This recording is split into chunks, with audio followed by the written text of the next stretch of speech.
The Revolt of the Angels. By Anatole, France. Chapter 1. Containing in a few lines the history of a French family from to the present day.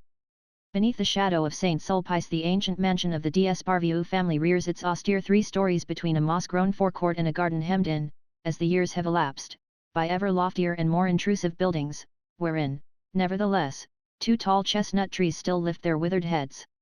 Here from 1825 to 1857 dwelt the great man of the family, Alexander Bussert d'Esparvieu, Vice President of the Council of State under the government of July, member of the Academy of Moral and Political Sciences, and author of an essay on the civil and religious institutions of nations, in 3 octavo volumes, a work unfortunately left incomplete. This eminent theorist of a liberal monarchy left as heir to his name his fortune and his fame, Fulgence Adolphe Bussert d'Esparvieu, senator under the Second Empire, who added largely to his patrimony by buying land over which the Avenue de l'Impératrice was destined ultimately to pass, and who made a remarkable speech in favor of the temporal power of the popes. Fulgence had 3 sons. The eldest, Marc Alexander, entering the army, made a splendid career for himself. He was a good speaker. The second, Gaëtan, showing no particular aptitude for anything, lived mostly in the country, where he hunted, bred horses, and devoted himself to music and painting. The third son, René, destined from his childhood for the law, resigned his deputyship to avoid complicity in the fairy decrees against the religious orders, and later, perceiving the revival under the presidency of Monsieur Falliers of the days of Decius and Diocletian, put his knowledge and zeal at the service of the persecuted Church. From the Concordat of 1801 down to the closing years of the Second Empire, all the d'Esparvieux attended Mass for the sake of example.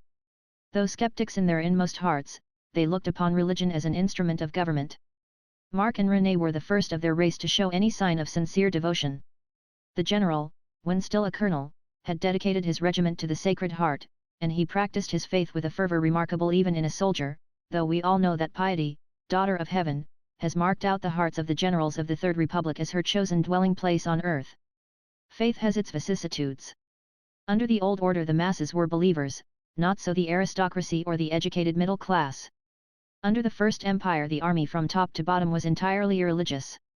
Today the masses believe nothing. The middle classes wish to believe, and succeed at times, as did Marc and René d'Esparvieux. Their brother Gaëtan, on the contrary, the country gentleman, failed to attain to faith. He was an agnostic, a term commonly employed by the modish to avoid the odious one of freethinker. And he openly declared himself an agnostic, contrary to the admirable custom which deems it better to withhold the avowal.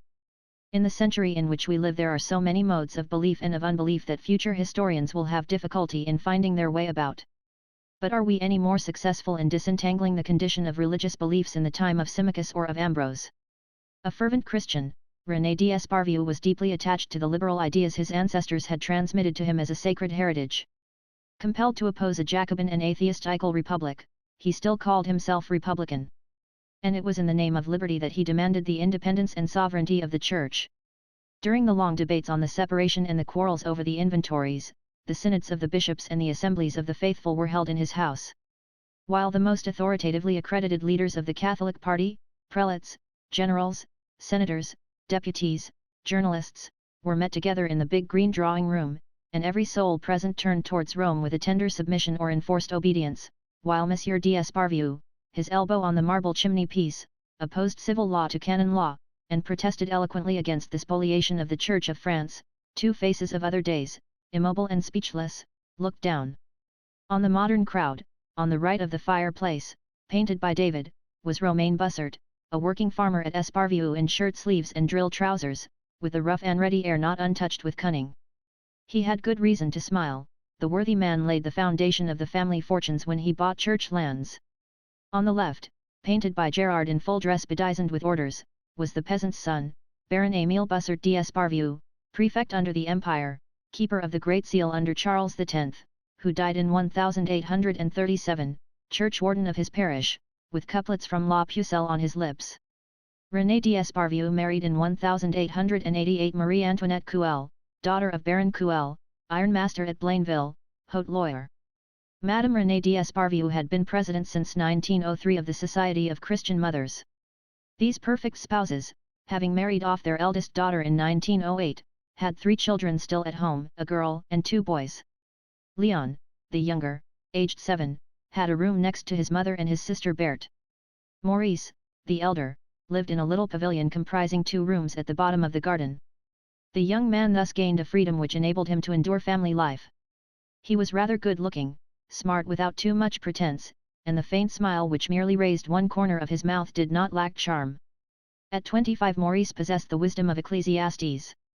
Doubting whether a man hath any profit of all his labour which he taketh under the sun, he never put himself out about anything.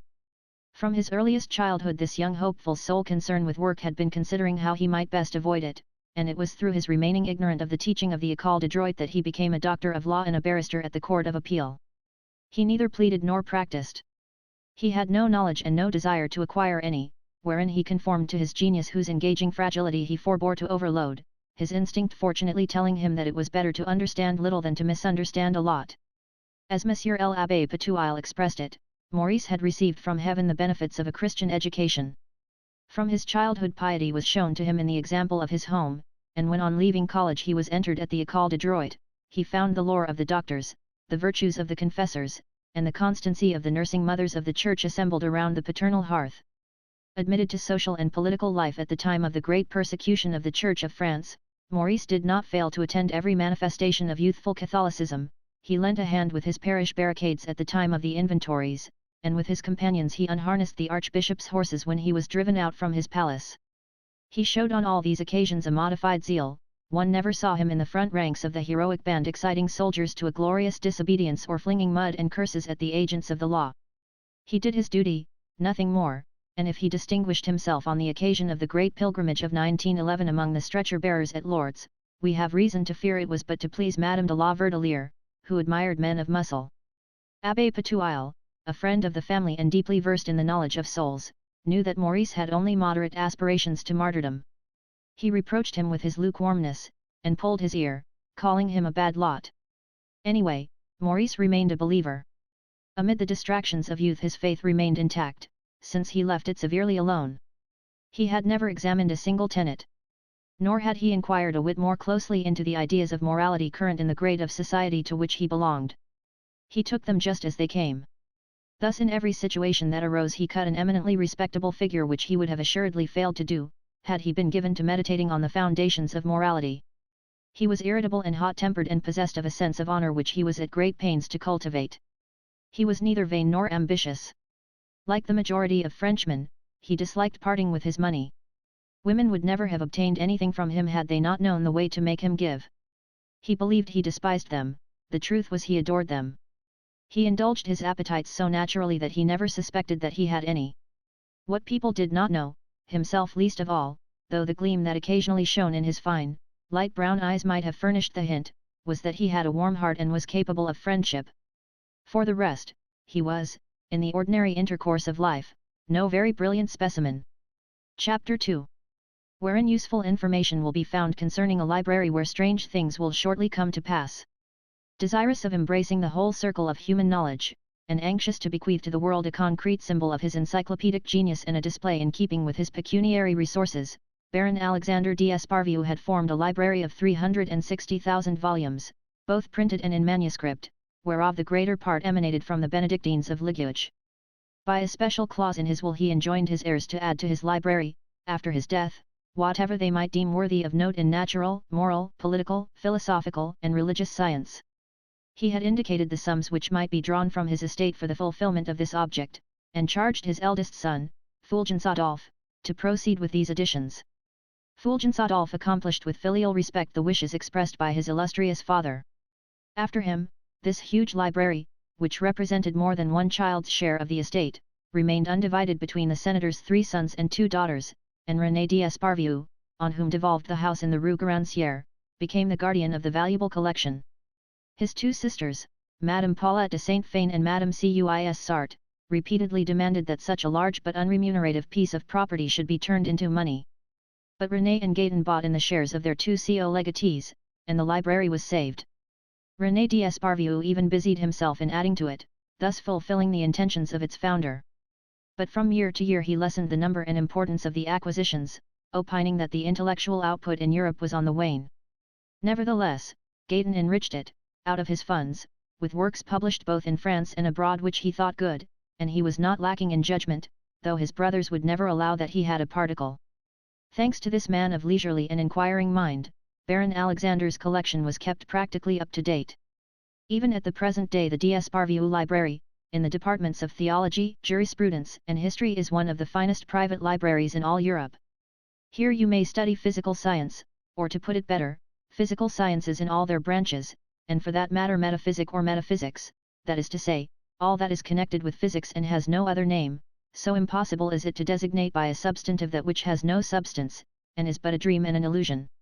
Here you may contemplate with admiration philosophers addressing themselves to the solution, dissolution, and resolution of the absolute, to the determination of the indeterminate and to the definition of the infinite. Amid this pile of books and booklets, both sacred and profane, you may find everything down to the latest and most fashionable pragmatism. Other libraries there are, more richly abounding in bindings of venerable antiquity and illustrious origin, whose smooth and soft-hued texture render them delicious to the touch, bindings which the gilder's art has enriched with gossamer, lacework, foliage, flowers, emblematic devices, and coats of arms, bindings that charm the studious eye with their tender radiance. Other libraries perhaps harbour a greater array of manuscripts illuminated with delicate and brilliant miniatures by artists of Venice, Flanders, or Touraine. But in handsome, sound editions of ancient and modern writers, both sacred and profane, the d'Esparvieu Library is second to none. Here one finds all that has come down to us from antiquity, all the fathers of the Church, the apologists and the decretalists, all the humanists of the Renaissance, all the encyclopedists, the whole world of philosophy and science. Therefore it was that Cardinal Merlin, when he deigned to visit it, remarked, "There is no man whose brain is equal to containing all the knowledge which is piled upon these shelves. Happily it doesn't matter." Monseigneur Cashpot, who worked there often when a curate in Paris, was in the habit of saying, "I see here the stuff to make many a Thomas Aquinas and many an Arius, if only the modern mind had not lost its ancient ardour for good and evil." There was no gainsaying that the manuscripts formed the more valuable portion of this immense collection. Noteworthy indeed was the unpublished correspondence of Gassendi, of Father Mercinet, and of Pascal, which threw a new light on the spirit of the 17th century. Nor must we forget the Hebrew Bibles, the Talmuds, the rabbinical treatises, printed and in manuscript, the Aramaic and Samaritan texts, on sheepskin and on tablets of sycamore, in fine, all these antique and valuable copies collected in Egypt and in Syria by the celebrated Maïs de Dina, and acquired at a small cost by Alexander d'Esparvieu in 1836, when the learned Hebraist died of old age and poverty in Paris. The Esparvienne library occupied the whole of the second floor of the old house. The works thought to be of but mediocre interest, such as books of Protestant exegesis of the 19th and 20th centuries, the gift of Monsieur Gayton, were relegated unbound to the limbo of the upper regions. The catalogue, with its various supplements, ran into no less than 18 folio volumes. It was quite up to date, and the library was in perfect order. Monsieur Julien Sariette, archivist and paleographer, who, being poor and retiring, used to make his living by teaching, became, in 1895, tutor to young Maurice on the recommendation of the Bishop of Agra, and with scarcely an interval found himself curator of the Bibliothèque Esparvienne. Endowed with business-like energy and dogged patience, Monsieur Sariette himself classified all the members of this vast body. The system he invented and put into practice was so complicated, the labels he put on the books were made up of so many capital letters and small letters, both Latin and Greek, so many Arabic and Roman numerals, asterisks, double asterisks, triple asterisks, and those signs which in arithmetic express powers and roots, that the mere study of it would have involved more time and labor than would have been required for the complete mastery of algebra, and as no one could be found who would give the hours, that might be more profitably employed in discovering the law of numbers, to the solving of these cryptic symbols, Monsieur Sariette remained the only one capable of finding his way among the intricacies of his system, and without his help it had become an utter impossibility to discover, among the 360,000 volumes confided to his care, the particular volume one happened to require. Such was the result of his labours. Far from complaining about it, he experienced on the contrary a lively satisfaction. Monsieur Sariette loved his library. He loved it with a jealous love. He was there every day at 7 o'clock in the morning busy cataloguing at a huge mahogany desk. The slips in his handwriting filled an enormous case standing by his side surmounted by a plaster bust of Alexander d'Esparvieu. Alexander wore his hair brushed straight back, and had a sublime look on his face. Like Chateaubriand, he affected little feathery side whiskers. His lips were pursed, his bosom bare. Punctually at midday Monsieur Sariette used to sally forth to lunch at a crèmerie in the narrow gloomy Rue des Canettes. It was known as the Crèmerie des Quatre Évêques, and had once been the haunt of Baudelaire, Theodore de Bonneville, Charles Asselineau, and a certain grandee of Spain who had translated the Mysteries of Paris into the language of the conquistadores. And the ducks that paddled so nicely on the old stone sign which gave its name to the street used to recognize Monsieur Sariette. At 1:45, to the very minute, he went back to his library, where he remained until 7 o'clock. He then again betook himself to the Quatre Évêques, and sat down to his frugal dinner, with its crowning glory of stewed prunes. Every evening, after dinner, his crony, Monsieur Guinardon, universally known as Père Guinardon, a scene painter and picture restorer, who used to do work for churches, would come from his garret in the Rue Princesse to have his coffee and liqueur at the Quatre Évêques, and the two friends would play their game of dominoes. Old Guinardon, who was like some rugged old tree still full of sap, was older than he could bring himself to believe. He had known Chen Avid. His chastity was positively ferocious, and he was forever denouncing the impurities of neo-paganism in language of alarming obscenity. He loved talking. Monsieur Sariette was a ready listener. Old Guinardon's favourite subject was the Chapelle des Anges in Saint-Sulpice, in which the paintings were peeling off the walls, and which he was one day to restore, when, that is, it should please God, for, since the separation, the churches belonged solely to God, and no one would undertake the responsibility of even the most urgent repairs. But old Guinardon demanded no salary. "Michael is my patron saint," he said. "And I have a special devotion for the holy angels." After they had had their game of dominoes, Monsieur Sariette, very thin and small, and old Guinardon, sturdy as an oak, hirsute as a lion, and tall as a Saint Christopher, went off chatting away side by side across the Place Saint-Sulpice, heedless of whether the night were fine or stormy. Monsieur Sariette always went straight home, much to the regret of the painter, who was a gossip and a nightbird. The following day, as the clock struck 7, Monsieur Sariette would take up his place in the library, and resume his cataloguing. As he sat at his desk, however, he would dart a Medusa-like look at anyone who entered, fearing lest he should prove to be a book-borrower. It was not merely the magistrates, politicians, and prelates whom he would have liked to turn to stone when they came to ask for the loan of a book with an air of authority bred of their familiarity with the master of the house. He would have done as much to Monsieur Gaydon, the library's benefactor, when he wanted some gay or scandalous old volume wherewith to beguile a wet day in the country. He would have meted out similar treatment to Madame Renée d'Esparvieu, when she came to look for a book to read to her sick poor in hospital, and even to Monsieur Renée d'Esparvieu himself, who generally contented himself with the civil code and a volume of Dallas. The borrowing of the smallest book seemed like dragging his heart out.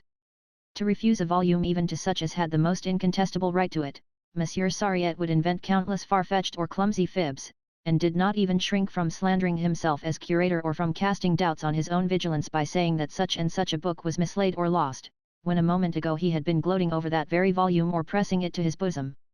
And when ultimately forced to part with a volume he would take it back a score of times from the borrower before he finally relinquished it. He was always in agony lest one of the objects confided to his care should escape him. As the guardian of 360,000 volumes, he had 360,000 reasons for alarm. Sometimes he woke at night bathed in sweat, and uttering a cry of fear, because he had dreamed he had seen a gap on one of the shelves of his bookcases. It seemed to him a monstrous, unheard of, and most grievous thing that a volume should leave its habitat. This noble rapacity exasperated Monsieur René d'Esparvieu, who, failing to understand the good qualities of his paragon of a librarian, called him an old maniac. Monsieur Sariette knew not of this injustice, but he would have braved the cruelest misfortune and endured opprobrium and insult to safeguard the integrity of his trust. Thanks to his assiduity, his vigilance and zeal, or, in a word, to his love, the Esparvienne library had not lost so much as a single leaflet under his supervision during the 16 years which had now rolled by, this 9th of September, 1912. Chapter 3. Wherein the mystery begins. At 7 o'clock on the evening of that day, having as usual replaced all the books which had been taken from their shelves, and having assured himself that he was leaving everything in good order, he quitted the library, double-locking the door after him. According to his usual habit, he dined at the Crèmerie des Quatre Évêques, read his newspaper, La Croix, and at 10 o'clock went home to his little house in the Rue du Regard. The good man had no trouble and no presentiment of evil, his sleep was peaceful. The next morning at 7 o'clock to the minute, he entered the little room leading to the library, and, according to his daily habit, doffed his grand frock coat, and taking down an old one which hung in a cupboard over his washstand, put it on. Then he went into his workroom, where for 16 years he had been cataloguing 6 days out of the 7, under the lofty gaze of Alexander d'Esparvieu. Preparing to make a round of the various rooms, he entered the first and largest, which contained works on theology and religion in huge cupboards whose cornices were adorned with bronze-colored busts of poets and orators of ancient days. 2 enormous globes representing the earth and the heavens filled the window embrasures. But at his first step Monsieur Sariette stopped dead, stupefied, powerless alike to doubt or to credit what his eyes beheld. On the blue cloth cover of the writing table books lay scattered about pell-mell, some lying flat, some standing upright. A number of quartos were heaped up in a tottering pile. 2 Greek lexicons, one inside the other, formed a single being more monstrous in shape than the human couples of the divine Plato. A gilt-edged folio was all agape, showing 3 of its leaves disgracefully dog's-eared. Having, after an interval of some moments, recovered from his profound amazement, the librarian went up to the table and recognized in the confused mass his most valuable Hebrew, French, and Latin Bibles, a unique Talmud, rabbinical treatises printed and in manuscript, Aramaic and Samaritan texts and scrolls from the synagogues, in fine, the most precious relics of Israel all lying in a disordered heap, gaping and crumpled. Monsieur Sariette found himself confronted with an inexplicable phenomenon, nevertheless he sought to account for it. How eagerly he would have welcomed the idea that Monsieur Gaydon, who, being a thoroughly unprincipled man, presumed on the right gained him by his fatal liberality towards the library to rummage there unhindered during his sojourns in Paris, had been the author of this terrible disorder. But Monsieur Gaydon was away travelling in Italy. After pondering for some minutes Monsieur Sariette's next supposition was that Monsieur René d'Esparvieu had entered the library late in the evening with the keys of his manservant Hippolyte, who, for the past 25 years, had looked after the second floor and the attics. Monsieur René d'Esparvieu, however, never worked at night, and did not read Hebrew. Perhaps, thought Monsieur Sariette, perhaps he had brought or allowed to be brought to this room some priest, or Jerusalem monk, on his way through Paris, some oriental savant given to scriptural exegesis. Monsieur Sariette next wondered whether the Abbé Patouille, who had an inquiring mind, and also a habit of dog's-earing his books, had, peradventure, flung himself on these Talmudic and biblical texts, fired with sudden zeal to lay bare the soul of Shem. He even asked himself for a moment whether Hippolyte, the old manservant, who had swept and dusted the library for a quarter of a century, and had been slowly poisoned by the dust of accumulated knowledge, had allowed his curiosity to get the better of him, and had been there during the night, ruining his eyesight and his reason, and losing his soul poring by moonlight over these undecipherable symbols. Monsieur Sariette even went so far as to imagine that young Maurice, on leaving his club or some nationalist meeting, might have torn these Jewish volumes from their shelves, out of hatred for old Jacob and his modern posterity, for this young man of family was a declared anti-Semite, and only consorted with those Jews who were as anti-Semitic as himself. It was giving a very free rein to his imagination, but Monsieur Sariette's brain could not rest, and went wandering about among speculations of the wildest extravagance. Impatient to know the truth, the zealous guardian of the library called the manservant. Hippolyte knew nothing. The porter at the lodge could not furnish any clue. None of the domestics had heard a sound. Monsieur Sariette went down to the study of Monsieur René d'Esparvieu, who received him in nightcap and dressing gown, listened to his story with the air of a serious man bored with idle chatter, and dismissed him with words which conveyed a cruel implication of pity. "Do not worry, my good Monsieur Sariette, be sure that the books were lying where you left them last night." Monsieur Sariette reiterated his inquiries a score of times, discovered nothing, and suffered such anxiety that sleep entirely forsook him. When, on the following day at 7 o'clock he entered the room with the busts and globes, and saw that all was in order, he heaved a sigh of relief. Then suddenly his heart beat fit to burst. He had just seen lying flat on the mantelpiece a paper-bound volume, a modern work, the boxwood paper knife which had served to cut its pages still thrust between the leaves. It was a dissertation on the 2 parallel versions of Genesis, a work which Monsieur Sariette had relegated to the attic, and which had never left it up to now, no one in Monsieur d'Esparvieu's circle having had the curiosity to differentiate between the parts for which the polytheistic and monotheistic contributors were respectively responsible in the formation of the first of the sacred books. This book bore the label R3214-8/2. And this painful truth was suddenly borne in upon the mind of Monsieur Sariette, to wit, that the most scientific system of numbering will not help to find a book if the book is no longer in its place. Every day of the ensuing month found the table littered with books. Greek and Latin lay cheek by jowl with Hebrew. Monsieur Sariette asked himself whether these nocturnal flittings were the work of evildoers who entered by the skylights to steal valuable and precious volumes. But he found no traces of burglary, and, notwithstanding the most minute search, failed to discover that anything had disappeared. Terrible anxiety took possession of his mind, and he fell to wondering whether it was possible that some monkey in the neighborhood came down the chimney and acted the part of a person engaged in study. Deriving his knowledge of the habits of these animals in the main from the paintings of Watteau and Chardin, he took it that, in the art of imitating gestures or assuming characters they resembled Harlequin, Scaramouche, Zurlin, and the doctors of the Italian comedy. He imagined them handling a palette and brushes, pounding drugs in a mortar, or turning over the leaves of an old treatise on alchemy beside an Athenor. And so it was that, when, on one unhappy morning, he saw a huge blot of ink on one of the leaves of the third volume of the Polyglot Bible bound in blue morocco and adorned with the arms of the Comte de Mirabeau, he had no doubt that a monkey was the author of the evil deed. The monkey had been pretending to take notes and had upset the ink pot. It must be a monkey belonging to a learned professor. Imbued with this idea, Monsieur Sariette carefully studied the topography of the district, so as to draw a cordon round the group of houses amid which the d'Esparvieu house stood. Then he visited the 4 surrounding streets, asking at every door if there was a monkey in the house. He interrogated porters and their wives, washerwomen, servants, a cobbler, a greengrocer, a glazier, clerks in bookshops, a priest, a bookbinder, 2 guardians of the peace, children, thus testing the diversity of character and variety of temper in one and the same people, for the replies he received were quite dissimilar in nature. Some were rough, some were gentle, there were the coarse and the polished, the simple and the ironical, the prolix and the abrupt, the brief and even the silent. But of the animal he sought he had had neither sight nor sound, when under the archway of an old house in the Rue Servandoni, a small freckled, red-haired girl who looked after the door, made reply. "There is Monsieur Ordonneau's monkey, would you care to see it?" And without another word she conducted the old man to a stable at the other end of the yard. There on some rank straw and old bits of cloth, a young macaco with a chain round his middle sat and shivered. He was no taller than a 5-year-old child. His livid face, his wrinkled brow, his thin lips were all expressive of mortal sadness. He fixed on the visitor the still lively gaze of his yellow eyes. Then with his small dry hand he seized a carrot, put it to his mouth, and forthwith flung it away.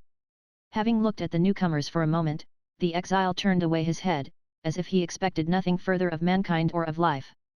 Sitting huddled up, one knee in his hand, he made no further movement, but at times a dry cough shook his breast. "It's Edgar," said the small girl. "He is for sale, you know." But the old book lover, who had come armed with anger and resentment, thinking to find a cynical enemy, a monster of malice, an anti-bibliophile, stopped short, surprised, saddened, and overcome, before this little being devoid of strength and joy and hope. Recognizing his mistake, troubled by the almost human face which sorrow and suffering made more human still, he murmured "Forgive me" and bowed his head. Chapter 4. Which in its forceful brevity projects us to the limits of the actual world. 2 months elapsed, the domestic upheaval did not subside, and Monsieur Sariette's thoughts turned to the Freemasons. The papers he read were full of their crimes. Abbé Patouille deemed them capable of the darkest deeds, and believed them to be in league with the Jews and meditating the total overthrow of Christendom. Having now arrived at the acme of power, they wielded a dominating influence in all the principal departments of state, they ruled the chambers, there were 5 of them in the ministry, and they filled the Élysée. Having some time since assassinated a president of the Republic because he was a patriot, they were getting rid of the accomplices and witnesses of their execrable crime. Few days passed without Paris being terror-stricken at some mysterious murder hatched in their lodges. These were facts concerning which no doubt was possible. By what means did they gain access to the library? Monsieur Sariette could not imagine. What task had they come to fulfill? Why did they attack sacred antiquity and the origins of the Church? What impious designs were they forming? A heavy shadow hung over these terrible undertakings. The Catholic archivist, feeling himself under the eye of the sons of Hiram, was terrified and fell ill. Scarcely had he recovered, when he resolved to pass the night in the very spot where these terrible mysteries were enacted, and to take the subtle and dangerous visitors by surprise. It was an enterprise that demanded all his slender courage. Being a man of delicate physique and of nervous temperament, Monsieur Sariette was naturally inclined to be fearful. On the 8th of January at 9 o'clock in the evening, while the city lay asleep under a whirling snowstorm, he built up a good fire in the room containing the busts of the ancient poets and philosophers, and ensconced himself in an armchair at the chimney corner, a rug over his knees. On a small stand within reach of his hand were a lamp, a bowl of black coffee, and a revolver borrowed from the youthful Maurice. He tried to read his paper, La Croix, but the letters danced beneath his eyes. So he stared hard in front of him, saw nothing but the shadows, heard nothing but the wind, and fell asleep. When he awoke the fire was out, the lamp was extinguished, leaving an acrid smell behind. But all around, the darkness was filled with milky brightness and phosphorescent lights. He thought he saw something flutter on the table. Stricken to the marrow with cold and terror, but upheld by a resolve stronger than any fear, he rose, approached the table, and passed his hands over the cloth. He saw nothing, even the lights faded, but under his fingers he felt a folio wide open. He tried to close it, the book resisted, jumped up and hit the imprudent librarian 3 blows on the head. Monsieur Sariette fell down unconscious. Since then things had gone from bad to worse. Books left their allotted shelves in greater profusion than ever, and sometimes it was impossible to replace them, they disappeared. Monsieur Sariette discovered fresh losses daily. The Bollandists were now an imperfect set, 30 volumes of exegesis were missing. He himself had become unrecognizable. His face had shrunk to the size of one's fist and grown yellow as a lemon, his neck was elongated out of all proportion, his shoulders drooped, the clothes he wore hung on him as on a peg. He ate nothing, and at the Crèmerie des Quatre Évêques he would sit with dull eyes and bowed head, staring fixedly and vacantly at the saucer where, in a muddy juice, floated his stewed prunes. He did not hear old Guinardon relate how he had at last begun to restore the Delacroix paintings at Saint-Sulpice.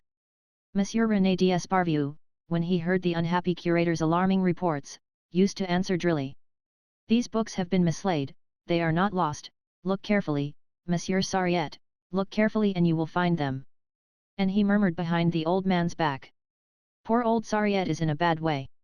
I think," replied Abbé Patouille, "that his brain is going." Chapter 5. Wherein everything seems strange because everything is logical.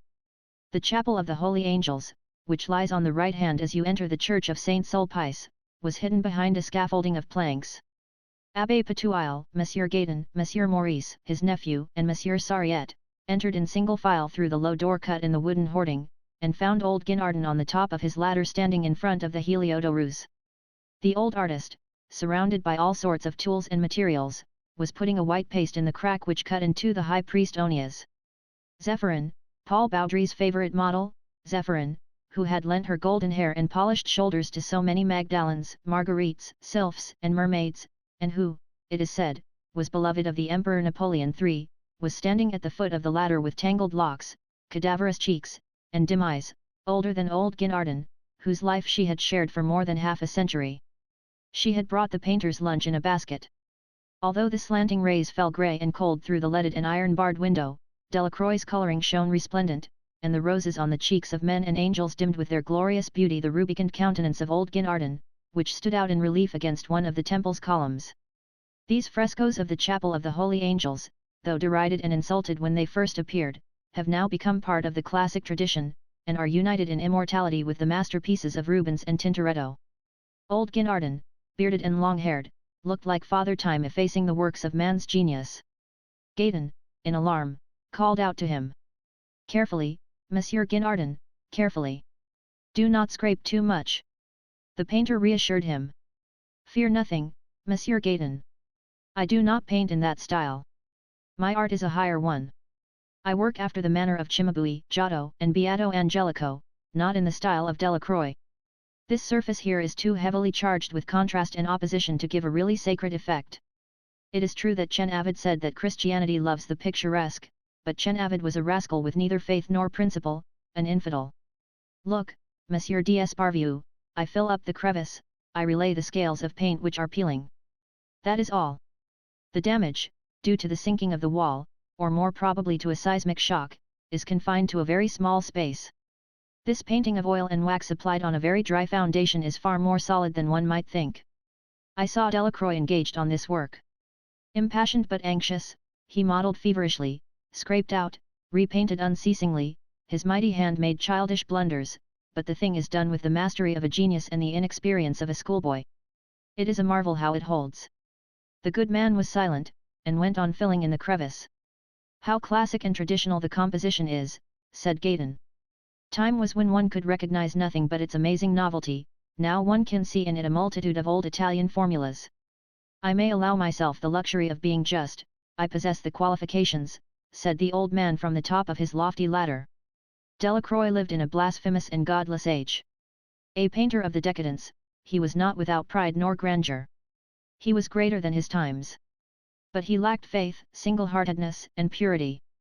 To be able to see and paint angels he needed that virtue of angels and primitives, that supreme virtue which, with God's help, I do my best to practice, chastity.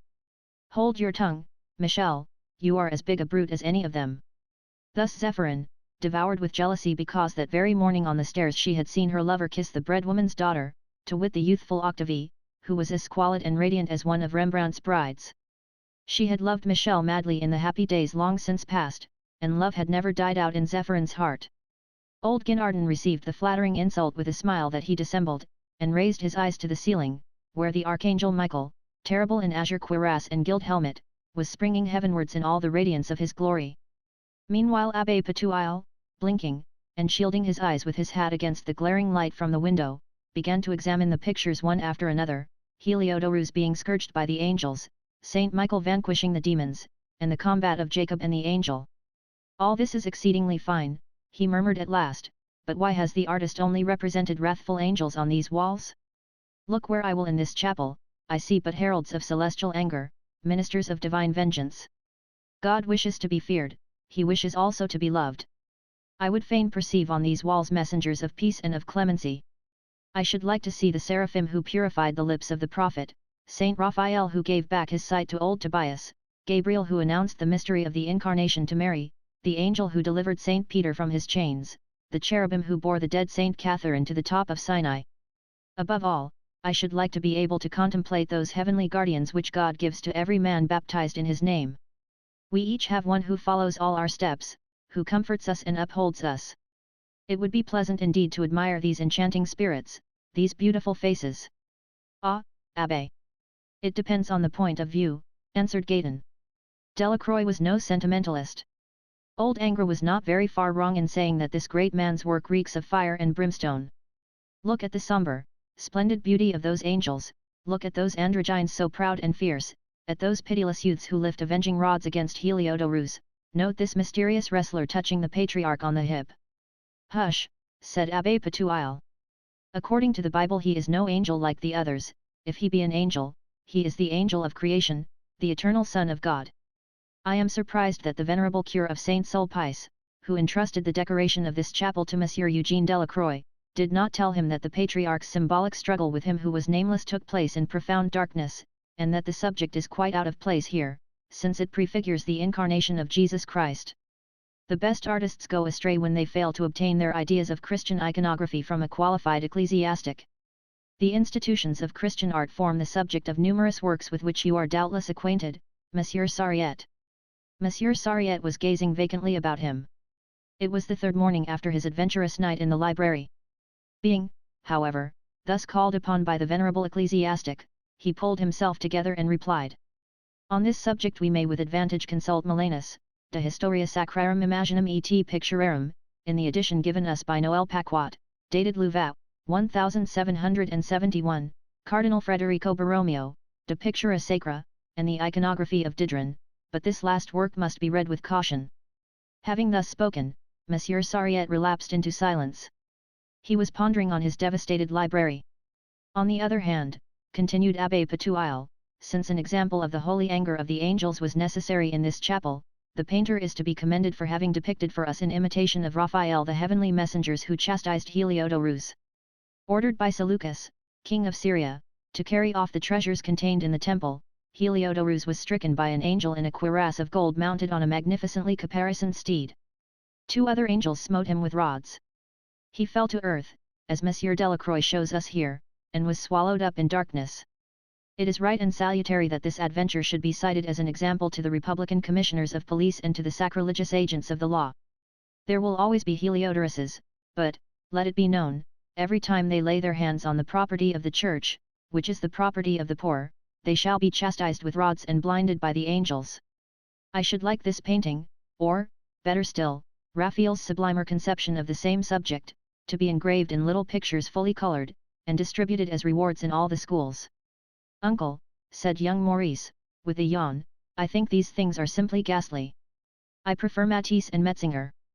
These words fell unheeded, and old Guinardon from his ladder held forth. Only the primitives caught a glimpse of heaven. Beauty is only to be found between the 13th and 15th centuries. The antique, the impure antique, which regained its pernicious influence over the minds of the 16th century, inspired poets and painters with criminal notions and immodest conceptions, with horrid impurities, filth. All the artists of the Renaissance were swine, including Michelangelo. Then, perceiving that Gaëtan was on the point of departure, Père Guinardon assumed an air of bonhomie, and said to him in a confidential tone: "Monsieur Gaëtan, if you're not afraid of climbing up my 5 flights, come and have a look at my den. I've got 2 or 3 little canvases I wouldn't mind parting with, and they might interest you. All good, honest, straightforward stuff. I'll show you, among other things, a tasty, spicy little Baudouin that would make your mouth water." At this speech Gaëtan made off.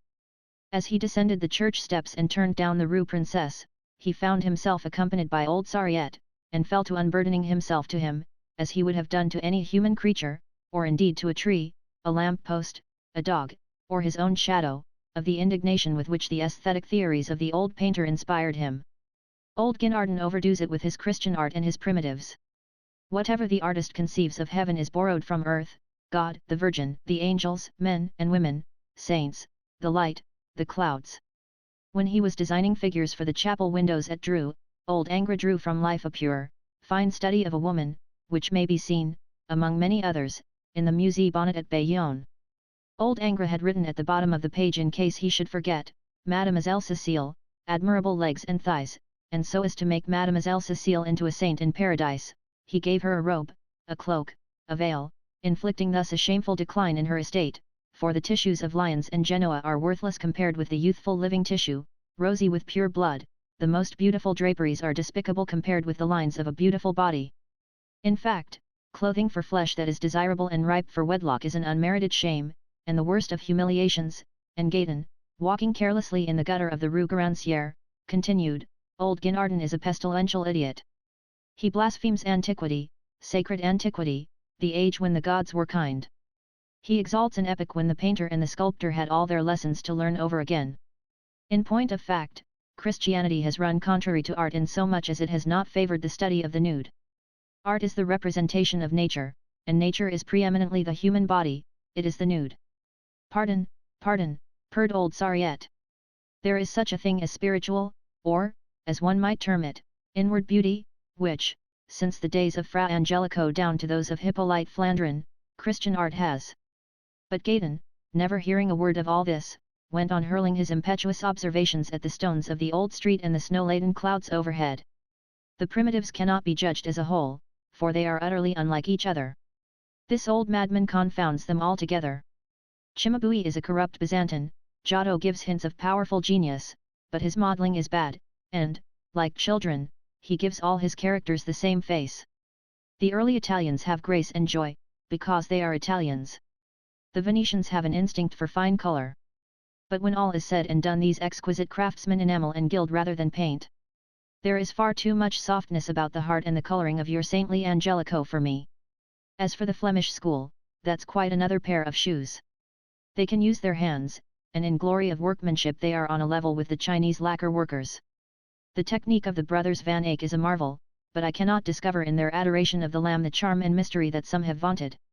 Everything in it is treated with a pitiless perfection, it is vulgar in feeling and cruelly ugly. Memling may touch one perhaps, but he creates nothing but sick wretches and cripples.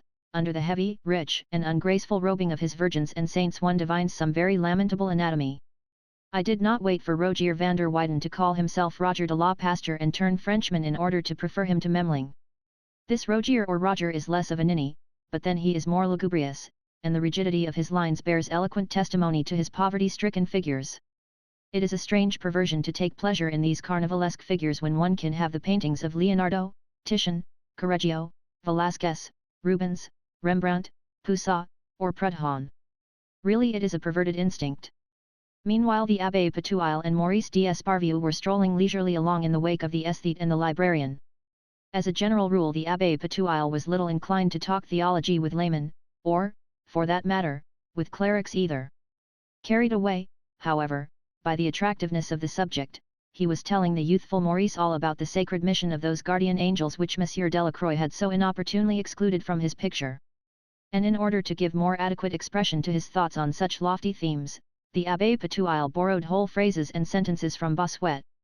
He had got them up by heart to put in his sermons, for he adhered strongly to tradition. Yes, my son, he was saying, God has appointed tutelary spirits to be near us. They come to us laden with his gifts. They return laden with our prayers. Such is their task. Not an hour, not a moment passes but they are at our side, ready to help us, ever fervent and unwearying guardians, watchmen that never slumber. Quite so, Abbé, murmured Maurice, who was wondering by what cunning artifice he could get on the soft side of his mother and persuade her to give him some money of which he was urgently in need. Chapter 6, wherein Père Sariette discovers his missing treasures. Next morning Monsieur Sariette entered Monsieur René d'Esparvieu's study without knocking. He raised his arms to the heavens, his few hairs were standing straight up on his head. His eyes were big with terror. In husky tones he stammered out the dreadful news.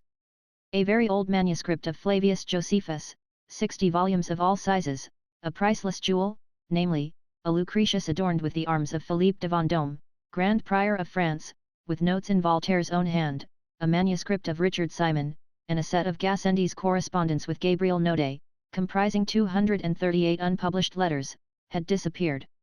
This time the owner of the library was alarmed. He mounted in haste to the abode of the philosophers and the globes, and there with his own eyes confirmed the magnitude of the disaster. There were yawning gaps on many a shelf. He searched here and there, opened cupboards, dragged out brooms, dusters, and fire extinguishers, rattled the shovel in the coke fire, shook out Monsieur Sariette's best frock coat that was hanging in the cloakroom, and then stood and gazed disconsolately at the empty places left by the Gassendi portfolios. For the past half-century the whole learned world had been loudly clamouring for the publication of this correspondence. Monsieur René d'Esparvieu had not responded to the universal desire, unwilling either to assume so heavy a task, or to resign it to others. Having found much boldness of thought in these letters, and many passages of more libertine tendency than the piety of the 20th century could endure, he preferred that they should remain unpublished, but he felt himself responsible for their safekeeping, not only to his country but to the whole civilized world. How can you have allowed yourself to be robbed of such a treasure? He asked severely of Monsieur Sariette. How can I have allowed myself to be robbed of such a treasure? Repeated the unhappy librarian. Monsieur, if you opened my breast, you would find that question engraved upon my heart. Unmoved by this powerful utterance, Monsieur d'Esparvieu continued with pent-up fury. And you have discovered no single sign that would put you on the track of the thief, Monsieur Sariette? You have no suspicion, not the faintest idea, of the way these things have come to pass? You have seen nothing, heard nothing, noticed nothing, learnt nothing? You must grant this is unbelievable. Think, Monsieur Sariette, think of the possible consequences of this unheard-of theft, committed under your eyes. A document of inestimable value in the history of the human mind disappears. Who has stolen it? Why has it been stolen? Who will gain by it? Those who have got possession of it doubtless know that they will be unable to dispose of it in France. They will go and sell it in America or Germany. Germany is greedy for such literary monuments. Should the correspondence of Gassendi with Gabriel Naudet go over to Berlin, if it is published there by German savants, what a disaster, nay, what a scandal! Monsieur Sariette, have you not thought of that? Beneath the stroke of an accusation all the more cruel in that he brought it against himself, Monsieur Sariette stood stupefied, and was silent. And Monsieur d'Esparvieu continued to overwhelm him with bitter reproaches. And you make no effort. You devise nothing to find these inestimable treasures. Make inquiries, bestir yourself, Monsieur Sariette, use your wits. It is well worth while. And Monsieur d'Esparvieu went out, throwing an icy glance at his librarian. Monsieur Sariette sought the lost books and manuscripts in every spot where he had already sought them 100 times, and where they could not possibly be. He even looked in the coke box and under the leather seat of his armchair. When midday struck he mechanically went downstairs. At the foot of the stairs he met his old pupil Maurice, with whom he exchanged a bow. But he only saw men and things as through a mist. The broken-hearted curator had already reached the hall when Maurice called him back. Monsieur Sariette, while I think of it, do have the books removed that are choking up my garden house.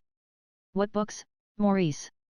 I could not tell you, Monsieur Sariette, but there are some in Hebrew, all worm-eaten, with a whole heap of old papers. They are in my way. You can't turn round in the passage. Who took them there? I'm bothered if I know. And the young man rushed off to the dining room, the luncheon gong having sounded quite a minute ago. Monsieur Sariette tore away to the summer house. Maurice had spoken the truth. About 100 volumes were there, on tables, on chairs, even on the floor. When he saw them he was divided betwixt joy and fear, filled with amazement and anxiety. Happy in the finding of his lost treasure, dreading to lose it again, and completely overwhelmed with astonishment, the man of books alternately babbled like an infant and uttered the hoarse cries of a maniac. He recognized his Hebrew Bibles, his ancient Talmuds, his very old manuscript of Flavius Josephus, his portfolios of Gassendi's letters to Gabriel Naudé, and his richest jewel of all, to wit, Lucretius adorned with the arms of the Grand Prior of France, and with notes in Voltaire's own hand. He laughed, he cried, he kissed the morocco, the calf, the parchment and vellum, even the wooden board studded with nails. As fast as Hippolyte, the manservant, returned with an armful to the library, Monsieur Sariette, with a trembling hand, restored them piously to their places. Chapter 7.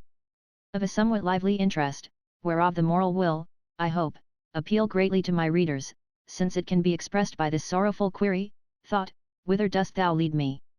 For it is a universally admitted truth that it is unhealthy to think and that true wisdom lies in not thinking at all. All the books were now once more assembled in the pious keeping of Monsieur Sariette. But this happy reunion was not destined to last. The following night 20 volumes left their places, among them the Lucretius of Prior de Vendôme. Within a week the old Hebrew and Greek texts had all returned to the summer house, and every night during the ensuing month they left their shelves and secretly went on the same path. Others betook themselves no one knew whither. On hearing of these mysterious occurrences, Monsieur René d'Esparvieu merely remarked with frigidity to his librarian: "My poor Sariette, all this is very queer indeed." And when Monsieur Sariette tentatively advised him to lodge a formal complaint or to inform the commissaire de police, Monsieur d'Esparvieu cried out upon him: "What are you suggesting, Monsieur Sariette? Divulge domestic secrets, make a scandal. You cannot mean it. I have enemies, and I am proud of it. I think I have deserved them. What I might complain about is that I am wounded in the house of my friend, attacked with unheard of violence, by fervent loyalists, who, I grant you, are good Catholics, but exceedingly bad Christians.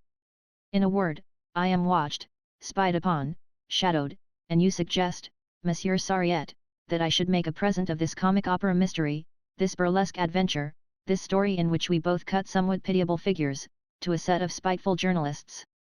Do you wish to cover me with ridicule?" The result of the colloquy was that the two gentlemen agreed to change all the locks in the library. Estimates were asked for and workmen called in. For 6 weeks the d'Esparvieu household rang from morning till night with the sound of hammers, the hum of center bits, and the grating of files. Fires were always going in the abode of the philosophers and globes, and the people of the house were simply sickened by the smell of heated oil. The old, smooth, easy-running locks were replaced, on the cupboards and doors of the rooms, by stubborn and tricky fastenings. There was nothing but combinations of locks, letter-pad locks, safety bolts, bars, chains, and electric alarm bells. All this display of ironmongery inspired fear. The lock cases glistened, and there was much grinding of bolts. To gain access to a room, a cupboard, or a drawer, it was necessary to know a certain number, of which Monsieur Sariette alone was cognizant. His head was filled with bizarre words and tremendous numbers, and he got entangled among all these cryptic signs, these square, cubic, and triangular figures. He himself couldn't get the doors and the cupboards undone, yet every morning he found them wide open, and the books thrown about, ransacked, and hidden away. In the gutter of the Rue Servandoni a policeman picked up a volume of Salomon Renock on the identity of Barabbas and Jesus Christ. As it bore the book plate of the d'Esparvieu library he returned it to the owner.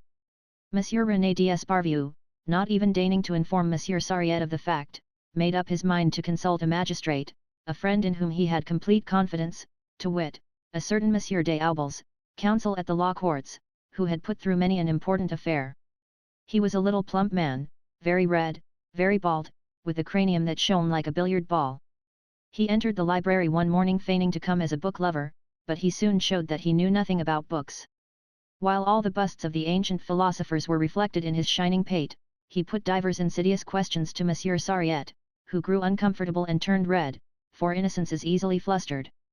From that moment Monsieur des Aubles had a mighty suspicion that Monsieur Sariette was the perpetrator of the very thefts he denounced with horror, and it immediately occurred to him to seek out the accomplices of the crime. As regards motives, he did not trouble about them, motives are always to be found. Monsieur des Aubles told Monsieur René d'Esparvieu that, if he liked, he would have the house secretly watched by a detective from the prefecture.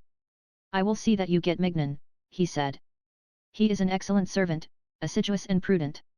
By 6 o'clock next morning Mignon was already walking up and down outside the d'Esparvieu's house, his head sunk between his shoulders, wearing lovelocks which showed from under the narrow brim of his bowler hat, his eye cocked over his shoulder.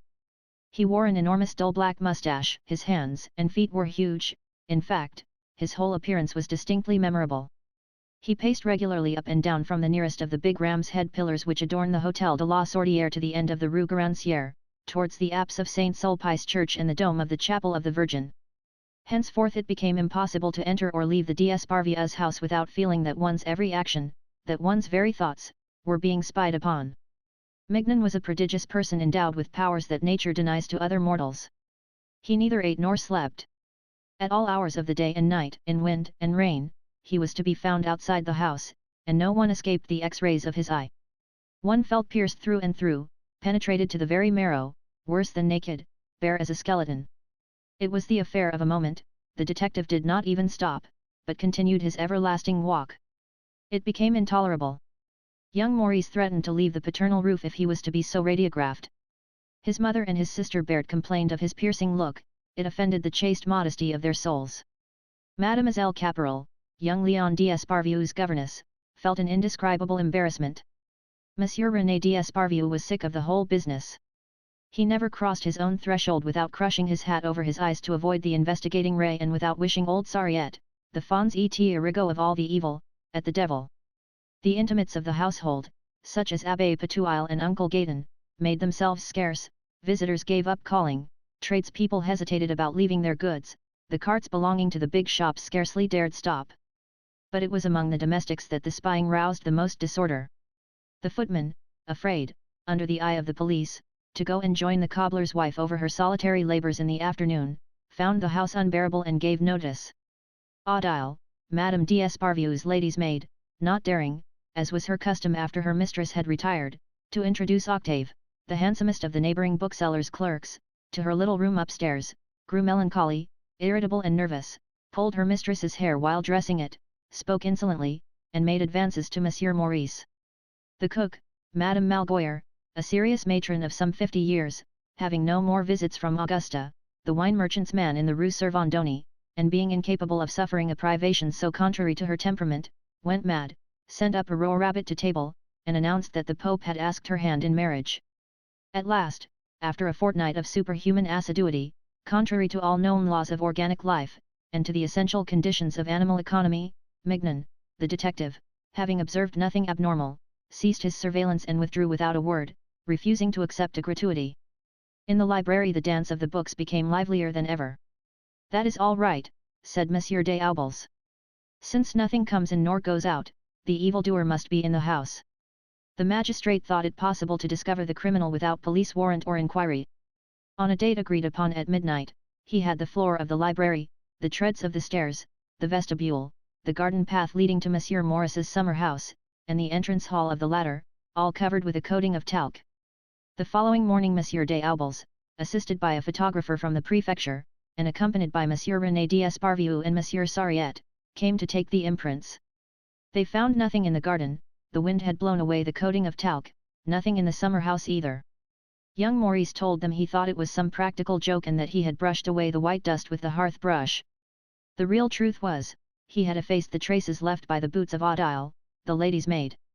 On the stairs and in the library the very light print of a bare foot could be discerned, it seemed to have sprung into the air and to have touched the ground at rare intervals and without any pressure. They discovered 5 of these traces. The clearest was to be found in the abode of the busts and spheres, on the edge of the table where the books were piled. The photographer took several negatives of this imprint. "This is more terrifying than anything else," murmured Monsieur Sariette. Monsieur des Aubles did not hide his surprise. 3 days later the anthropometrical department of the prefecture returned the proofs exhibited to them, saying that they were not in the records. After dinner Monsieur René showed the photographs to his brother Gaëtan, who examined them with profound attention, and after a long silence exclaimed. No wonder they have not got this at the prefecture, it is the foot of a god or of an athlete of antiquity. The soul that made this impression is of a perfection unknown to our races and our climates. It exhibits toes of exquisite grace, and a divine heel. René d'Esparvieu cried out upon his brother for a madman.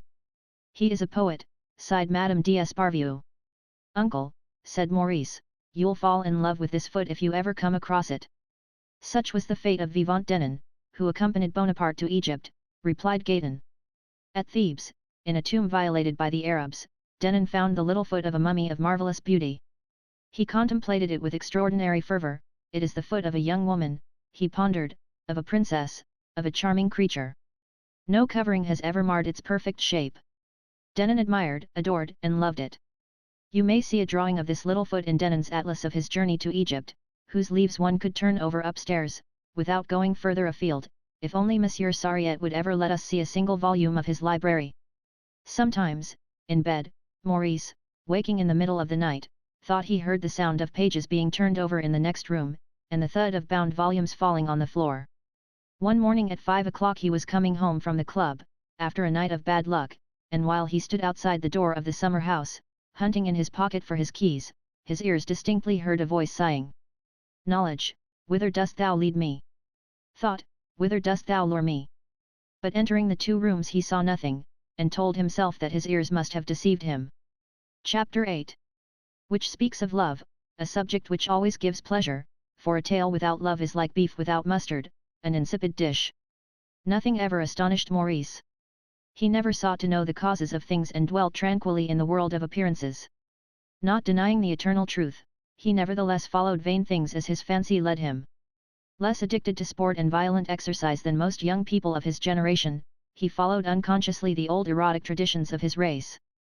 The French were ever the most gallant of men, and it were a pity they should lose this advantage. Maurice preserved it. He was in love with no woman, but, as Saint Augustine said, he loved to love. After paying the tribute that was rightly due to the imperishable beauty and secret arts of Madame de la Berthelière, he had enjoyed the impetuous caresses of a young singer called Luciole.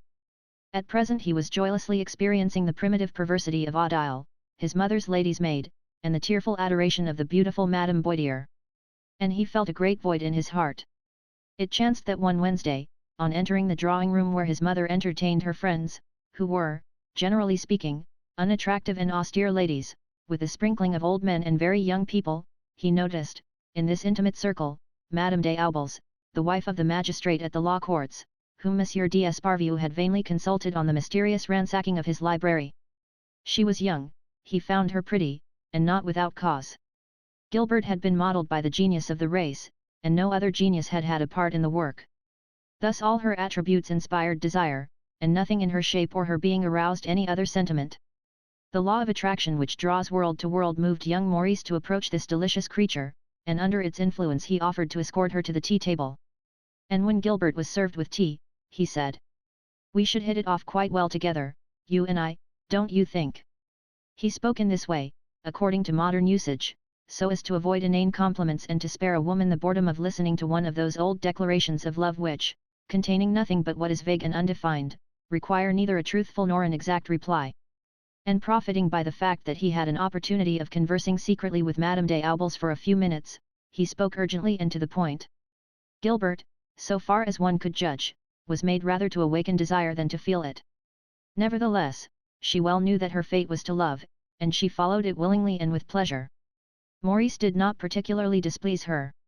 She would have preferred him to be an orphan, for experience had taught her how disappointing it sometimes is to love the son of the house. "Will you?" he said by way of conclusion. She pretended not to understand, and with her little foie gras sandwich raised halfway to her mouth she looked at Maurice with wondering eyes. "Will I what?" she asked. "You know quite well." Madame des Aubels lowered her eyes, and sipped her tea, for her prudishness was not quite vanquished. Meanwhile Maurice, taking her empty cup from her hand, murmured. "Saturday, 5 o'clock, 126 Rue de Rome, on the ground floor, the door on the right, under the arch. Knock 3 times. Madame des Aubels glanced severely and imperturbably at the son of the house, and with a self-possessed air rejoined the circle of highly respectable women to whom the Senator Monsieur Le Fall was explaining how artificial incubators were employed at the agricultural colony at Saint Julien. The following Saturday, Maurice, in his ground-floor flat, awaited Madame des Aubels. He waited her in vain. No light hand came to knock 3 times on the door under the arch. And Maurice gave way to imprecation, inwardly calling the absent one a jade and a hussy. His fruitless wait, his frustrated desires, rendered him unjust. For Madame des Aubels in not coming where she had never promised to go hardly deserved these names, but we judge human actions by the pleasure or pain they cause us. Maurice did not put in an appearance in his mother's drawing-room until a fortnight after the conversation at the tea-table. He came late. Madame des Aubels had been there for half an hour. He bowed coldly to her, took a seat some way off, and affected to be listening to the talk. Worthily matched, a rich male voice was saying, the 2 antagonists were well calculated to render the struggle a terrible and uncertain one. General Ball, with unprecedented tenacity, maintained his position as though he were rooted in the very soil. General Millepertuis, with an agility truly superhuman, kept carrying out movements of the most dazzling rapidity around his immovable adversary. The battle continued to be waged with terrible stubbornness. We were all in an agony of suspense. It was General d'Esparvieu describing the autumn maneuvers to a company of breathlessly interested ladies. He was talking well and his audience were delighted. Proceeding to draw a comparison between the French and German methods, he defined their distinguishing characteristics and brought out the conspicuous merits of both with a lofty impartiality. He did not hesitate to affirm that each system had its advantages, and at first made it appear to his circle of wondering, disappointed, and anxious dames, whose countenances were growing increasingly gloomy, that France and Germany were practically in a position of equality. But little by little, as the strategist went on to give a clearer definition of the 2 methods, that of the French began to appear flexible, elegant, vigorous, full of grace, cleverness, and verve, that of the Germans heavy, clumsy, and undecided. And slowly and surely the faces of the ladies began to clear and to light up with joyous smiles. In order to dissipate any lingering shadows of misgiving from the minds of these wives, sisters, and sweethearts, the general gave them to understand that we were in a position to make use of the German method when it suited us, but that the Germans could not avail themselves of the French method. No sooner had he delivered himself of these sentiments than he was buttonholed by Monsieur Le Truc de Ruffec, who was engaged in founding a patriotic society known as Swordsmen All, of which the object was to regenerate France and ensure her superiority over all her adversaries. Even children in the cradle were to be enrolled, and Monsieur Le Truc de Ruffec offered the honorary presidency to General d'Esparvieu. Meanwhile Maurice was appearing to be interested in a conversation that was taking place between a very gentle old lady and the Abbé La Petite, chaplain to the Dames du Saint-Sang. The old lady, severely tried of late by illness and the loss of friends, wanted to know how it was that people were unhappy in this world. How, she asked Abbé La Petite, do you explain the scourges that afflict mankind? Why are there plagues, famines, floods, and earthquakes? It is surely necessary that God should sometimes remind us of his existence, replied Abbé La Petite, with a heavenly smile. Maurice appeared keenly interested in this conversation. Then he seemed fascinated by Madame Philip Grandin, quite a personable young woman, whose simple innocence, however, detracted all piquancy from her beauty, all savour from her bodily charms. A very sour, shrill-voiced old lady, who, affecting the dowdy, woolen weeds of poverty, displayed the pride of a great lady in the world of Christian finance, exclaimed in a squeaky voice. Well, my dear Madame d'Esparvieu, so you have had trouble here. The papers speak darkly of robbery, of thefts committed in Monsieur d'Esparvieu's valuable library, of stolen letters. Oh, said Madame d'Esparvieu, if we are to believe all the newspapers say.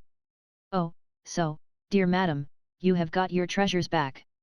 All's well that ends well. The library is in perfect order, asserted Madame d'Esparvieu. There is nothing missing. The library is on the floor above this, is it not? Asked young Madame des Aubels, showing an unexpected interest in the books. Madame d'Esparvieu replied that the library occupied the whole of the second floor, and that they had put the least valuable books in the attics. Could I not go and look at it? The mistress of the house declared that nothing could be easier. She called to her son. Maurice, go and do the honours of the library to Madame des Aubels. Maurice rose, and without uttering a word, mounted to the second floor in the wake of Madame des Aubels. He appeared indifferent, but inwardly he rejoiced, for he had no doubt that Gilbert had feigned her ardent desire to inspect the library simply to see him in secret. And, while affecting indifference, he promised himself to renew those offers which, this time, would not be refused. Under the romantic bust of Alexander d'Esparvieu, they were met by the silent shadow of a little wan, hollow-eyed old man, who wore a settled expression of mute terror. "Do not let us disturb you, Monsieur Sariette," said Maurice. "I am showing Madame des Aubiers round the library." Maurice and Madame des Aubiers passed on into the great room where against the four walls rose presses filled with books and surmounted by bronze busts of poets, philosophers and orators of antiquity. All was in perfect order, an order which seemed never to have been disturbed from the beginning of things. Only, a black void was to be seen in the place which, only the evening before, had been filled by an unpublished manuscript of Richard Simon. Meanwhile, by the side of the young couple walked Monsieur Sariette, pale, faded, and silent. "Really and truly, you have not been nice," said Maurice, with a look of reproach at Madame des Aubiers. She signed to him that the librarian might overhear. But he reassured her. "Take no notice. It is old Sariette. He has become a complete idiot." And he repeated, "No, you have not been at all nice. I awaited you. You did not come. You have made me unhappy." After a moment's silence, while one heard the low melancholy whistling of asthma in poor Sariette's bronchial tubes, young Maurice continued insistently. "You are wrong." "Why wrong?" "Wrong not to do as I ask you." "Do you still think so?" "Certainly." "You meant it seriously?" "As seriously as can be." Touched by his assurance of sincere and constant feeling, and thinking she had resisted sufficiently, Gilbert granted to Maurice what she had refused him a fortnight ago. They slipped into an embrasure of the window, behind an enormous celestial globe whereon were graven the signs of the zodiac and the figures of the stars, and there, their gaze fixed on the lion, the virgin and the scales, in the presence of a multitude of Bibles, before the works of the Fathers, both Greek and Latin, beneath the casts of Homer, Aeschylus, Sophocles, Euripides, Herodotus, Thucydides, Socrates, Plato, Aristotle, Demosthenes, Cicero, Virgil, Horace, Seneca, and Epictetus. They exchanged vows of love and a long kiss on the mouth.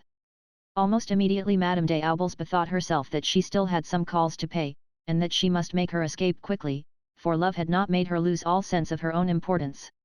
But she had barely crossed the landing with Maurice when they heard a hoarse cry and saw Monsieur Sariette plunge madly downstairs, exclaiming as he went. "Stop it, stop it, I saw it fly away. It escaped from the shelf by itself. It crossed the room, there it is, there. It's going downstairs. Stop it. It has gone out of the door on the ground floor." "What?" asked Maurice. Monsieur Sariette looked out of the landing window, murmuring horror-struck. "It's crossing the garden. It's going into the summer house. Stop it, stop it." "But what is it?" repeated Maurice, "in God's name, what is it?" "My Flavius Josephus," exclaimed Monsieur Sariette. "Stop it." And he fell down unconscious. "You see he is quite mad," said Maurice to Madame des Aubiers, as he lifted up the unfortunate librarian. Gilbert, a little pale, said she also thought she had seen something in the direction indicated by the unhappy man, something flying. Maurice had seen nothing, but he had felt what seemed like a gust of wind. He left Monsieur Sariette in the arms of Hippolyte and the housekeeper, who had both hastened to the spot on hearing the noise. The old gentleman had a wound in his head. "All the better," said the housekeeper, "this wound may save him from having a fit." Madame des Aubiers gave her handkerchief to stop the blood, and recommended an arnica compress. Chapter 9. Wherein it is shown that, as an ancient Greek poet said, nothing is sweeter than Aphrodite the Golden. Although he had enjoyed Madame des Aubiers' favours for 6 whole months, Maurice still loved her. True, they had had to separate during the summer. For lack of funds of his own he had had to go to Switzerland with his mother, and then to stop with the whole family at the Château d'Esparvieu. She had spent the summer with her mother at Niort, and the autumn with her husband at a little Normandy seaside place, so that they had hardly seen each other 4 or 5 times. But since the winter, kindly to lovers, had brought them back to town again, Maurice had been receiving her twice a week in his little flat in the Rue de Rome, and received no one else. No other woman had inspired him with feelings of such constancy and fidelity. What augmented his pleasure was that he believed himself loved, and indeed he was not unpleasing. He thought that she did not deceive him, not that he had any reason to think so, but it appeared right and fitting that she should be content with him alone. What annoyed him was that she always kept him waiting, and was unpunctual in coming to their meeting place. She was invariably late, at times very late. Now on Saturday, January 30th, since 4 o'clock in the afternoon, Maurice had been awaiting Madame des Aubiers in the little pink room, where a bright fire was burning. He was gaily clad in a suit of flowered pajamas, smoking Turkish cigarettes. At first he dreamt of receiving her with long kisses, with hitherto unknown caresses. A quarter of an hour having passed, he meditated serious and affectionate reproaches, then after an hour of disappointed waiting he vowed he would meet her with cold disdain. At length she appeared, fresh and fragrant. It was scarcely worth while coming, he said bitterly, as she laid her muff and her little bag on the table and untied her veil before the wardrobe mirror. Never, she told her beloved, had she had such trouble to get away. She was full of excuses, which he obstinately rejected. But no sooner had she the good sense to hold her tongue than he ceased his reproaches, and then nothing detracted from the longing with which she inspired him.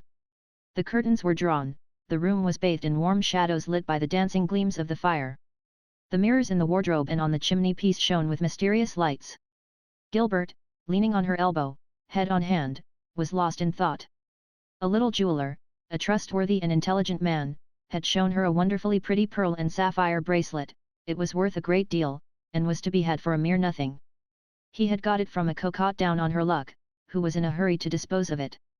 It was a rare chance, it would be a huge pity to let it slip. Would you like to see it, darling? I will ask the little man to let me have it to show you. Maurice did not actually decline the proposal. But it was clear that he took no interest in the wonderful bracelet. When small jewelers come across a great bargain, they keep it to themselves, and do not allow their customers to profit by it. Moreover, jewelry means nothing just now. Well-bred women have given up wearing it. Everyone goes in for sport, and jewelry does not go with sport. Maurice spoke thus, contrary to truth, because having given his mistress a fur coat, he was in no hurry to give her anything more. He was not stingy, but he was careful with his money. His people did not give him a very large allowance, and his debts grew bigger every day. By satisfying the wishes of his inamorata too promptly he feared to arouse others still more pressing. The bargain seemed less wonderful to him than to Gilbert, besides, he liked to take the initiative in choosing his gifts. Above all, he thought that if he gave her too many presents he would be no longer sure of being loved for himself. Madame des Aubiers felt neither contempt nor surprise at this attitude. She was gentle and temperate, she knew men, and judged that one must take them as one found them, that for the most part they do not give very willingly, and that a woman should know how to make them give. Suddenly a gas lamp was lighted in the street, and shone through the gaps in the curtains. 6:30, she said. We must be on the move. Pricked by the touch of time's fleeting wing, Maurice was conscious of reawakened desires and reanimated powers. A white and radiant offering, Gilbert, with her head thrown back, her eyes half closed, her lips apart, sunk in dreamy languor, was breathing slowly and placidly, when suddenly she started up with a cry of terror. Whatever is that? Stay still, said Maurice, holding her back in his arms. In his present mood, had the sky fallen it would not have troubled him. But in one bound she escaped from him. Crouching down, her eyes filled with terror, she was pointing with her finger at a figure which appeared in a corner of the room, between the fireplace and the wardrobe with the mirror. Then, unable to bear the sight, and nearly fainting, she hid her face in her hands. Chapter 10. Which far surpasses in audacity the imaginative flights of Dante and Milton. Maurice at length turned his head, saw the figure, and perceiving that it moved, was also frightened. Meanwhile, Gilbert was regaining her senses. She imagined that what she had seen was some mistress whom her lover had hidden in the room. Inflamed with anger and disgust at the idea of such treachery, boiling with indignation, and glaring at her supposed rival, she exclaimed. A woman, a naked woman too. You bring me into a room where you allow your women to come, and when I arrive they have not had time to dress. And you reproach me with arriving late. Your impudence is beyond belief. Come, send the creature packing. If you wanted us both here together, you might at least have asked me whether it suited me. Maurice, wide-eyed and groping for a revolver that had never been there, whispered in her ear. Be quiet, it is no woman. One can scarcely see, but it is more like a man. She put her hands over her eyes again and screamed harder than ever. A man? Where does he come from? A thief? An assassin? Help! Help! Kill him! Maurice, kill him! Turn on the light! No, don't turn on the light. She made a mental vow that should she escape from this danger she would burn a candle to the Blessed Virgin. Her teeth chattered. The figure made a movement. Keep away! Cried Gilbert. Keep away! She offered the burglar all the money and jewels she had on the table if he would consent not to stir. Amid her surprise and terror the idea assailed her that her husband, dissembling his suspicions, had caused her to be followed, had posted witnesses, and had had recourse to the commissaire de police. In a flash she distinctly saw before her the long painful future, the glaring scandal, the pretended disdain, the cowardly desertion of her friends, the just mockery of society, for it is indeed ridiculous to be found out. She saw the divorce, the loss of her position and of her rank. She saw the dreary and narrow existence with her mother, when no one would make love to her, for men avoid women who fail to give them the security of the married state. And all this, why? Why this ruin, this disaster? For a piece of folly, for a mere nothing. Thus in a lightning flash spoke the conscience of Gilbert des Aubles. Have no fear, madam, said a very sweet voice. Slightly reassured, she found strength to ask. Who are you? I am an angel, replied the voice. What did you say? I am an angel. I am Maurice's guardian angel. Say it again. I am going mad.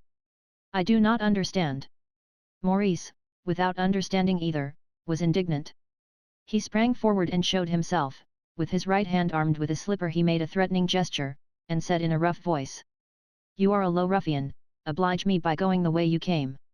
Maurice d'Esparvieu, continued the sweet voice, he whom you adore as your creator has stationed by the side of each of the faithful a good angel, whose mission it is to counsel and protect him. It is the invariable opinion of the Fathers, it is founded on many passages in the Bible, the Church admits it unanimously, without, however, pronouncing anathema upon those who hold a contrary opinion. You see before you one of these angels, yours, Maurice. I was commanded to watch over your innocence and to guard your chastity.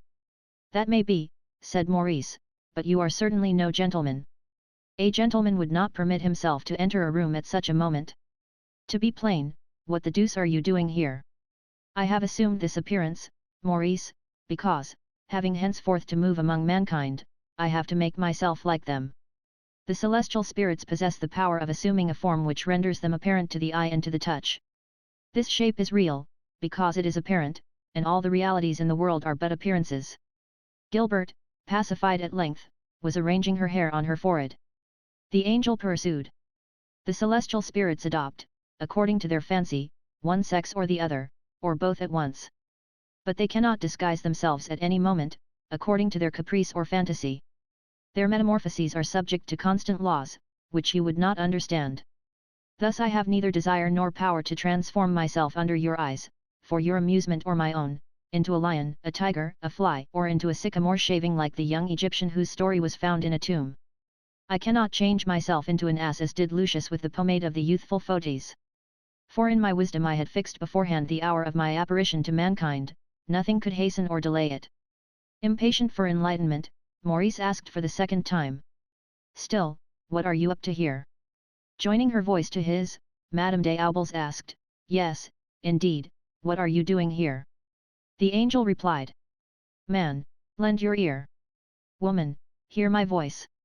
I am about to reveal to you a secret on which hangs the fate of the universe. In rebellion against him whom you hold to be the creator of all things visible and invisible, I am preparing the revolt of the angels. Do not jest, said Maurice, who had faith and did not allow holy things to be played with. But the angel answered reproachfully, What makes you think, Maurice, that I am frivolous and given to vain words? Come, come, said Maurice, shrugging his shoulders. You are not going to revolt against. He pointed to the ceiling, not daring to finish. But the angel continued. Do you not know that the sons of God have already revolted and that a great battle took place in the heavens? That was a long time ago, said Maurice, putting on his socks. Then the angel replied. It was before the creation of the world. But nothing has changed since then in the heavens. The nature of the angels is no different now from what it was originally. What they did then they could do again now. No. It is not possible. It is contrary to faith. If you were an angel, a good angel as you make out you are, it would never occur to you to disobey your Creator. You are in error, Maurice, and the authority of the Fathers condemns you. Origen lays it down in his homilies that good angels are fallible, that they sin every day and fall from heaven like flies. Possibly you may be tempted to reject the authority of this father, despite his knowledge of the scriptures, because he is excluded from the canon of the saints. If this be so, I would remind you of the 2nd chapter of Revelation, in which the angels of Ephesus and Pergamos are rebuked for that they kept not ward over their church. You will doubtless contend that the angels to whom the apostle here refers are, properly speaking, the bishops of the 2 cities in question, and that he calls them angels on account of their ministry.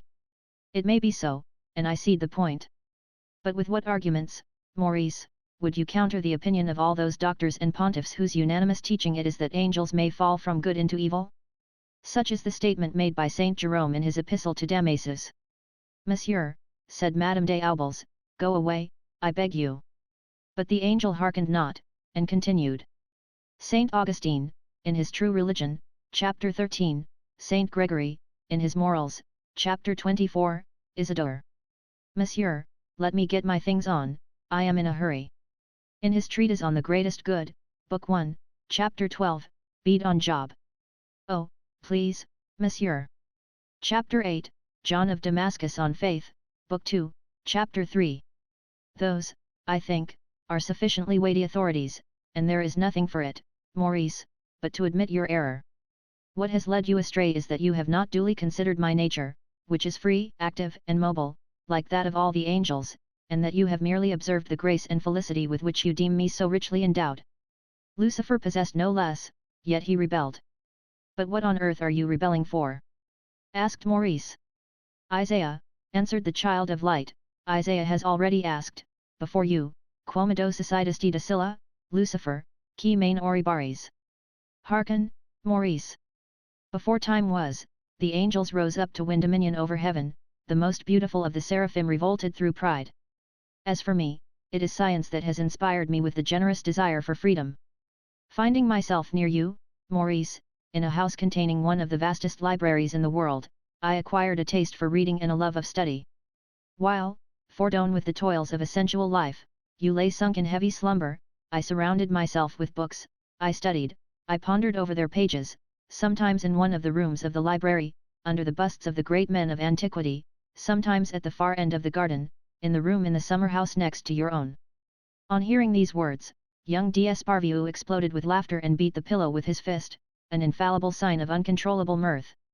Ah, ah, ah! It was you who pillaged Papa's library and drove poor old Sariette off his head. You know, he has become completely idiotic.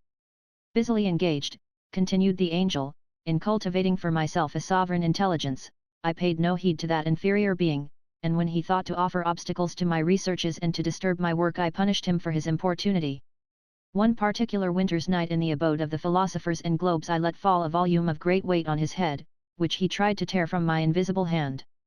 Then more recently, raising, with a vigorous arm composed of a column of condensed air, a precious manuscript of Flavius Josephus, I gave the imbecile such a fright, that he rushed out screaming on to the landing and, to borrow a striking expression from Dante Alighieri, fell even as a dead body falls.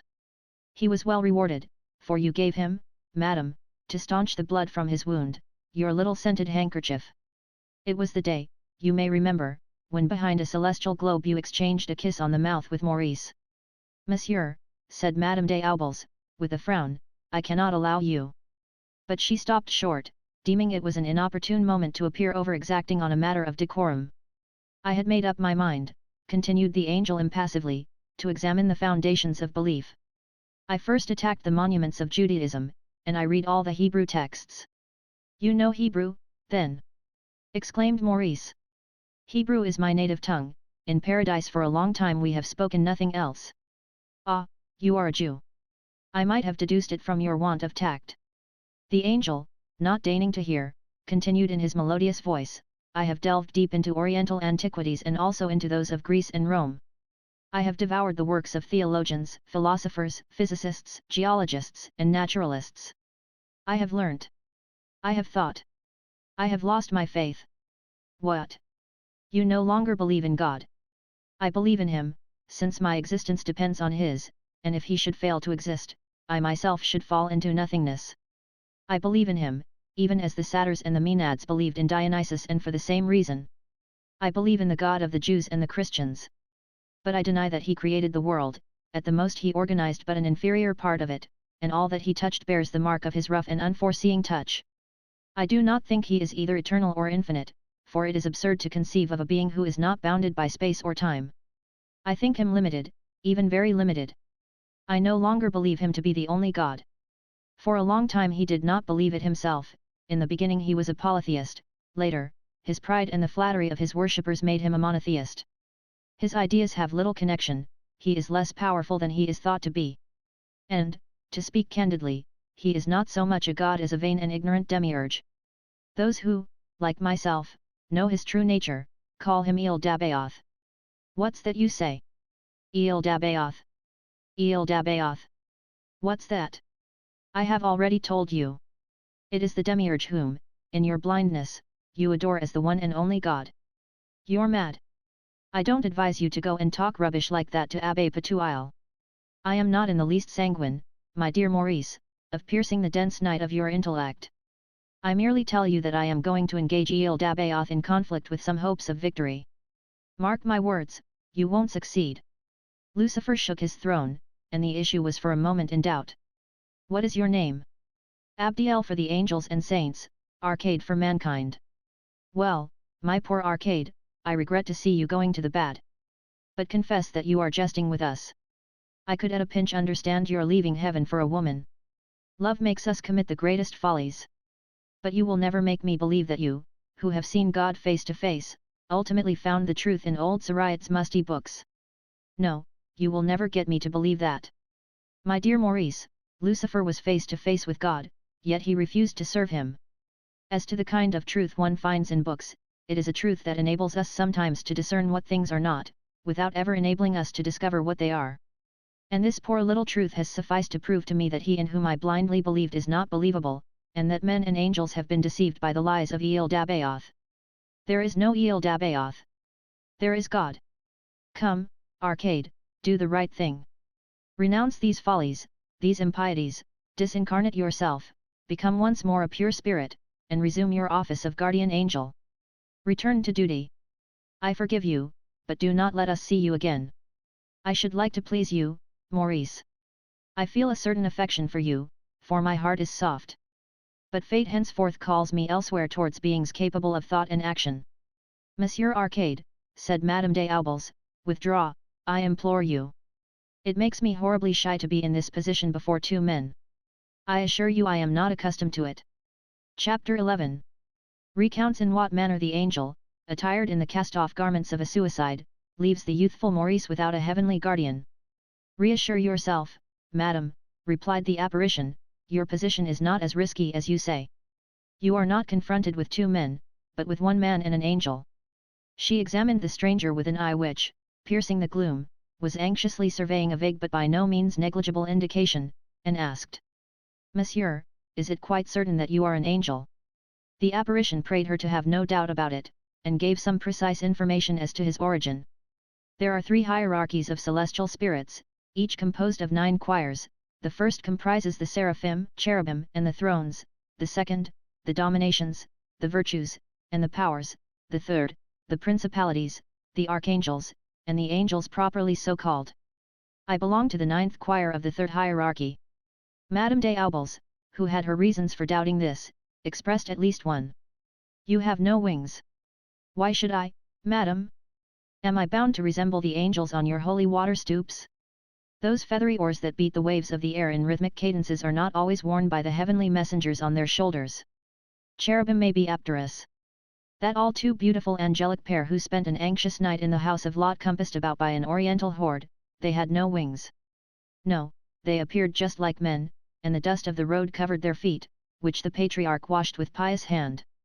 I would beg you to observe, madam, that according to the science of organic metamorphosis created by Lamarck and Darwin, the wings of birds have been successively transformed into 4 feet in the case of quadrupeds and into arms in the case of the Linnean primates. And you may remember, Maurice, that by a rather annoying reversion to type, Miss Kate, your English nurse, who used to be so fond of giving you a whipping, had arms very like the pinions of a plucked fowl. One may say, then, that a being possessing both arms and wings is a monster and belongs to the department of teratology. In paradise we have cherubim and cherubs in the shape of winged bulls, but those are the clumsy inventions of an inartistic god. It is nevertheless true, quite true, that the victories of the temple of Athena Nike on the Athenian Acropolis are beautiful, and possess both arms and wings. It is also true that the victory of Brescia is beautiful, with her outstretched arms and her long wings folded on her mighty loins. It is one of the miracles of Greek genius to have known how to create harmonious monsters. The Greeks never err. The moderns always. Yet on the whole, said Madame des Aubiers, you have not the look of a pure spirit. Nevertheless, I am one, madam, if ever there was one. And it ill becomes you, who have been baptized, to doubt it.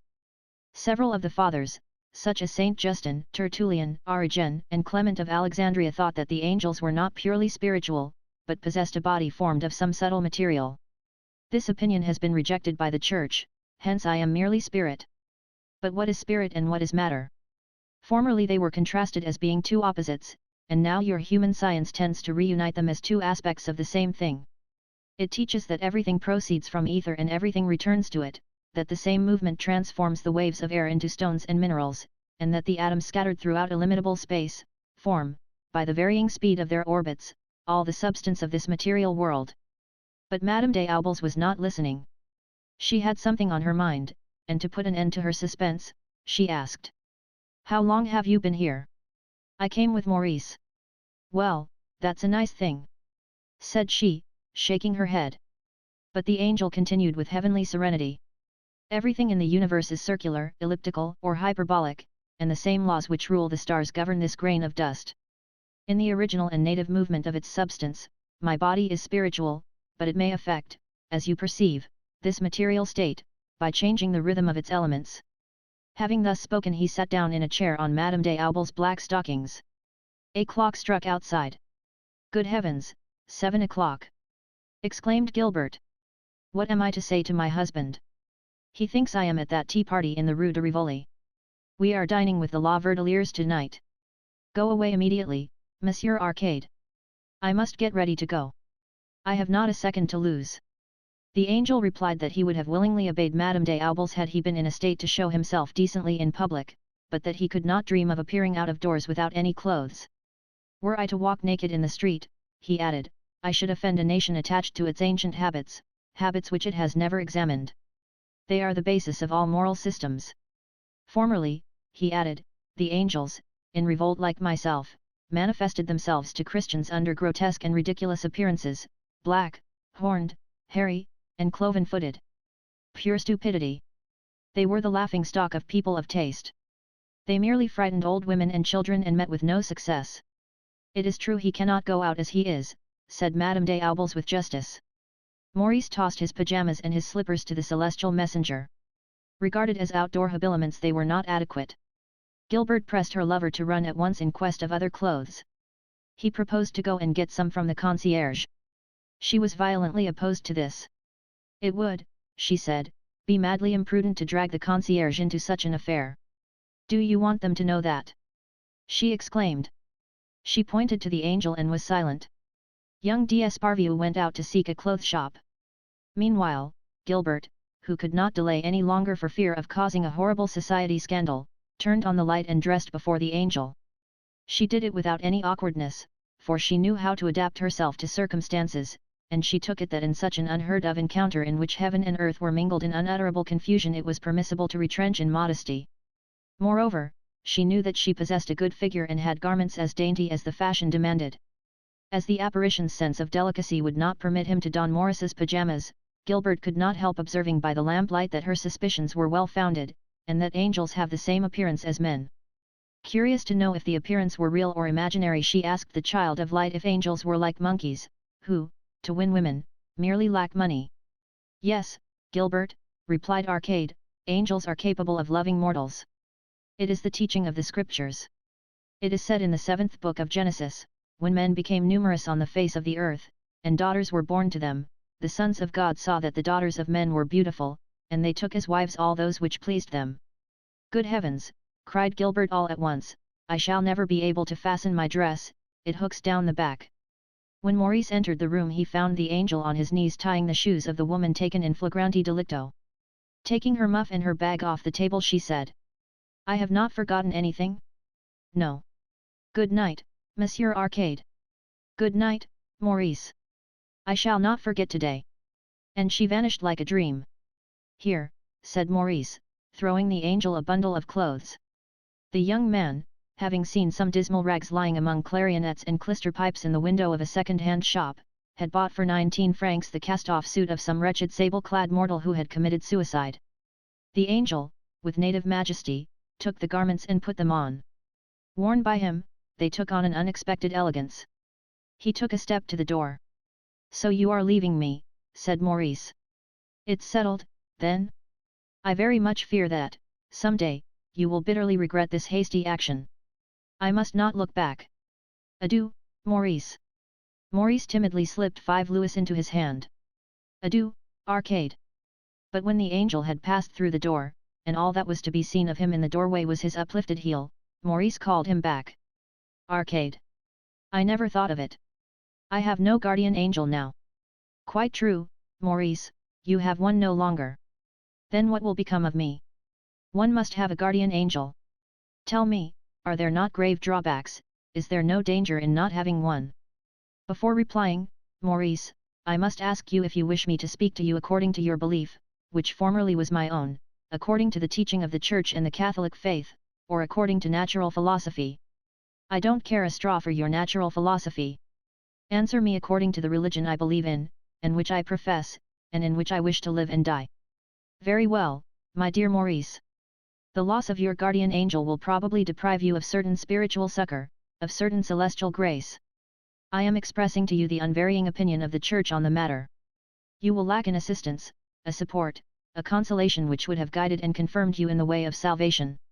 You will have less strength to avoid sin, and as it was you hadn't much. In fact, in spiritual matters, you will be without strength and without joy.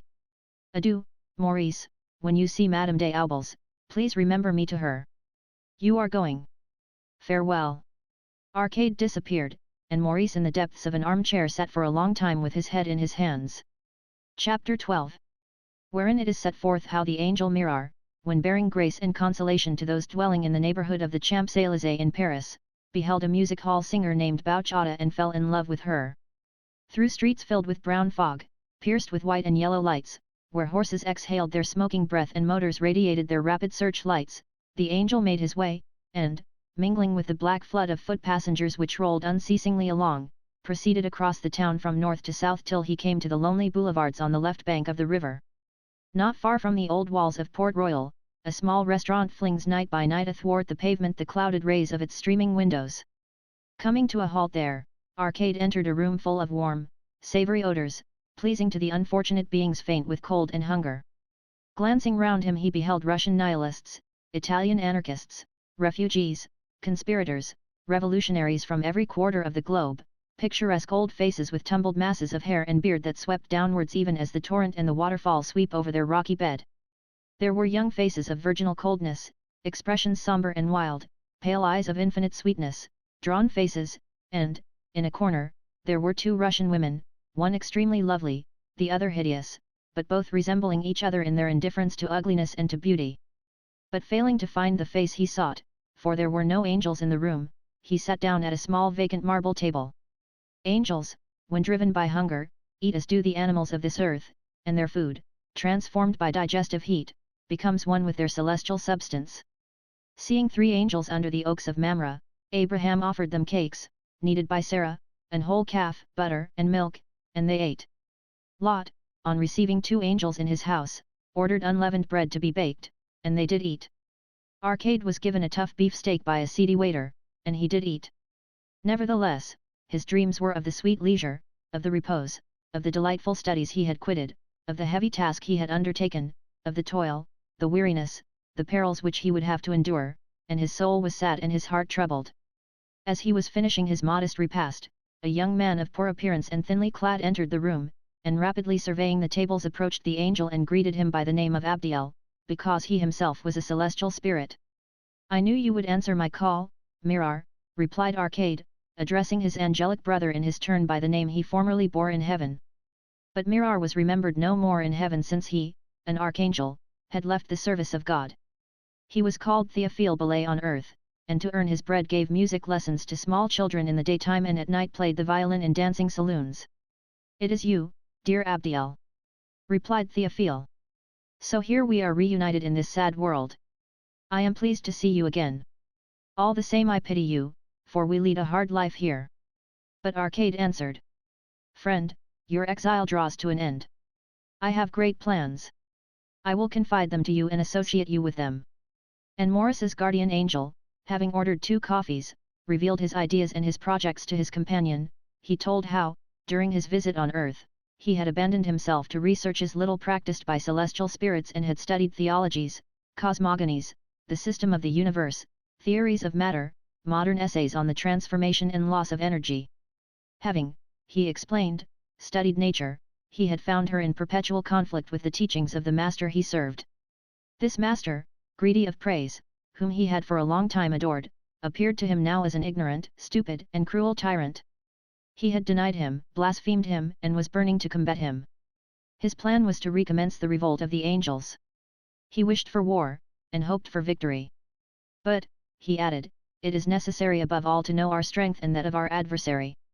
And he asked if the enemies of Eel Dabaoth were numerous and powerful on earth. Theophile looked wonderingly at his brother. He appeared not to understand the questions addressed him.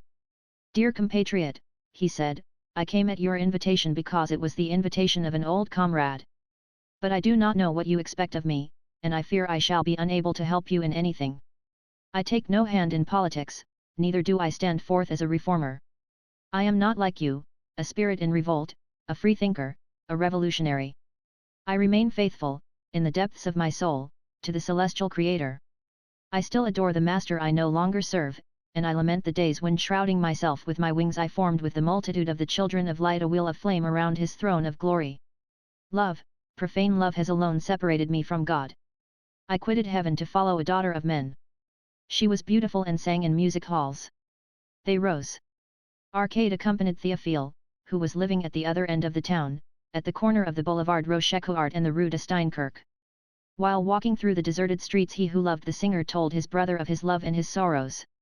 His fall, which dated from 2 years back, had been sudden. Belonging to the 8th choir of the 3rd hierarchy he was a bearer of grace to the faithful who are still to be found in large numbers in France, especially among the higher ranks of the officers of the army and navy. "One summer night," he said, "as I was descending from heaven, to distribute consolations, the grace of perseverance and of good deaths to divers pious persons in the neighbourhood of the Anatole, my eyes, although well accustomed to immortal light, were dazzled by the fiery flowers with which the Champs-Élysées were sown. Great candelabra, under the trees, marking the entrances to cafés and restaurants, gave the foliage the precious glitter of an emerald. Long garlands of luminous pearl surrounded the open-air enclosures where a crowd of men and women sat closely packed listening to the sounds of a lively orchestra, whose strains reached my ears confusedly. The night was warm, my wings were beginning to grow tired. I descended into one of the concerts and sat down, invisible, among the audience.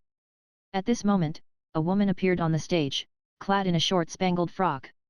Owing to the reflection of the footlights and the paint on her face, all that was visible of the latter was the expression and the smile. Her body was supple and voluptuous. She sang and danced. Arcade, I have always loved dancing and music, but this creature's thrilling voice and insidious movements created in me an uneasiness I had never known before. My color came and went. My eyelids drooped, my tongue clove to my mouth. I could not leave the spot. And Theophile related, groaning, how, possessed by desire for this woman, he did not return to heaven again, but, taking the shape of a man, lived an earthly life, for it is written, in those days the sons of God saw that the daughters of men were beautiful. A fallen angel, having lost his innocence along with the vision of God, Theophile at heart still retained his simplicity of soul. Clad in rags, filched from the stall of a Jewish hawker, he went to seek the woman he loved. She was called Bouchata and lodged in a small house in Montmartre. He flung himself at her feet and told her she was adorable, that she sang delightfully, that he loved her madly, that, for her, he would renounce his family and his country, that he was a musician and had nothing to eat. Touched by such youthful ingenuousness, candor, poverty, and love, she fed, clothed, and loved him. However, after long and painful struggles, he procured employment as a music teacher, and made some money, which he brought to his mistress, keeping nothing for himself.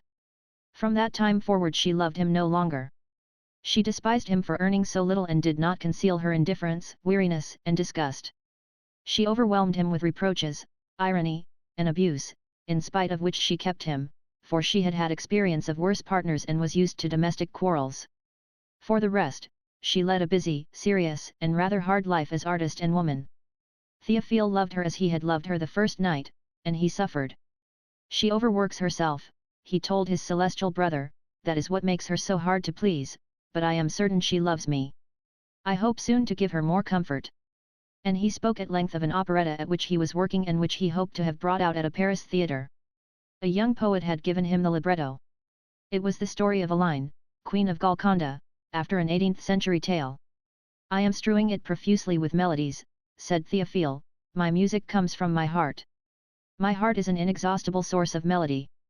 Unfortunately nowadays people like recondite arrangements, difficult scoring.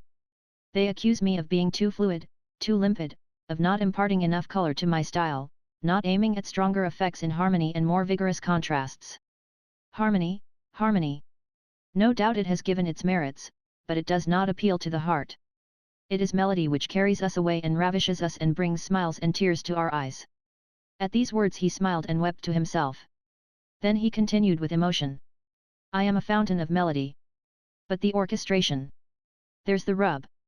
In paradise, you know, Arcade, in the matter of instruments, we only possess the harp, the psaltery, and the hydraulic organ. Arcade was only listening to him with half an ear. He was meditating plans which filled his soul and swelled his heart. Do you know any angels in revolt? He asked his companion. As for me, I know only one, Prince Istar, with whom I have exchanged a few letters and who offered to share his attic with me while I was finding a lodging in this town, where I believe rents are very high. Of angels in revolt Théophile knew none. When he met a fallen spirit who had formerly been one of his comrades he shook him by the hand, for he was a faithful friend. Sometimes he saw Prince Istar. But he avoided all those bad angels who shocked him by the violence of their opinions and whose conversations plagued him to death. Then you don't approve of me? Asked the impulsive Arcade. Friend, I neither approve of you nor blame you. I understand nothing of the ideas which trouble you. Neither do I think it good for an artist to concern himself with politics. One has quite sufficient to occupy oneself with one's art. He loved his profession, and had hopes of arriving one day, but theatrical ways disgusted him. The only chance he saw of having his piece played was to take one or two, perhaps three, collaborators, who, without having done any work, would sign their names and share the profits. Soon Bouch Otto would fail to find engagements. When she offered her services in some small hall the manager began by asking her how many shares she was taking in the business. Such customs, thought Théophile, were deplorable. Chapter 13. Wherein we hear the beautiful Archangel Zita unfold her lofty designs and are shown the wings of Mirar, all moth-eaten, in a cupboard. Thus talking, the two archangels had reached the boulevard Rochecoart. As his eye lighted on a tavern, whence, through the mist, the light fell golden on the pavement, Théophile suddenly bethought himself of the Archangel Ithuriel who, in the guise of a poor but beautiful woman, was living in wretched lodgings on La Butte and came every evening to read the papers at this tavern. The musician often met her there. Her name was Zita. Théophile had never been curious enough to inquire into the opinions entertained by this archangel, but it was generally supposed that she was a Russian nihilist, and he took her to be, like Arcade, an atheist and a revolutionary. He had heard remarkable tales about her. People said she was an hermaphrodite, and that as the active and passive principles were united within her in a condition of stable equilibrium, she was an example of a perfect being, finding in herself complete and continuous satisfaction, contented yet unfortunate in that she knew not desire. But, added Théophile, I have my doubts about it. I believe she's a woman and subject to love, like everything else that has life and breath in the universe. Besides, someone caught her one day kissing her hand to a strapping peasant fellow. He offered to introduce his companion to her. The two angels found her alone, reading. As they drew near she lifted her great eyes in whose deeps of molten gold little sparks of light were forever a dance. Her brows were contracted into that austere fold which we see on the forehead of the Pythian Apollo, her nose was perfect and descended without a curve, her lips were compressed and imparted a disdainful and supercilious air to her whole countenance. Her tawny hair, with its gleaming lights, was carelessly adorned with the tattered remnants of a huge bird of prey, her garments lay about her in dark and shapeless folds. She was leaning her chin on a small ill-tended hand. Arcade, who had but recently heard references made to this powerful archangel, showed her marked esteem, and placed entire confidence in her. He immediately proceeded to tell of the progress his mind had made towards knowledge and liberty, of his lucubrations in the D'Esparvieu library, of his philosophical reading, his studies of nature, his works on exegesis, his anger and his contempt when he recognized the deception of the demiurge, his voluntary exile among mankind, and, finally, of his project to stir up rebellion in heaven. Ready to dare all against an odious master, whom he pursued with inextinguishable hatred, he expressed his profound happiness at finding in Ithuriel a mind capable of counseling and helping him in his great undertaking. "You are not a very old hand at revolutions," said Zita, smiling. Nevertheless, she doubted neither his sincerity nor the firmness of his declared resolve, and she congratulated him on his intellectual audacity. "That is what is most lacking in our people," she said, "they do not think." And she added almost immediately, "But on what can intelligence sharpen its wits, in a country where the climate is soft and existence made easy? Even here, where necessity calls for intellectual activity, nothing is rarer than a person who thinks." "Nevertheless," replied Morris's guardian angel, "man has created science. The important thing is to introduce it into heaven. When the angels possess some notions of physics, chemistry, astronomy, and physiology, when the study of matter shows them worlds in an atom, and an atom in the myriads of planets, when they see themselves lost between these two infinities, when they weigh and measure the stars, analyze their composition, and calculate their orbits, they will recognize that these monsters work in obedience to forces which no intelligence can define, or that each star has its particular divinity, or indigenous god, and they will realize that the gods of Aldebaran, Betelgeuse, and Sirius are greater than El Dabaoth. When at length they come to scrutinize with care the little world in which their lot is cast, and, piercing the crust of the earth, note the gradual evolution of its flora and fauna and the rude origin of man, who, under the shelter of rocks and in cave dwellings, had no god but himself, when they discover that, united by the bonds of universal kinship to plants, beasts, and men, they have successively endued all forms of organic life, from the simplest and the most primitive, until they became at length the most beautiful of the children of light, they will perceive that El Dabaoth, the obscure demon of an insignificant world lost in space, is imposing on their credulity when he pretends that they issued from nothingness at his bidding. They will perceive that he lies in calling himself the infinite, the eternal, the almighty, and that, so far from having created worlds, he knows neither their number nor their laws. They will perceive that he is like unto one of them, they will despise him, and, shaking off his tyranny, will fling him into the Gehenna where he has hurled those more worthy than himself. "Do you think so?" murmured Zita, puffing out the smoke of her cigarette. "Nevertheless, this knowledge by virtue of which you reckon to enfranchise heaven, has not destroyed religious sentiment on earth. In countries where they have set up and taught this science of physics, of chemistry, astronomy, and geology, which you think capable of delivering the world, Christianity has retained almost all its sway. If the positive sciences have had such a feeble influence on the beliefs of mankind, it is not likely they will exercise a greater one on the opinions of the angels, and nothing is of such dubious efficacy as scientific propaganda." "What?" exclaimed Arcade, "you deny that science has given the Church its death blow? Is it possible? The Church, at any rate, judges otherwise. Science, which you believe has no power over her, is redoubtable to her, since she proscribes it. From Galileo's dialogues to Monsieur Allard's little manuals she has condemned all its discoveries. And not without reason. In former days, when she gathered within her fold all that was great in human thought, the Church held sway over the bodies as well as over the souls of men, and imposed unity of obedience by fire and sword. Today her power is but a shadow and the elect among the great minds have withdrawn from her. That is the state to which science has reduced her." "Possibly," replied the beautiful archangel, "but how slowly, with what vicissitudes, at the price of what efforts, of what sacrifices." Zita did not absolutely condemn scientific propaganda, but she anticipated no prompt or certain results from it. For her it was not so much a question of enlightening the angels, the important thing was to enfranchise them. In her opinion one only exerted a strong influence on individuals, whoever they might be, by rousing their passions, and appealing to their interests. Persuade the angels that they will cover themselves with glory by overthrowing the tyrant, and that they will be happier once they are free, that is the most practical policy to attempt, and, for my own part, I am devoting all my energies to its fulfillment. It is certainly no light task, because the kingdom of heaven is a military autocracy and there is no public opinion in it.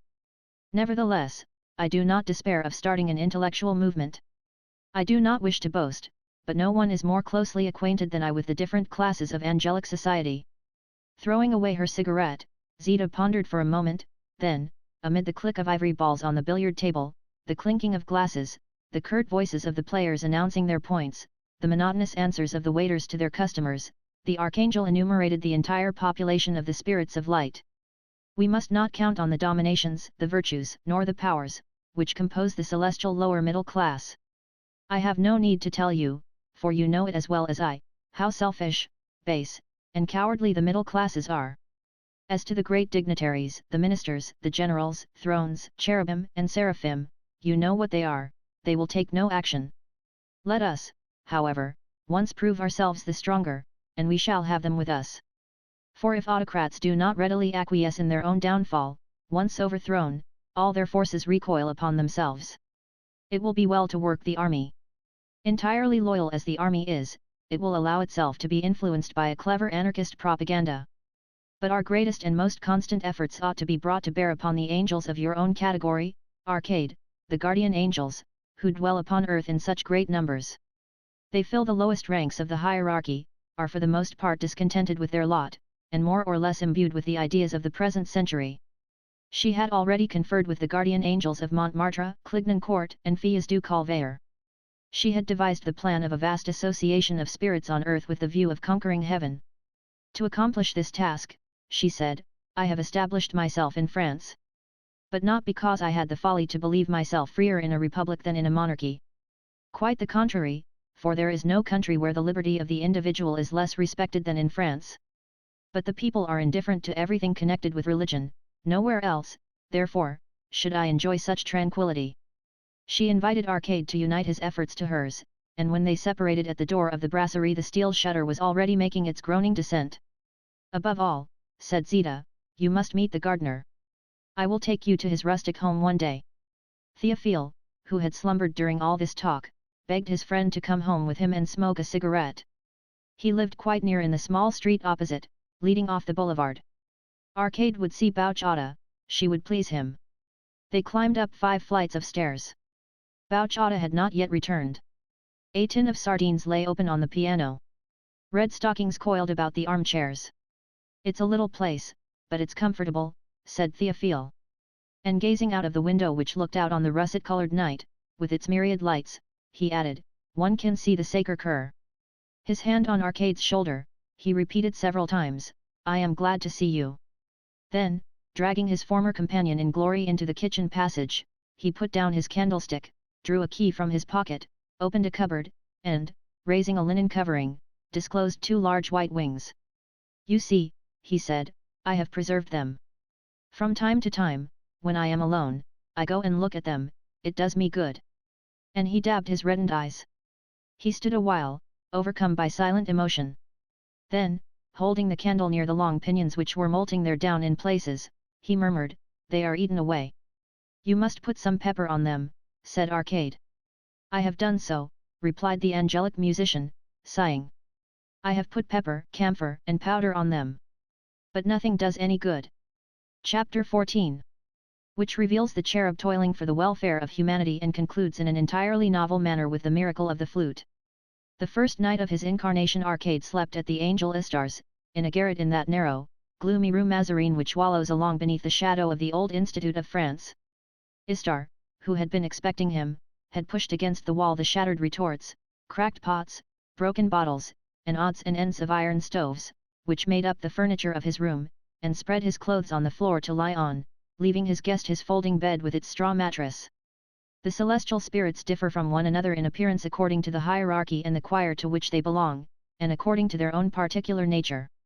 They are all beautiful, but in different fashion, and they do not all offer to the eye the soft contours and dimpling smiles of childhood with its rosy lights and pearly tints.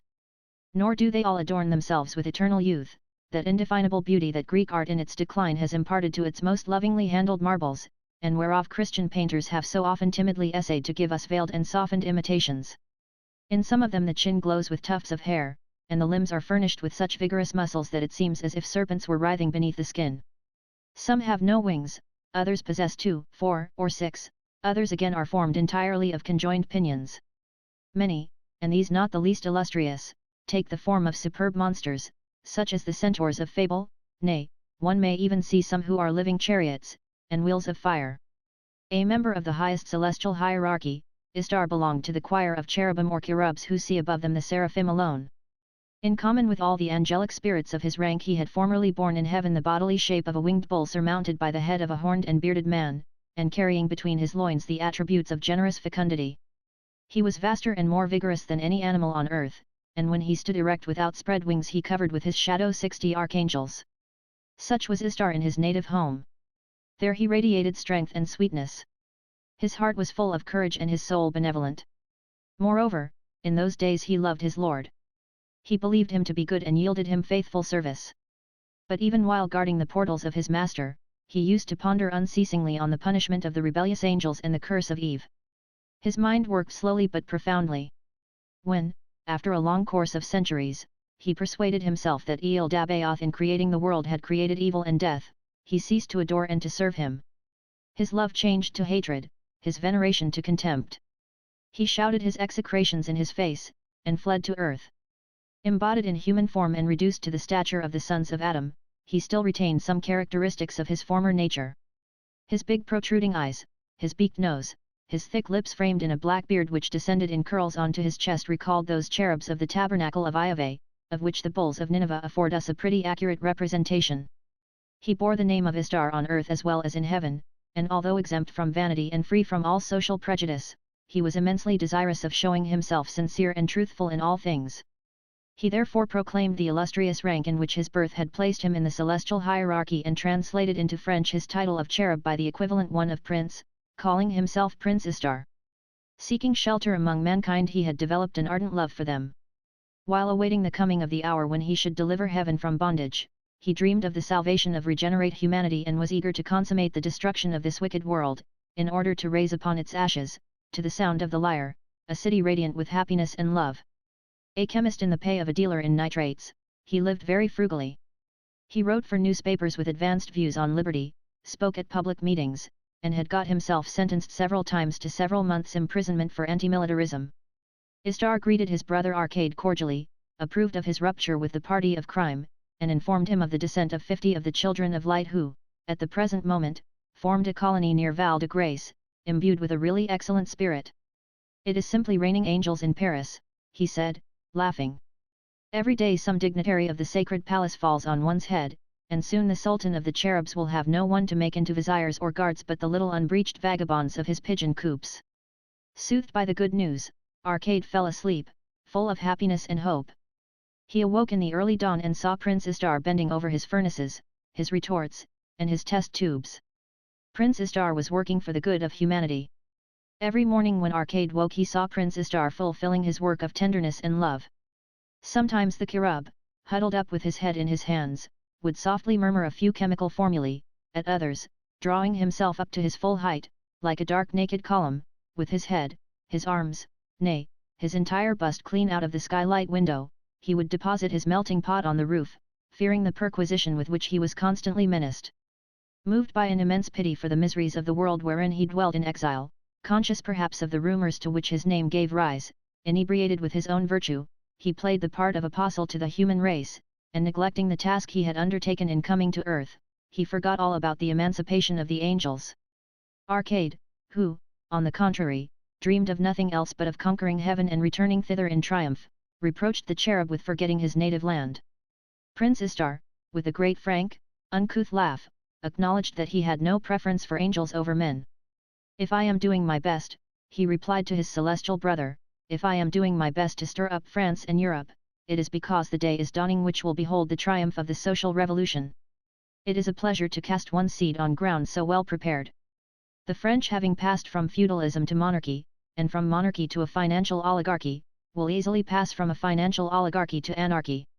"How erroneous it is," retorted Arcade, "to believe in great and sudden changes in the social order in Europe.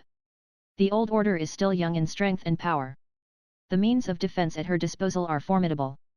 On the other hand, the proletariat's plan of defensive organization is of the vaguest description and brings merely weakness and confusion to the struggle.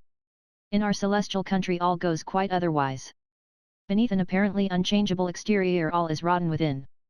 A mere push would suffice to overturn an edifice which has not been touched for millions of centuries. Outworn administration, outworn army, outworn finance, the whole thing is more worm-eaten than either the Russian or Persian autocracy. And the kindly arcade adjured the cherub to fly first to the aid of his brethren who, though dwelling amid the soft clouds with the sound of citterns and their cups of paradisal wine around them, were in more wretched plight than mankind bowed over the grudging earth. For the latter have a conception of justice, while the angels rejoice in iniquity. He exhorted him to deliver the Prince of Light and his stricken companions and to re-establish them in their ancient honors. Prince Istar allowed himself to be convinced. He promised to put the sweet persuasiveness of his words and the excellent formulae of his explosives at the service of the celestial revolution. He gave his promise. "Tomorrow," he said. And when the morrow came he continued his anti-militarist propaganda at Isile Maligno. Like the Titan Prometheus, Istar loved mankind. Arcade, suffering from all the desires to which the sons of Adam are subjected, found himself lacking in resources to satisfy them. Istar gave him a start in a printing house in the Rue de Vaugirard where he knew the foreman. Arcade, thanks to his celestial intelligence, soon knew how to set up type and became, in a short time, a good compositor. After standing all day in the whirring workroom, holding the composing stick in his left hand, and swiftly drawing the little leaden signs from the case in the order required by the copy fixed in the visorium, he would go and wash his hands at the pump and dine at the corner bar, a newspaper propped up before him on the marble table.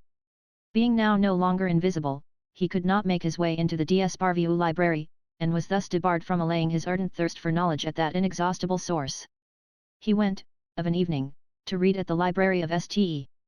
Genevieve on the famous Hill of Learning, but there were only ordinary books to be had there, greasy things, covered with ridiculous annotations, and lacking many pages. The sight of women troubled and unsettled him. He would remember Madame des Aubels and her charm, and, although he was handsome, he was not loved, because of his poverty and his workaday clothes. He saw much of Zita, and took a certain pleasure in going for walks with her on Sundays along the dusty roads which edge the grass-grown trenches of the fortifications. They wandered, the pair of them, by wayside inns, market gardens, and green retreats, propounding and discussing the vastest plans that ever stirred the world, and, occasionally, as they passed along by some travelling circus, the steam organ of the merry-go-round would furnish an accompaniment to their words as they breathed fire and fury against heaven. Zita used often to say, "Istar means well, but he's a simple fellow. He believes in the goodness of men and things. He undertakes the destruction of the old world and imagines that anarchy of itself will create order and harmony. You, Arcade, you believe in science, you deem that men and angels are capable of understanding, whereas, in point of fact, they are only creatures of sentiment. You may be quite sure that nothing is to be obtained from them by appealing to their intelligence, one must rouse their interests and their passions." Arcade, Istar, Zita, and 3 or 4 other angelic conspirators occasionally foregathered in Théophile Bellet's little flat, where Bouchata gave them tea. Though she did not know that they were rebellious angels, she hated them instinctively, and feared them, for she had had a Christian education, albeit she had sadly failed to keep it up. Prince Istar alone pleased her. She thought there was something kind-hearted and an air of natural distinction about him. He stove in the sofa, broke down the armchairs, and tore corners off sheets of music to make notes, which he thrust into pockets invariably crammed with pamphlets and bottles. The musician used to gaze sorrowfully at the manuscript of his operetta, a line, Queen of Golconda, with its corners all torn off. The prince also had a habit of giving Théophile Bellet all sorts of things to take care of, mechanical contrivances, chemicals, bits of old iron, powders, and liquids which gave off noisome smells. Théophile Bellet put them cautiously away in the cupboard where he kept his wings, and the responsibility weighed heavily upon him. Arcade was much pained at the disdain of those of his fellows who had remained faithful. When they met him as they went on their sacred errands they regarded him as they passed by with looks of cruel hatred or of pity that was crueler still. He used to visit the rebel angels whom Prince Istar pointed out to him, and usually met with a good reception, but as soon as he began to speak of conquering heaven, they did not conceal the embarrassment and displeasure he caused them. Arcade perceived that they had no desire to be disturbed in their tastes, their affairs, and their habits. The falsity of their judgment, the narrowness of their minds, shocked him, and the rivalry, the jealousy they displayed towards one another deprived him of all hope of uniting them in a common cause. Perceiving how exile debases the character and warps the intellect, he felt his courage fail him. One evening, when he had confessed his weariness of spirit to Zita, the beautiful archangel said, Let us go and see Nectaire. Nectaire has remedies of his own for sadness and fatigue. She led him into the woods of Montmorency and stopped at the threshold of a small white house, adjoining a kitchen garden, laid waste by winter, where far back in the shadows the light shone on forcing frames and cracked glass melon shades. Nectaire opened the door to his visitors, and, after quieting the growls of a big mastiff which protected the garden, led them into a low room warmed by an earthenware stove. Against the whitewashed wall, on a deal board, among the onions and seeds, lay a flute ready to be put to the lips. A round walnut table bore a stone tobacco jar, a pipe, a bottle of wine and some glasses. The gardener offered each of his guests a cane-seated chair, and himself sat down on a stool by the table. He was a sturdy old man, thick grey hair stood up on his head, he had a furrowed brow, a snub nose, a red face, and a forked beard. The big mastiff stretched himself at his master's feet, rested his short black muzzle on his paws, and closed his eyes. The gardener poured out some wine for his guests, and when they had drunk and talked a little, Zita said to Nectaire, "Please play your flute to us, you will give pleasure to my friend whom I have brought to see you." The old man immediately consented. He put the boxwood pipe to his lips, so clumsy was it that it looked as if the gardener had fashioned it himself, and preluded with a few strange runs. Then he developed rich melodies in which the thrills sparkled like diamonds and pearls on a velvet ground. Touched by cunning fingers, animated with creative breath, the rustic pipe sang like a silver flute. There were no overshrill notes and the tone was always even and pure. One seemed to be listening to the nightingale and the muses singing together, the soul of nature and the soul of man. And the old man ordered and developed his thoughts in a musical language full of grace and daring. He told of love, of fear, of vain quarrels, of all-conquering laughter, of the calm light of the intellect, of the arrows of the mind piercing with their golden shafts the monsters of ignorance and hate. He told also of joy and sorrow bending their twin heads over the earth and of desire which brings worlds into being. The whole night listened to the flute of Nectaire. Already the evening star was rising above the paling horizon. There they sat, Zita with hands clasped about her knees, Arcade, his head leaning on his hand, his lips apart. Motionless they listened. A lark, which had awakened hard by in a sandy field, lured by these novel sounds, rose swiftly in the air, hovered a few seconds, then dropped at one swoop into the musician's orchard. The neighbouring sparrows, forsaking the crannies of the mouldering walls, came and sat in a row on the window ledge whence notes came welling forth that gave them more delight than oats or grains of barley. Aj, coming for the first time out of his wood, folded his sapphire wings on a leafless cherry tree. Beside the drain head, a large black rat, glistening with the greasy water of the sewers, sitting on his hind legs, raised his short arms and slender fingers in amazement. A field mouse, that dwelt in the orchard, was seated near him. Down from the tiles came the old tomcat, who retained the grey fur, the ringed tail, the powerful loins, the courage and the pride of his ancestors. He pushed against the half-open door with his nose and approaching the flute player with silent tread, sat gravely down, pricking his ears that had been torn in many a nocturnal combat. The grocer's white cat followed him, sniffing the vibrant air and then, arching her back and closing her blue eyes, listened in ravishment. Mice, swarming in crowds from under the boards, surrounded them, and fearing neither tooth nor claw, sat motionless, their pink hands folded voluptuously on their bosoms. Spiders that had strayed far from their webs, with waving legs, gathered in a charmed circle on the ceiling. A small grey lizard, that had glided onto the doorstep, stayed there, fascinated, and, in the loft, the bat might have been seen hanging by her nails, head down, now half awakened from her winter sleep, swaying to the rhythm of the marvellous flute. Chapter 15. Wherein we see young Maurice bewailing the loss of his guardian angel, even in his mistress's arms, and wherein we hear the Abbé Patouille reject as vain and illusory all notions of a new rebellion of the angels. A fortnight had elapsed since the angel's apparition in the flat. For the first time Gilbert arrived before Maurice at the rendezvous. Maurice was gloomy, Gilbert sulky. So far as they were concerned nature had resumed her drab monotony. They eyed each other languidly, and kept glancing towards the angle between the wardrobe with the mirror and the window, where recently the pale shade of arcade had taken shape, and where now the blue cretonne of the hangings was the only thing visible. Without giving him a name, it was unnecessary, Madame des Aubiers asked. "You have not seen him since?" Slowly, sadly, Maurice turned his head from right to left, and from left to right. "You look as if you missed him," continued Madame des Aubiers. "But come, confess that he gave you a terrible fright, and that you were shocked at his unconventionally." "Certainly he was unconventional," said Maurice without any resentment. Tell me, Maurice, is it nothing to you now to be with me alone? You need an angel to inspire you. That is sad, for a young man like you. Maurice appeared not to hear, and asked gravely. Gilbert, do you feel that your guardian angel is watching over you? Not at all. I have never thought of him, and yet I am not without religion. In the first place, people who have none are like animals. And then one cannot go straight without religion. It is impossible. Exactly, that's just it, said Maurice, his eyes on the violet stripes of his flowerless pajamas. When one has one's guardian angel one does not even think about him, and when one has lost him one feels very lonely. So you miss this? Well, the fact is. Oh, yes, you miss him. Well, my dear, the loss of such a guardian angel as that is no great matter. No. He is not worth much, that arcade of yours. On that famous day, while you were out getting him some clothes, he was ever so long fastening my dress, and I certainly felt his hand. Well, at any rate, don't trust him. Maurice dreamily lit a cigarette.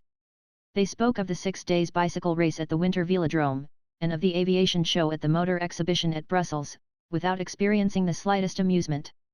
Then they tried love-making as a sort of convenient pastime, and succeeded in becoming moderately absorbed in it, but at the very moment when she might have been expected to play a part more in accordance with a mutual sentiment, she exclaimed with a sudden start. Good heavens! Maurice, how stupid of you to tell me that my guardian angel can see me! You cannot imagine how uncomfortable the idea makes me. Maurice, somewhat taken aback, recalled, a little roughly, his mistress's wandering thoughts. She declared that her principles forbade her to think of playing a round game with angels. Maurice was longing to see Arcade again and had no other thought. He reproached himself for suffering him to depart without discovering where he was going, and he cudgelled his brains night and day thinking how to find him again. On the bare chance, he put a notice in the personal column of one of the big papers, running thus. Arcade. Come back to your Maurice. Day after day went by, and Arcade did not return. One morning, at 7 o'clock, Maurice went to Saint Sulpice to hear Abbé Patouille say Mass, then, as the priest was leaving the sacristy, he went up to him and asked to be heard for a moment. They descended the steps of the church together and in the bright morning light walked round the fountain of the Quatre Évêques. In spite of his troubled conscience and the difficulty of presenting so extraordinary a case with any degree of credibility, Maurice related how the angel Arcade had appeared to him and had announced his unhappy resolve to separate from him and to stir up a new revolt of the spirits of glory.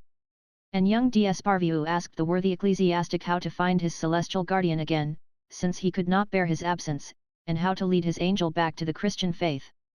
Abbé Patouille replied in a tone of affectionate sorrow that his dear child had been dreaming, that he took a morbid hallucination for reality, and that it was not permissible to believe that good angels may revolt. People have a notion, he added, that they can lead a life of dissipation and disorder with impunity. They are wrong. The abuse of pleasure corrupts the intelligence and impairs the understanding. The devil takes possession of the sinner's senses, penetrating even to his soul. He has deceived you, Maurice, by a clumsy artifice. Maurice objected that he was not in any way a victim of hallucinations, that he had not been dreaming, that he had seen his guardian angel with his eyes and heard him with his ears. Monsieur l'Abbé, he insisted, a lady who happened to be with me at the time, I need not mention her name, also saw and heard him. And, moreover, she felt the angel's fingers straying, well, anyhow, she felt them. Believe me, Monsieur l'Abbé, nothing could be more real, more positively certain than this apparition. The angel was fair, young, very handsome. His clear skin seemed, in the shadow, as if bathed in milky light. He spoke in a pure, sweet voice. That, alone, my child, the Abbé interrupted quickly, proves you were dreaming. According to all the demonologies, bad angels have a hoarse voice, which grates like a rusty lock, and even if they did contrive to give a certain look of beauty to their faces, they cannot succeed in imitating the pure voice of the good spirits. This fact, attested by numerous witnesses, is established beyond all doubt. But, Monsieur l'Abbé, I saw him. I saw him sit down, stark naked, in an armchair on a pair of black stockings. What else do you want me to tell you? The Abbé Patouille appeared in no way disturbed by this announcement. I say once more, my son, he replied, that these unhappy illusions, these dreams of a deeply troubled soul, are to be ascribed to the deplorable state of your conscience. I believe, moreover, that I can detect the particular circumstance that has caused your unstable mind thus to come to grief. During the winter in company with Monsieur Sariette and your uncle Gaydon, you came, in an evil frame of mind, to see the chapel of the Holy Angels in this church, then undergoing repair. As I observed on that occasion, it is impossible to keep artists too closely to the rules of Christian art, they cannot be too strongly enjoined to respect Holy Writ and its authorized interpreters. Monsieur Eugene Delacroix did not suffer his fiery genius to be controlled by tradition. He brooked no guidance and, here, in this chapel he has painted pictures which in common parlance we call lurid, compositions of a violent, terrible nature which, far from inspiring the soul with peace, quietude, and calm, plunge it into a state of agitation.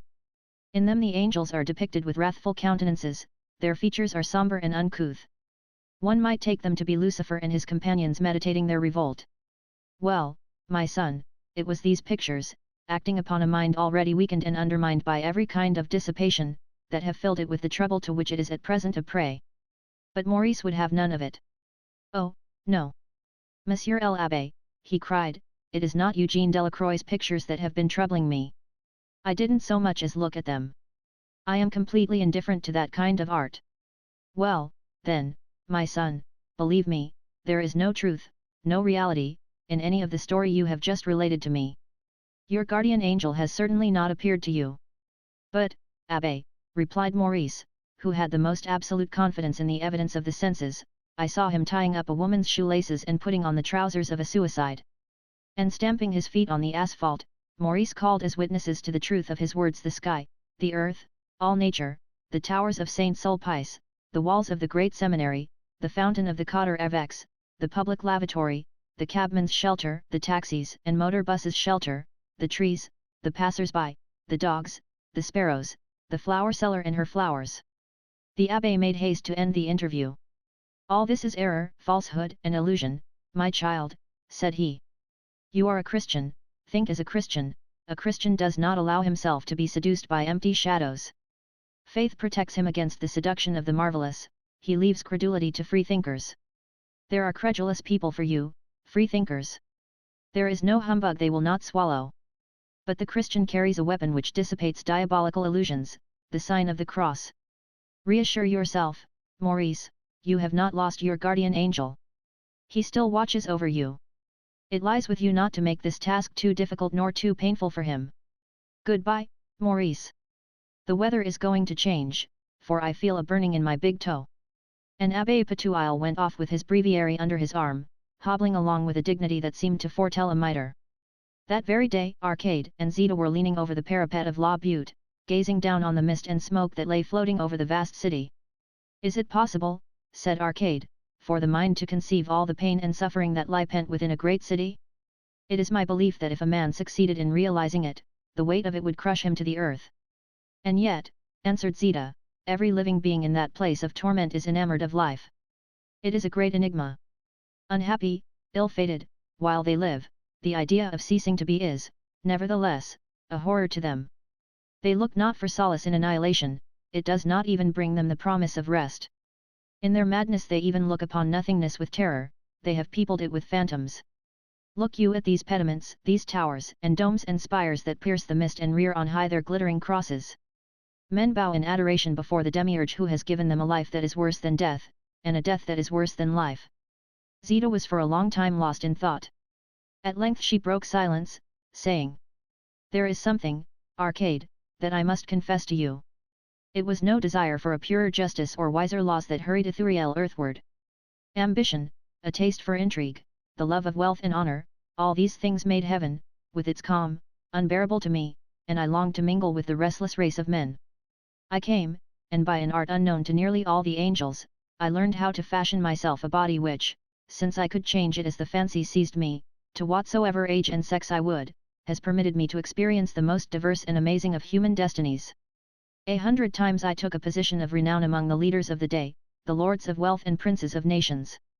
I will not reveal to you, Arcade, the famous names I bore, know only that I was preeminent in learning, in the fine arts, in power, wealth, and beauty, among all the nations of the world.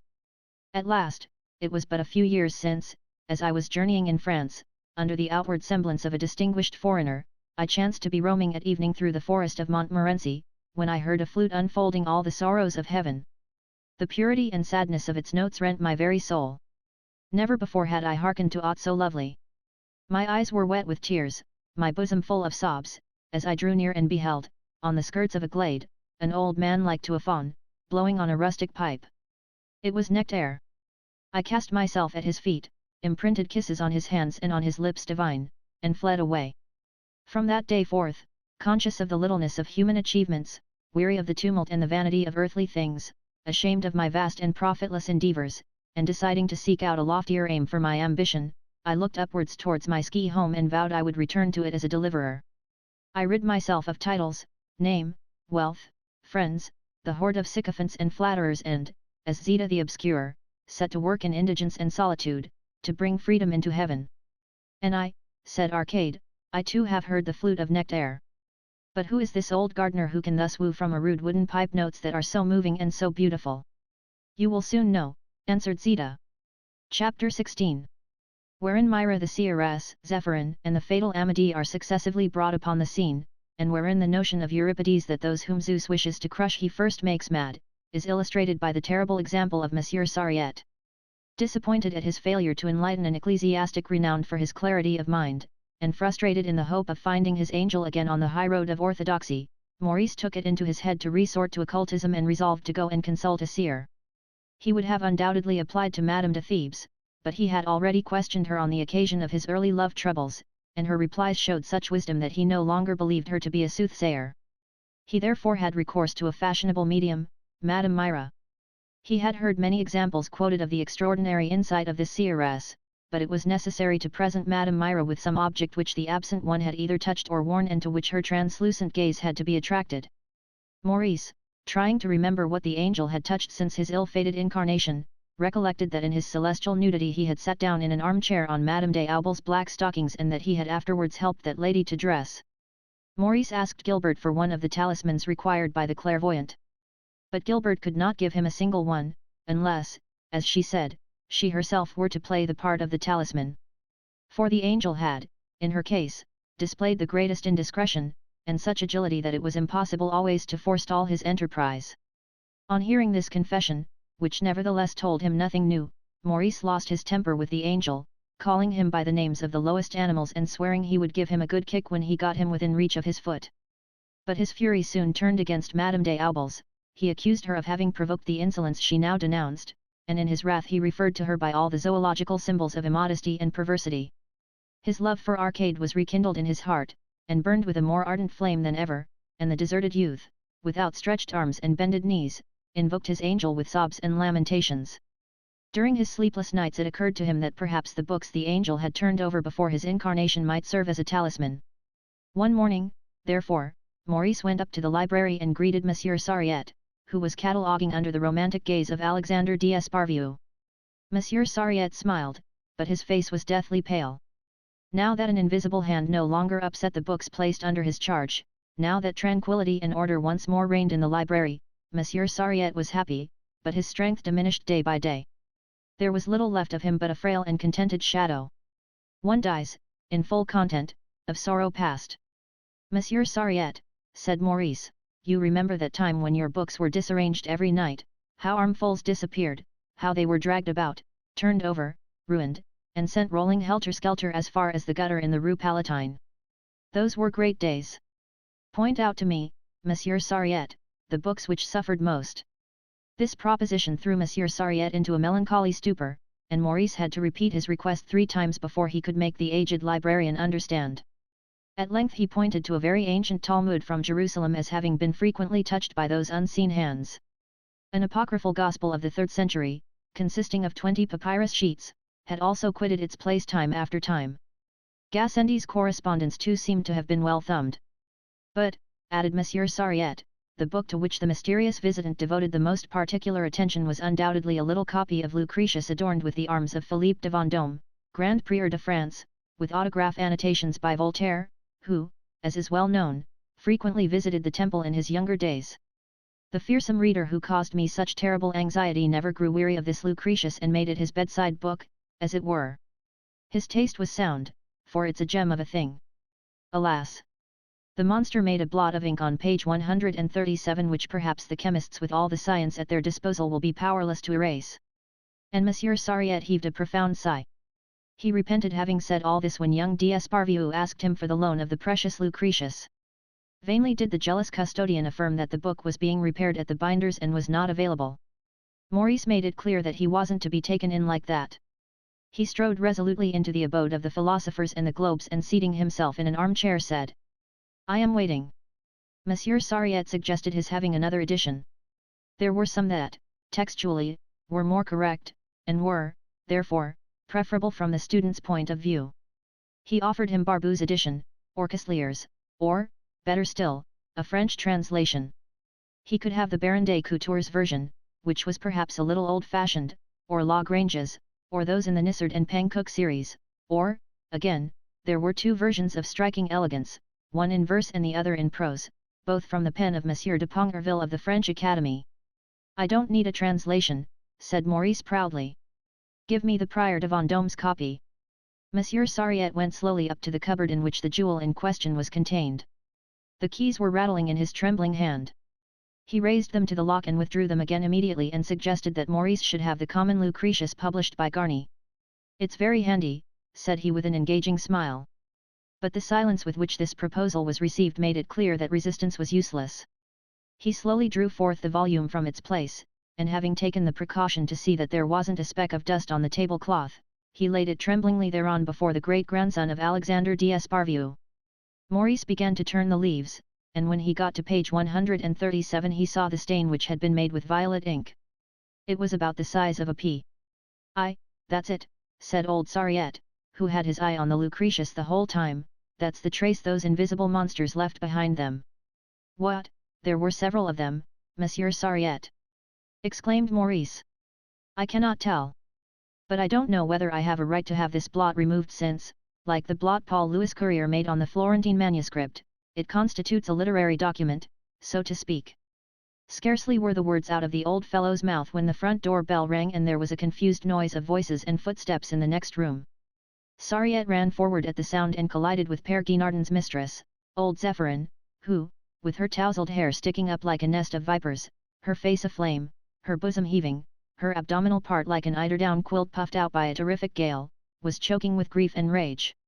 And amid sobs and sighs and groans and all the innumerable sounds which, on earth, make up the mighty uproar to which the emotions of living beings and the tumult of nature give rise, she cried, "He's gone, the monster! He's gone off with her! He's cleared out the whole shanty and left me to shift for myself with 18 pence in my purse."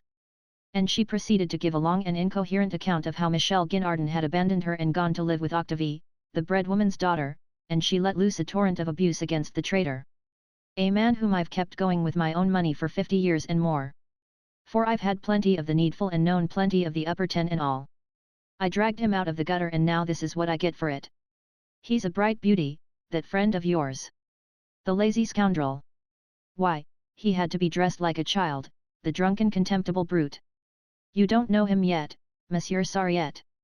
He's a forger. He turns out Giottos, I tell you, and Fra Angelicos and Grecos, as hard as he can and sells them to art dealers, yes, and Fragonards too, and Baudouins. He's a debauchee, and doesn't believe in God.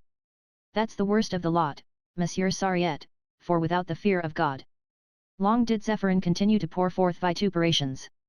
When at last her breath failed her, Monsieur Sariette availed himself of the opportunity to exhort her to be calm and bring herself to look on the bright side of things. Guinardon would come back. A man doesn't forget anyone he's lived and got on well with for 50 years. These two observations only goaded her to a fresh outburst, and Zéphirine swore she would never forget the slight that had been put on her, she swore she would never have the monster back with her any more. And if he came to ask her to forgive him on his knees, she would let him grovel at her feet. "Don't you understand, Monsieur Sariette, that I despise and hate him, that he makes me sick?" 60 times she voiced these lofty sentiments, 60 times she vowed she would never have Guinardon back with her again, that she couldn't bear the sight of him, even in a picture. Monsieur Sariette made no attempt to oppose a resolve which, after protestations such as these, he regarded as unshakable. He did not blame Zéphirine in the least. He even supported her. Unfolding to the deserted one a purer future, he told her of the frailty of human sentiment, exhorted her to display a spirit of renunciation and enjoined her to show a pious resignation to the will of God. Seeing, in truth, that your friend is so little worthy of affection, he was not suffered to continue. Zephyrin flew at him, and shaking him furiously by the collar of his frock coat, she yelled, half choking with rage, so little worthy of affection. Michel! Ah! My boy, you find another more kind, more gay, more witty, you find another like him, always young, yes, always not worthy of affection. Anyone can see you don't know anything about love, you old duffer.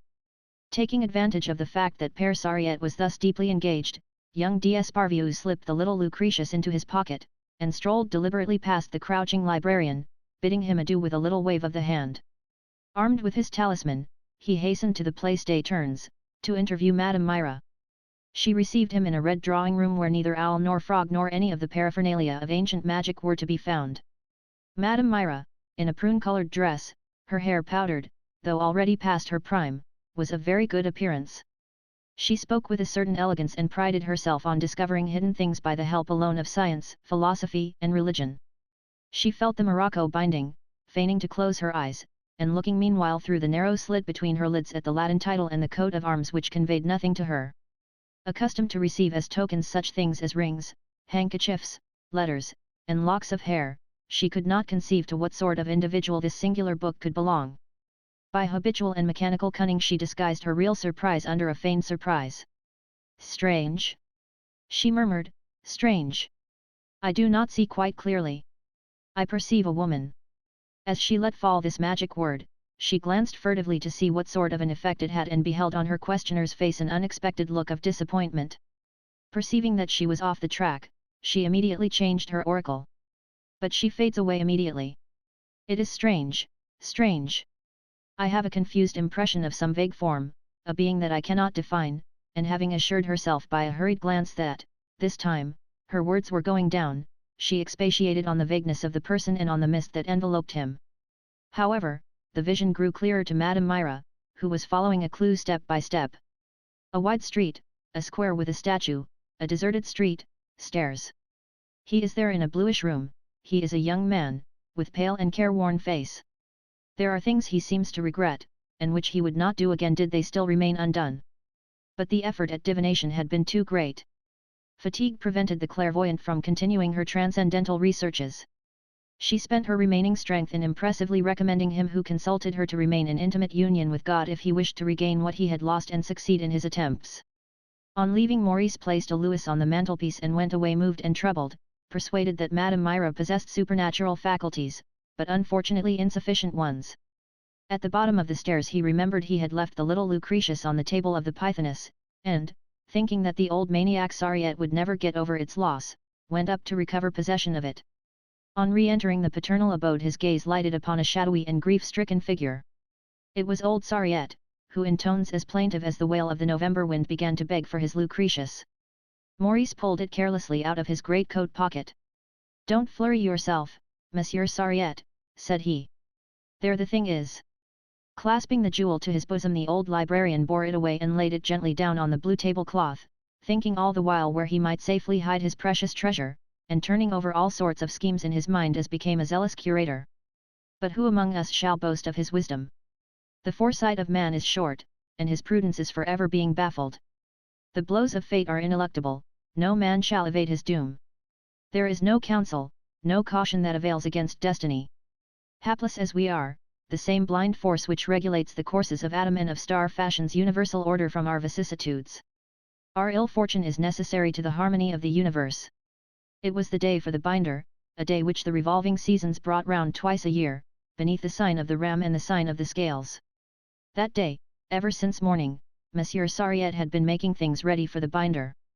He had laid out on the table as many of the newly purchased paper-bound volumes as were deemed worthy of a permanent binding or of being put in boards, and also those books whose binding was in need of repair, and of all these he had drawn up a detailed and accurate list. Punctually at 5 o'clock, old Amedee, the man from Ledger-Masseuse, the binder in the Rue de l'Abbé, presented himself at the d'Esparvieu library and, after a double check had been carried out by Monsieur Sariette, thrust the books he was to take back to his master into a piece of cloth which he fastened into knots at the four corners and hoisted on to his shoulder. He then saluted the librarian with the following words, "Good night, all," and went downstairs.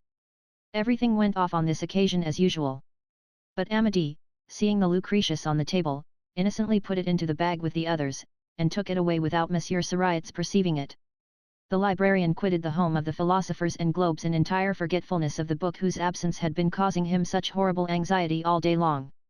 Some people may take a stern view of the matter and call this a lapse, a defection of his better nature. But would it not be more accurate to say that fate had decided that things should come to pass in this manner, and that what is called chance, and is in fact but the regular order of nature, had accomplished this imperceptible deed which was to have such awful consequences in the sight of man? Monsieur Sariette went off to his dinner at the Quatre Évêques, and read his paper La Croix. He was tranquil and serene. It was only the next morning when he entered the abode of the philosophers and globes that he remembered the Lucretius. Failing to see it on the table he looked for it everywhere, but without success. It never entered his head that Amédée might have taken it away by mistake. What he did think was that the invisible visitant had returned, and he was mightily disturbed. The unhappy curator, hearing a noise on the landing, opened the door and found it was little Leon, who, with the gold-braided képi stuck on his head, was shouting Vive la France and hurling dusters and feather brooms and Hippolyte's floor Polish at imaginary foes. The child preferred this landing for playing soldiers to any other part of the house, and sometimes he would stray into the library. Monsieur Sariette was seized with the sudden suspicion that it was he who had taken the Lucretius to use as a missile, and he ordered him, in threatening tones, to give it back. The child denied that he had taken it, and Monsieur Sariette had recourse to cajolery. "Leon, if you bring me back the little red book, I will give you some chocolates." The child grew thoughtful, and in the evening, as Monsieur Sariette was going downstairs, he met Leon, who said, "There's the book," and, holding out a much-torn picture book called The Story of Gribolle, demanded his chocolates. A few days later the post brought Maurice the prospectus of an inquiry agency managed by an ex-employee at the prefecture of police. It promised celerity and discretion. He found at the address indicated a moustached gentleman morose and careworn, who demanded a deposit and promised to find the individual. The ex-police official soon wrote to inform him that very onerous investigations had been commenced and asked for fresh funds. Maurice gave him no more and resolved to carry on the search himself. Imagining, not without some likelihood, that the angel would associate with the wretched, seeing that he had no money, and with the exiled of all nations, like himself, revolutionaries, he visited the lodging-houses at Saint-Ouen, at La Chapelle, Montmartre and the Barrière d'Italie. He sought him in the doss houses, public houses where they give you plates of tripe, and others where you can get a sausage for 3 sous. He searched for him in the cellars at the market and at Père Momies. Maurice visited the restaurants where nihilists and anarchists take their meals. There he came across men dressed as women, gloomy and wild-looking youths, and blue-eyed octogenarians who laughed like little children. He observed, asked questions, was taken for a spy, had a knife thrust into him by a very beautiful woman, and the very next day continued his search in beer-houses, lodging-houses, houses of ill fame, gambling hells down by the fortifications, at the receivers of stolen goods, and among the Apaches. Seeing him thus pale, harassed, and silent, his mother grew worried. "We must find him a wife," she said. "It is a pity that Mademoiselle de la Verdelière has not a bigger fortune." Abbé Patouille did not hide his anxiety. "This child," he said, "is passing through a moral crisis." "I am more inclined to think," replied Monsieur René d'Esparvieu, "that he is under the influence of some bad woman. We must find him an occupation which will absorb him and flatter his vanity. I might get him appointed secretary to the Committee for the Preservation of Country Churches, or consulting counsel to the Syndicate of Catholic Plumbers." Chapter 17. Wherein we learn that Safar, no less eager for gold than Mammon, looked upon his heavenly home less favourably than upon France, a country blessed with a savings bank and loan departments, and wherein we see, yet once again, that whoso is possessed of this world's goods fears the evil effects of any change. Meanwhile Arcade led a life of obscure toil. He worked at a printer's in the Rue Saint-Benoît, and lived in an attic in the Rue Mouffetard. His comrades having gone on strike, he left the workroom and devoted his day to his propaganda. So successful was he that he won over to the side of Revolt 50,000 of those guardian angels who, as Zita had surmised, were discontented with their condition and imbued with the spirit of the times. But lacking money, he lacked liberty, and could not employ his time as he wished in instructing the sons of heaven. So, too, Prince Istar, hampered by want of funds, manufactured fewer bombs than were needed, and these less fine. Of course he prepared a good many small pocket machines. He had filled Theophile's rooms with them, and not a day passed but he forgot some and left them lying about on the seats in various cafés. But a nice bomb, easily handled and capable of destroying many big mansions, cost him from 20 to 25,000 francs, and Prince Istar only possessed two of this kind. Equally bent on procuring funds, Arcade and Istar both went to make a request for money from a celebrated financier named Max Everdingen, who, as everyone knows, is the managing director of the biggest banking concern in France and indeed in the whole world. What is not so well known is that Max Everdingen was not born of woman, but is a fallen angel. Nevertheless, such is the truth. In heaven he was named Safar, and guarded the treasures of Ile d'Abaoth, a great collector of gold and precious stones. In the exercise of this function Safar contracted a love of riches which could not be satisfied in a state of society in which banks and stock exchanges are alike unknown. His heart flamed with an ardent love for the God of the Hebrews to whom he remained faithful during a long course of centuries. But at the commencement of the 20th century of the Christian era, casting his eyes down from the height of the firmament upon France, he saw that this country, under the name of a republic, was constituted as a plutocracy and that, under the appearance of a democratic government, high finance exercised sovereign sway, untrammeled and unchecked. Henceforth life in the empyrean became intolerable to him. He longed for France as for the promised land, and one day, bearing with him all the precious stones he could carry, he descended to earth and established himself in Paris. This angel of cupidity did good business there. Since his materialization his face had lost its celestial aspect, it reproduced the Semitic type in all its purity, and one could admire the lines and the puckers which wrinkle the faces of bankers and which are to be seen in the money changers of Quintin Matsys. His beginnings were humble and his success amazing. He married an ugly woman and they saw themselves reflected in their children as in a mirror. Baron Max Everdingen's large mansion, which rears itself on the heights of the Trocadero, is crammed with the spoils of Christian Europe. The Baron received Arcade and Prince Istar in his study, one of the most modest rooms in his mansion. The ceiling is decorated with a fresco of Tiepolo, taken from a Venetian palace. The bureau of the regent, Philip of Orleans, is in this room, which is full of cabinets, showcases, pictures, and statues. Arcade allowed his gaze to wander over the walls. "How comes it, my brother Safar," said he, "that you, in spite of your Jewish heart, obey so ill the commandment of the Lord your God who said, 'Thou shalt have no graven images'? For here I see an Apollo of Houdons and a Hebe of Lemoines, and several busts by Cafieri. And, like Solomon in his old age, O Son of God, you set up in your dwelling place the idols of strange nations, for such are this Venus of Boucher, this Jupiter of Rubens, and those nymphs that are indebted to Fragonard's brush for the gooseberry jam which smears their gleaming limbs. And here in this single showcase, Safar, you keep the scepter of St. Louis, 600 pearls of Marie Antoinette's broken necklace, the imperial mantle of Charles V, the tiara wrought by Ghiberti for Pope Martin V, the Colonna, Bonaparte's sword, and I know not what besides." "Mere trifles," said Max Everdingen. "My dear Baron," said Prince Istar, "you even possess the ring which Charlemagne placed on a fairy's finger and which was thought to be lost. But let us discuss the business on which we have come. My friend and I have come to ask you for money." "I can well believe it," replied Max Everdingen.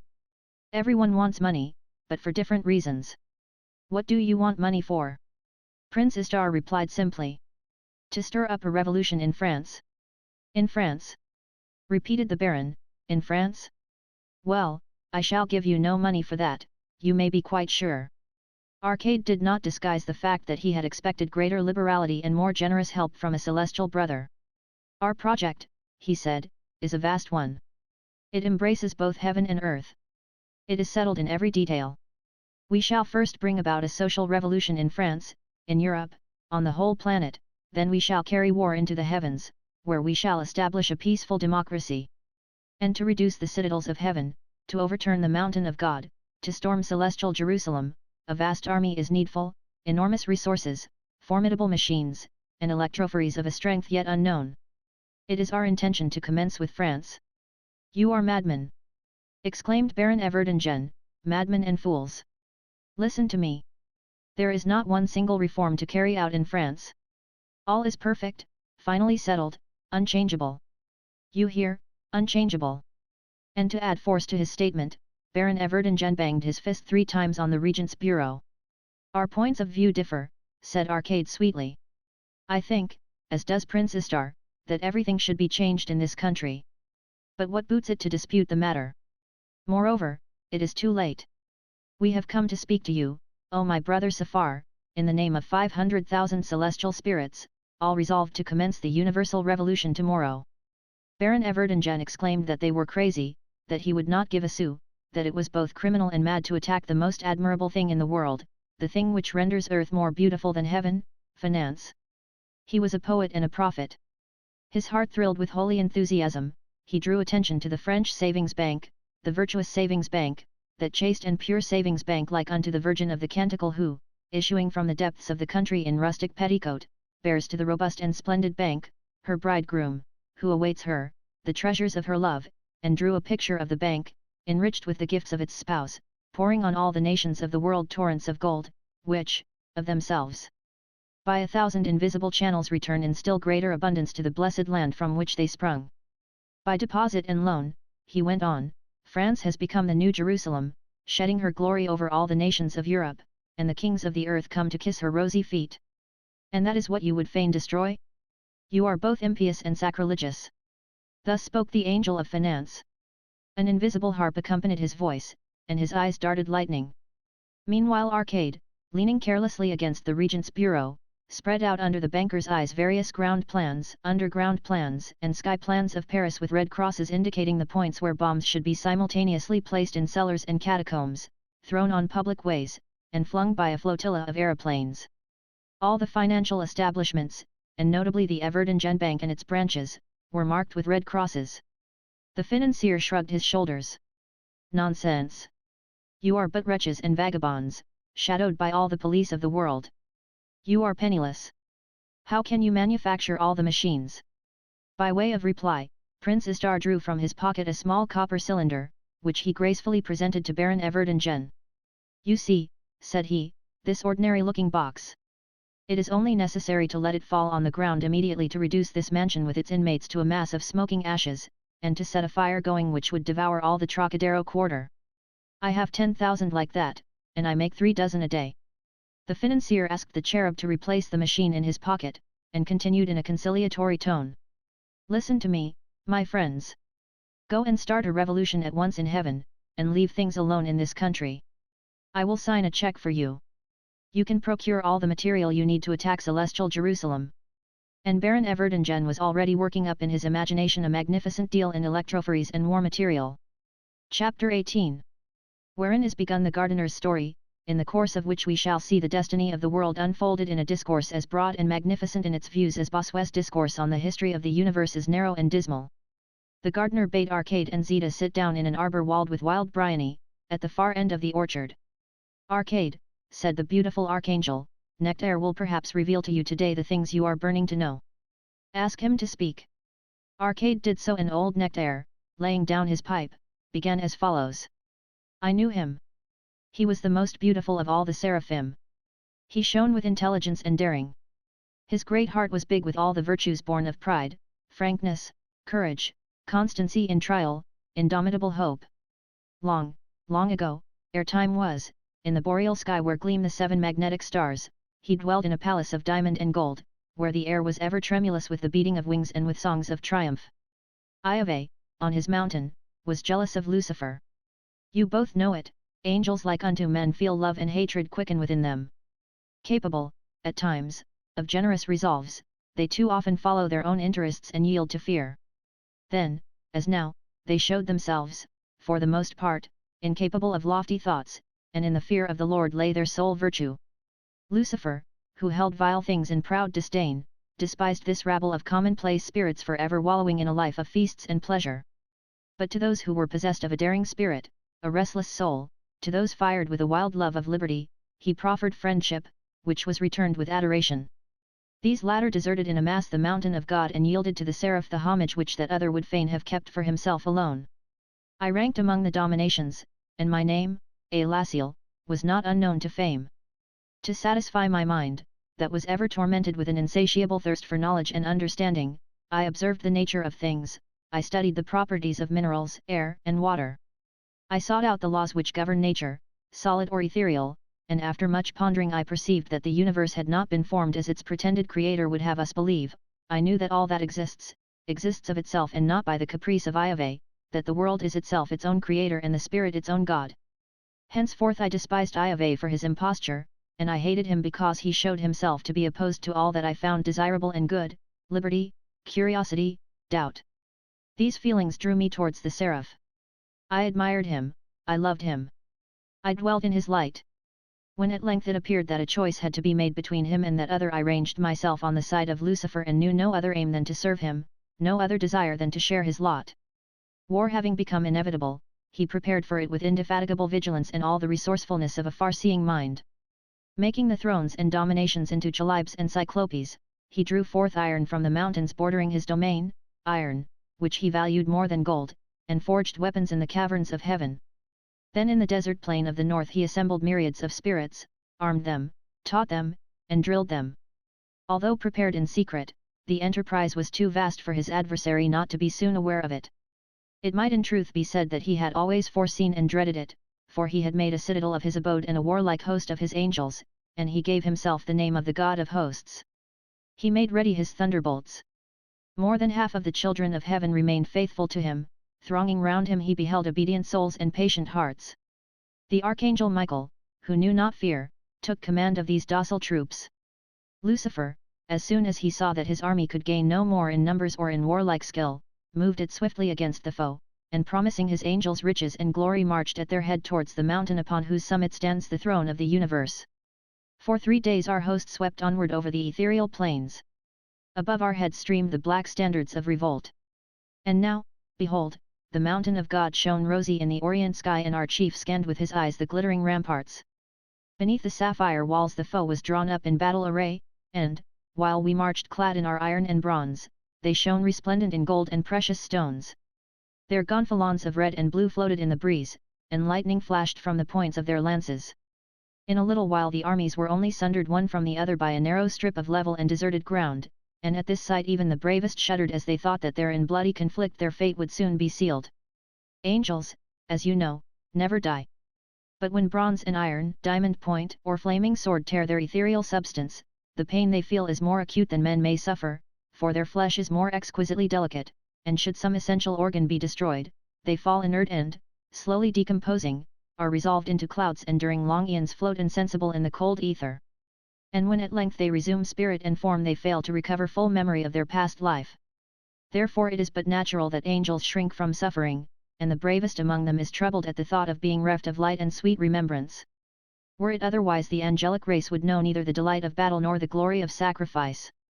Those who, before the beginning of time, fought in the empyrean for or against the God of armies, would have taken part without honor in mock battles, and it would not now become me to say to you, my children, with rightful pride. Lo, I was there. Lucifer gave the signal for the onset and led the assault. We fell upon the enemy, thinking to destroy him then and there and carry the sacred citadel at the first onslaught. The soldiers of the jealous God, less fiery, but no whit less firm than ours, remained immovable. The archangel Michael commanded them with the calmness and resolution of a mighty spirit. Thrice we strove to break through their lines, thrice they opposed to our iron-clad breast the flaming points of their lances, swift to pierce the stoutest cuirass. In millions the glorious bodies fell. At length our right wing pierced the enemy's left and we beheld the principalities, the powers, the virtues, the dominations and the thrones turn and flee in full career, while the angels of the third choir, flying distractedly above them, covered them with a snow of feathers mingled with a rain of blood. We sped in pursuit of them amid the debris of chariots and broken weapons, and we spurred their nimble flight. Suddenly a storm of cries amazed us. It grew louder and nearer. With desperate shrieks and triumphal clamor the right wing of the enemy, the giant archangels of the Most High, had flung themselves upon our left flank and broken it. Thus we were forced to abandon the pursuit of the fugitives and hasten to the rescue of our own shattered troops. Our prince flew to rally them, and re-established the conflict. But the left wing of the enemy, whose ruin he had not quite consummated, no longer pressed by lance or arrow, regained courage, returned, and faced us yet again. Night fell upon the dubious field. While under the shelter of darkness, in the still, silent air stirred ever and anon by the moans of the wounded, his forces were resting from their toils, Lucifer began to make ready for the next day's battle. Before dawn the trumpets sounded the reveille. Our warriors surprised the enemy at the hour of prayer, put them to rout, and long and fierce was the carnage that ensued. When all had either fallen or fled, the archangel Michael, none with him save a few companions with 4 wings of flame, still resisted the onslaughts of a countless host. They fell back ceaselessly opposing their breasts to us, and Michael still displayed an impassible countenance. The sun had run a third of its course when we commenced to scale the mountain of God. An arduous ascent it was, sweat ran from our brows, a dazzling light blinded us. Weighed down with steel, our feathery wings could not sustain us, but hope gave us wings that bore us up. The beautiful seraph, pointing with glittering hand, mounting ever higher and higher, showed us the way. All day long we slowly clomb the lofty heights which at evening were robed in azure, rose, and violet. The starry host appearing in the sky seemed as the reflection of our own arms. Infinite silence reigned above us. We went on, intoxicated with hope. All at once from the darkened sky lightning darted forth, the thunder muttered, and from the cloudy mountain top fell fire from heaven. Our helmets, our breastplates were running with flames, and our bucklers broke under bolts sped by invisible hands. Lucifer, in the storm of fire, retained his haughty mien. In vain the lightning smote him, mightier than ever he stood erect, and still defied the foe. At length, the thunder, making the mountain totter, flung us down pell-mell, huge fragments of sapphire and ruby crashing down with us as we fell, and we rolled inert, swooning, for a period whose duration none could measure. I awoke in a darkness filled with lamentations. And when my eyes had grown accustomed to the dense shadows I saw round me my companions in arms, scattered in thousands on the sulphureous ground, lit by fitful gleams of livid light. My eyes perceived but fields of lava, smoking craters, and poisonous swamps. Mountains of ice and shadowy seas shut in the horizon. A brazen sky hung heavy on our brows. And the horror of the place was such that we wept as we sat, crouched elbow on knee, our cheeks resting on our clenched hands. But soon, raising my eyes, I beheld the seraph standing before me like a tower. Over his pristine splendor sorrow had cast its mantle of somber majesty. "Comrades," said he, "we must be happy and rejoice, for behold we are delivered from celestial servitude. Here we are free, and it were better to be free in hell than serve in heaven. We are not conquered, since the will to conquer is still ours. We have caused the throne of the jealous God to totter, by our hands it shall fall. Arise, therefore, and be of good heart." Thereupon, at his command, we piled mountain upon mountain, and on the topmost peak we reared engines which flung molten rocks against the divine habitations. The celestial host was taken unaware, and from the abodes of glory there issued groans and cries of terror. And even then we thought to re-enter in triumph on our high estate, but the mountain of God was wreathed with lightnings, and thunderbolts, falling on our fortress, crushed it to dust. After this fresh disaster, the seraph remained a while in meditation, his head buried in his hands. At length he raised his darkened visage. Now he was Satan, greater than Lucifer.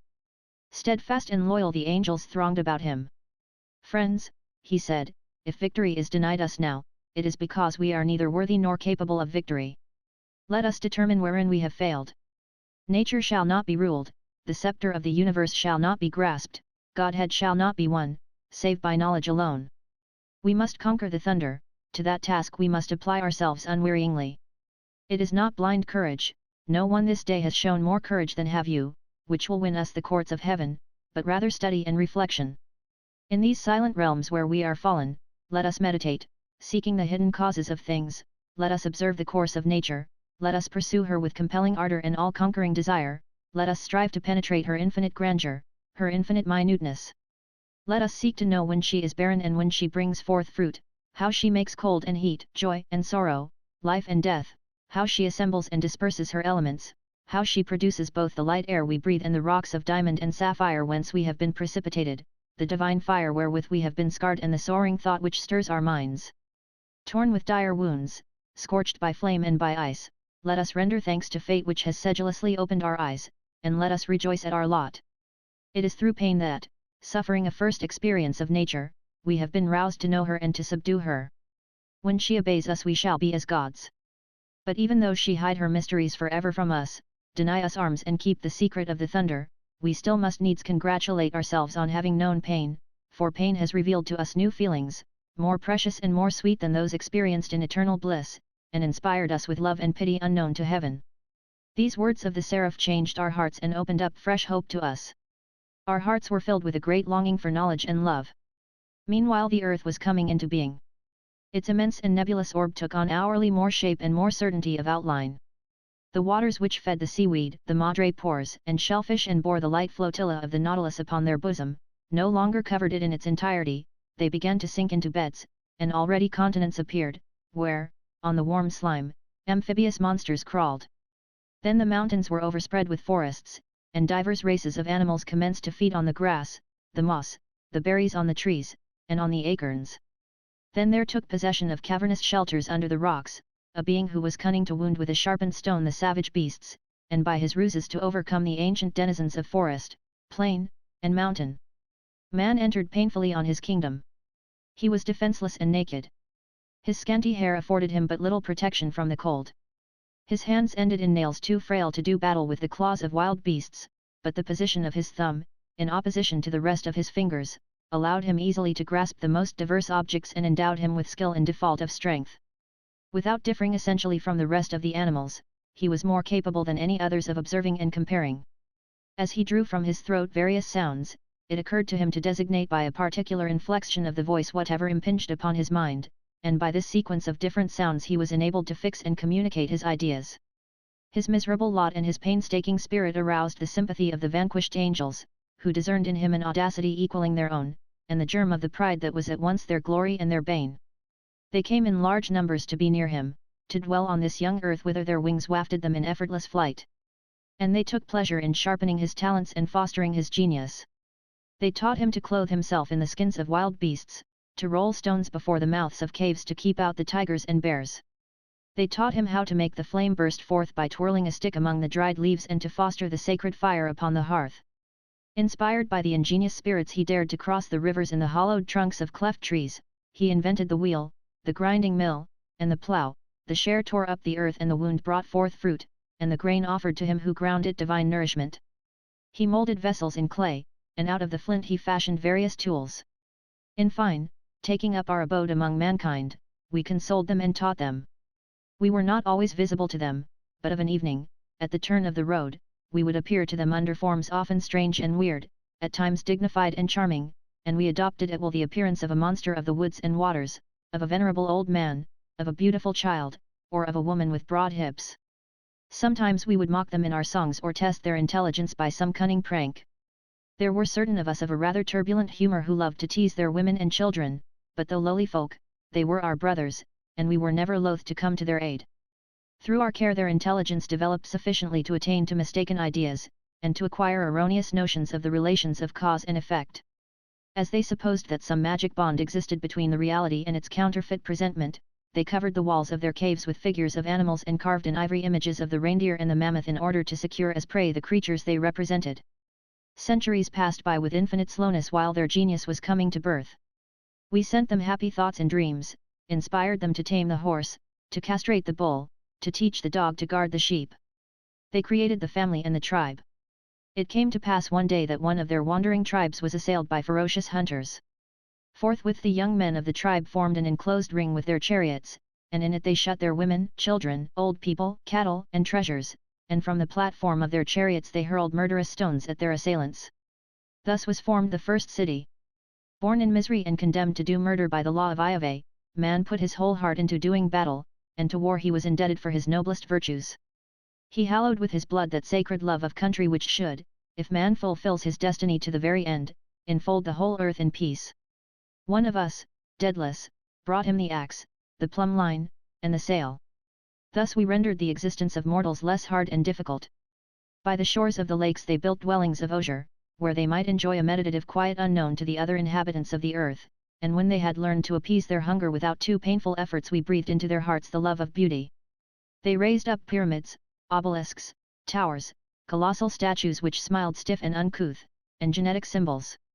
Having learned to know us or trying at least to divine what manner of beings we were, they felt both friendship and fear for us. The wisest among them watched us with sacred awe and pondered our teaching. In their gratitude the people of Greece and of Asia consecrated to us stones, trees, shadowy woods, offered us victims, and sang us hymns. In fact we became gods in their sight, and they called us Horus, Isis, Astarte, Zeus, Cybele, Demeter, and Triptolemus. Satan was worshipped under the names of Evan, Dionysus, Iacchus, and Lennius. He showed in his various manifestations all the strength and beauty which it is given to mortals to conceive. His eyes had the sweetness of the wood violet, his lips were brilliant with the ruby red of the pomegranate, a down finer than the velvet of the peach covered his cheeks and his chin, his fair hair, wound like a diadem and knotted loosely on the crown of his head, was encircled with ivy. He charmed the wild beasts, and penetrating into the deep forests drew to him all wild spirits, everything that climbed in trees and peered through the branches with wild and timid gaze. On all these creatures fierce and fearful, that lived on bitter berries and beneath whose hairy breasts a wild heart beat, half-human creatures of the woods, on all he bestowed loving kindness and grace, and they followed him drunk with joy and beauty. He planted the vine and showed mortals how to crush the grapes underfoot to make the wine flow. Magnificent and benign, he fared across the world, a long procession following in his train. To bear him company I took the form of a satyr, from my brow sprang 2 budding horns. My nose was flat and my ears were pointed. Glands, like those of the goat, hung on my neck, a goat's tail moved with my moving loins, and my hairy legs ended in a black cloven hoof which beat the ground in cadence. Dionysus fared on his triumphal march over the world. In his company I passed through Lydia, the Phrygian fields, the scorching plains of Persia, Media bristling with hoarfrost, Arabia Felix, and rich Asia where flourishing cities were laved by the waves of the sea. He proceeded on a car drawn by lions and lynxes, to the sound of flutes, cymbals, and drums, invented for his mysteries. Bacchantes, Thiods, and Maenads, girt with the dappled fawn skin, waved the thyrsus encircled with ivy. He bore in his train the satyrs, whose joyous troop I led, Silene, Pans, and Centaurs. Under his feet flowers and fruit sprang to life, and striking the rocks with his wand he made limpid streams gush forth. In the month of the vintage he visited Greece, and the villagers ran forth to meet him, stained with the green and ruddy juices of the plants. They wore masks of wood or bark or leaves, in their hands they bore earthen cups, and danced wanton dances. Their womenfolk, imitating the companions of the god, their heads wreathed with green smilax, fastened round their supple loins skins of fawn or goat. The virgins twined about their throats garlands of fig leaves, they kneaded cakes of flour, and bore the phallus in the mystic basket. And the vine dressers, all daubed with lees of wine, standing up in their wains and bandying mockery or abuse with the passers-by, invented tragedy. Truly, it was not in dreaming beside a fountain, but by dint of strenuous toil that Dionysus taught them to grow plants and to make them bring forth succulent fruits. And while he pondered the art of transforming the rough woodlanders into a race that should love music and submit to just laws, more than once over his brow, burning with the fire of enthusiasm, did melancholy and gloomy fever pass. But his profound knowledge and his friendship for mankind enabled him to triumph over every obstacle. O days divine! Beautiful dawn of life! We led the bacchanals on the leafy summits of the mountains and on the yellow shores of the seas. The Naiads and the Oreads mingled with us at our play. Aphrodite at our coming rose from the foam of the sea to smile upon us. Chapter 19. The Gardener's Story, continued. When men had learned to cultivate the earth, to herd cattle, to enclose their holy places within walls, and to recognize the gods by their beauty, I withdrew to that smiling land girdled with dark woods and watered by the Stymphalos, the Albios, the Erymanthus, and the proud Crythes, swollen with the icy waters of the Styx, and there, in a green valley at the foot of a hill planted with arbutus, olive, and pine, beneath a cluster of white poplars and plane trees, by the side of a stream flowing with soft murmur amid tufted mastic trees, I sang to the shepherds and the nymphs of the birth of the world, the origin of fire, of the tenuous air, of water and of earth. I told them how primeval men had lived wretched and naked in the woods, before the ingenious spirits had taught them the arts, of God, too, I sang to them, and why they gave Dionysus Semele to mother, because his desire to befriend mankind was born amid the thunder. It was not without effort that this people, more pleasing than all the others in the eyes of the gods, these happy Greeks, achieved good government and a knowledge of the arts. Their first temple was a hut composed of laurel branches, their first image of the gods, a tree, their first altar, a rough stone stained with the blood of Iphigenia. But in a short time they brought wisdom and beauty to a point that no nation had attained before them, that no nation has since approached. Whence comes it, Arcade, this solitary marvel on the earth? Wherefore did the sacred soil of Ionia and of Attica bring forth this incomparable flower? Because nor priesthood, nor dogma, nor revelation ever found a place there, because the Greeks never knew the jealous god. It was his own grace, his own genius that the Greek enthroned and deified as his god, and when he raised his eyes to the heavens it was his own image that he saw reflected there. He conceived everything in due measure, and to his temples he gave perfect proportion. All therein was grace, harmony, symmetry, and wisdom, all were worthy of the immortals who dwelt within them and who under names of happy choice, in realized shapes, figured forth the genius of man. The columns which bore the marble architrave, the frieze, and the cornice were touched with something human, which made them venerable, and sometimes one might see, as at Athens and at Delphi, beautiful young girls strong-limbed and radiant upstaying the entablature of treasure house and sanctuary. O days of splendor, harmony, and wisdom! Dionysus resolved to repair to Italy, whither he was summoned under the name of Bacchus by a people eager to celebrate his mysteries. I took passage in his ship decked with tendrils of the vine, and landed under the eyes of the two brothers of Helen at the mouth of the yellow Tiber. Already under the teaching of the god, the inhabitants of Latium had learned to wed the vine to the young stripling elm. It was my pleasure to dwell at the foot of the Sabine hills in a valley crowned with trees and watered with pure springs. I gathered the verbena and the mallow in the meadows. The pale olive trees twisting their perforated trunks on the slope of the hill gave me of their unctuous fruit. There I taught a race of men with square heads, who had not, like the Greeks, a fertile mind, but whose hearts were true, whose souls were patient, and who reverenced the gods. My neighbor, a rustic soldier, who for 15 years had bowed under the burden of his haversack, had followed the Roman eagle over land and sea, and had seen the enemies of the sovereign people flee before him. Now he drove his furrow with his 2 red oxen, starred with white between their spreading horns, while beneath the cabin's thatch his spouse, chaste and sedate of mien, pounded garlic in a bronze mortar and cooked the beans upon the sacred hearth, and I, his friend, seated nearby under an oak, used to lighten his labours with the sound of my flute, and smile on his little children, when the sun, already low in the sky, was lengthening the shadows, and they returned from the wood all laden with branches. At the garden gate where the pears and pumpkins ripened, and where the lily and the evergreen acanthus bloomed, a figure of Priapus carved out of the trunk of a fig tree menaced thieves with his formidable emblem, and the reeds swaying with the wind over his head scared away the plundering birds. At new moon the pious husbandman made offering of a handful of salt and barley to his household gods crowned with myrtle and with rosemary.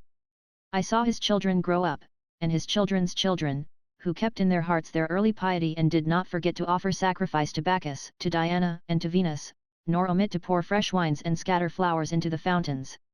But slowly they fell away from their old habits of patient toil and simplicity. I heard them complain when the torrent, swollen with many rains, compelled them to construct a dike to protect the paternal fields, and the rough Sabine wine grew unpleasing to their delicate palate.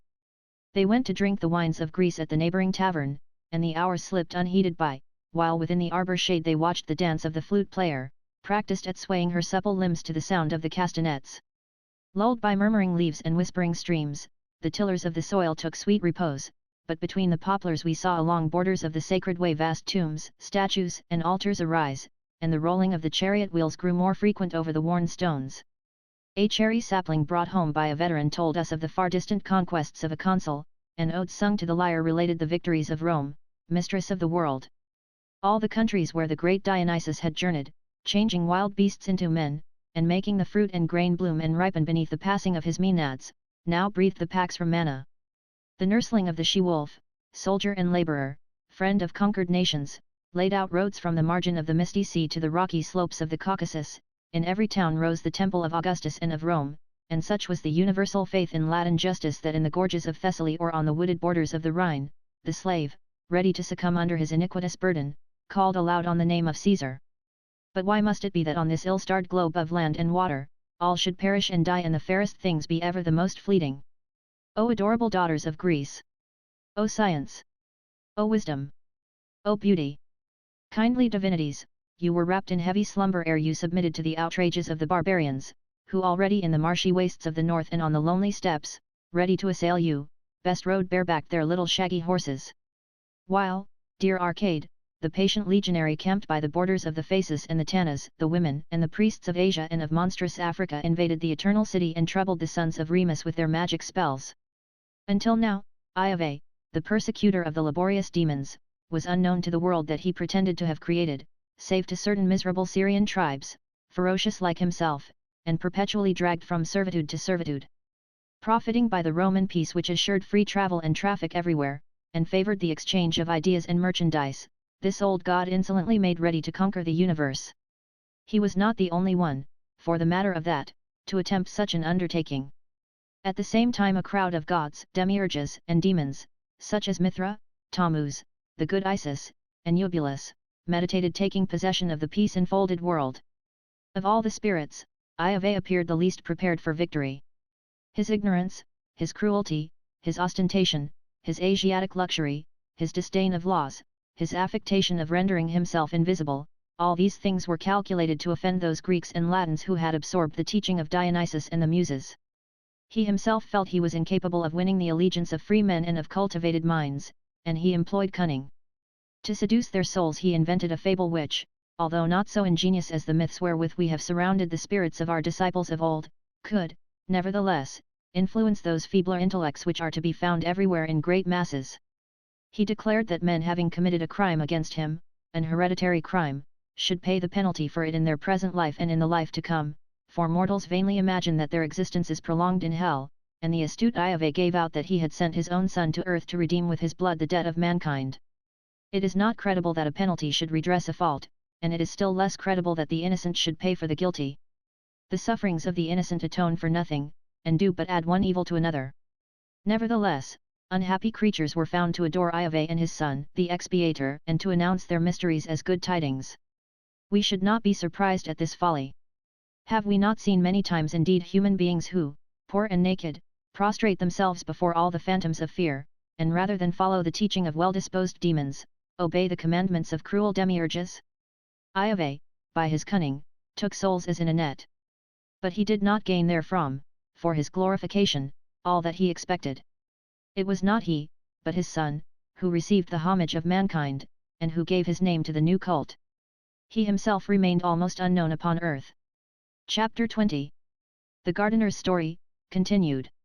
The new superstition spread at first over Syria and Africa, it won over the seaports where the filthy rabble swarm, and, penetrating into Italy, infected at first the courtesans and the slaves, and then made rapid progress among the middle classes of the towns. But for a long while the countryside remained undisturbed. As in the past, the villagers consecrated a pine tree to Diana, and sprinkled it every year with the blood of a young boar, they propitiated their lares with the sacrifice of a sow, and offered to Bacchus, benefactor of mankind, a kid of dazzling whiteness, or if they were too poor for this, at least they had a little wine and a little flour from the vineyard and from the fields for their household gods. We had taught them that it sufficed to approach the altar with clean hands, and that the gods rejoiced over a modest offering. Nevertheless, the reign of Iove proclaimed its advent in 100 places by its extravagances. The Christians burnt books, overthrew temples, set fire to the towns, and carried on their ravages as far as the deserts. There, thousands of unhappy beings, turning their fury against themselves, lacerated their sides with points of steel. And from the whole earth the sighs of voluntary victims rose up to God like songs of praise. My shadowy retreat could not escape for long from the fury of their madness. On the summit of the hill which overlooked the olive woods, brightened daily with the sounds of my flute, had stood since the earliest days of the Pax Romana, a small marble temple, round as the huts of our forefathers. It had no walls, but on a base of 7 steps, 16 columns rose in a circle with the acanthus on the capitals, bearing a cupola of white tiles. This cupola sheltered a statue of Love fashioning his bow, the work of an Athenian sculptor. The child seemed to breathe, joy was welling from his lips, all his limbs were harmonious and polished. I honored this image of the most powerful of all the gods, and I taught the villagers to bear to him as an offering a cup crowned with verbena and filled with wine 2 summers old. One day, when seated as my custom was at the feet of the god, pondering precepts and songs, an unknown man, wild-looking, with unkempt hair, approached the temple, sprang at one bound up the marble steps, and with savage glee exclaimed, "Die, poisoner of souls, and joy and beauty perish with you." He spoke thus, and drawing an axe from his girdle raised it against the god. I stayed his arm, I threw him down, and trampled him under my feet. "Demon," he cried desperately, "suffer me to overturn this idol, and you may slay me afterwards." I heeded not his atrocious plea, but leaned with all my might on his chest, which cracked under my knee, and, squeezing his throat with my 2 hands, I strangled the impious one. While he lay there, with purple face and lolling tongue, at the feet of the smiling god, I went to purify myself at the sacred stream. Then leaving this land, now the prey of the Christian, I passed through Gaul and gained the banks of the Saône, whither Dionysus had, in days gone by, carried the vine.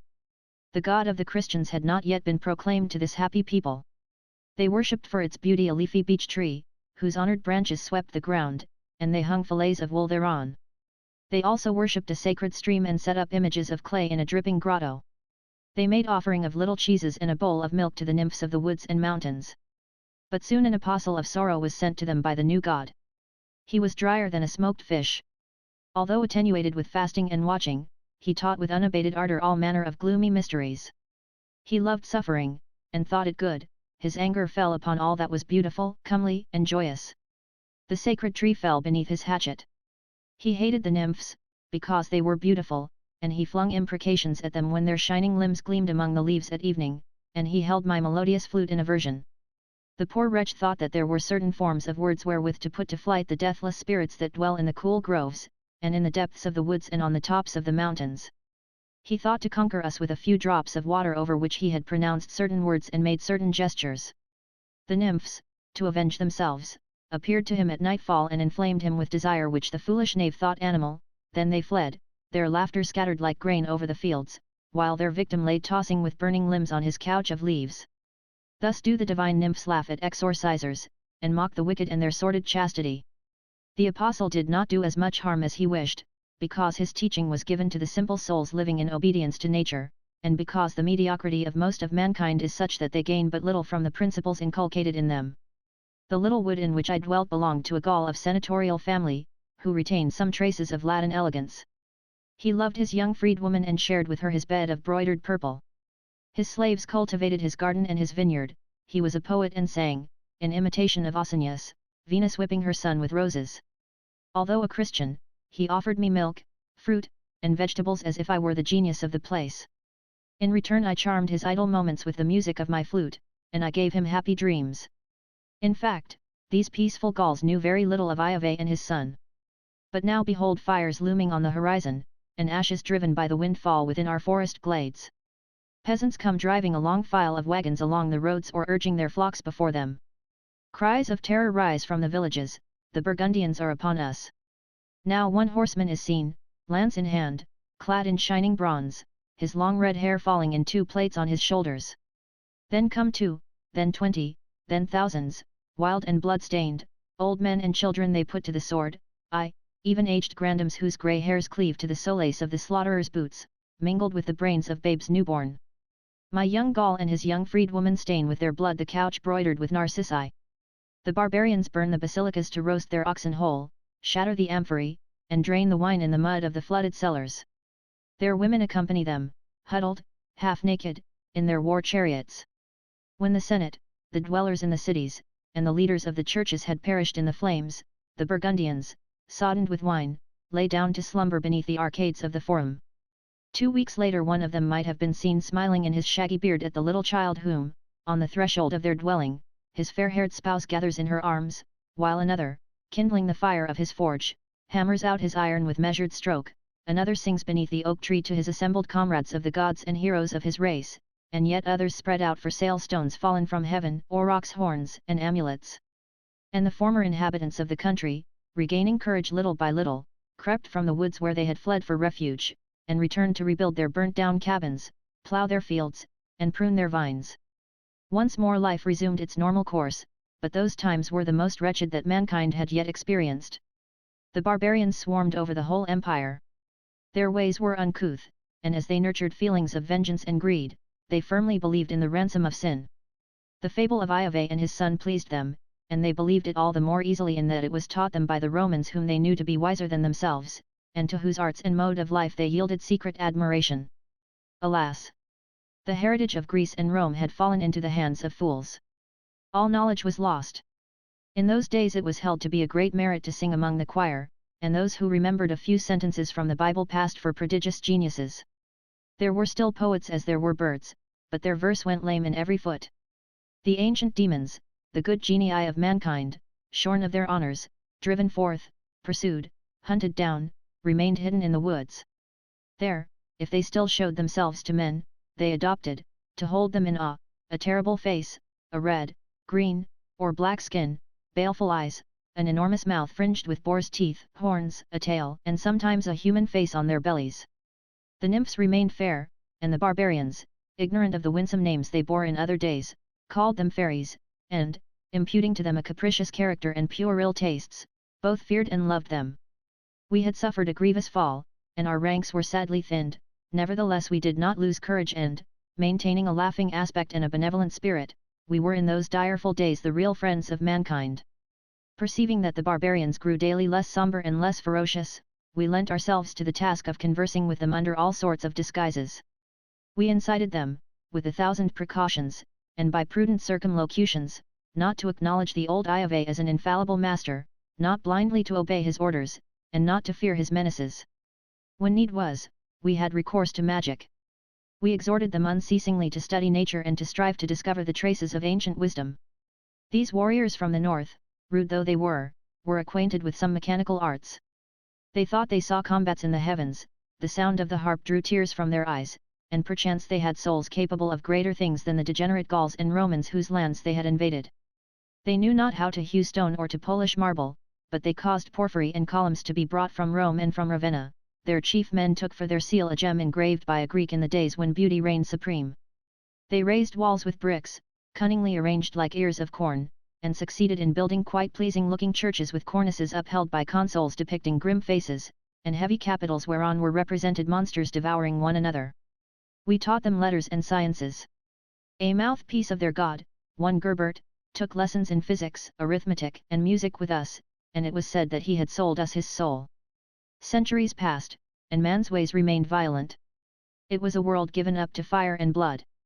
The successors of the studious Gerbert, not content with the possession of souls, the profits one gains thereby are lighter than air, wished to possess bodies also.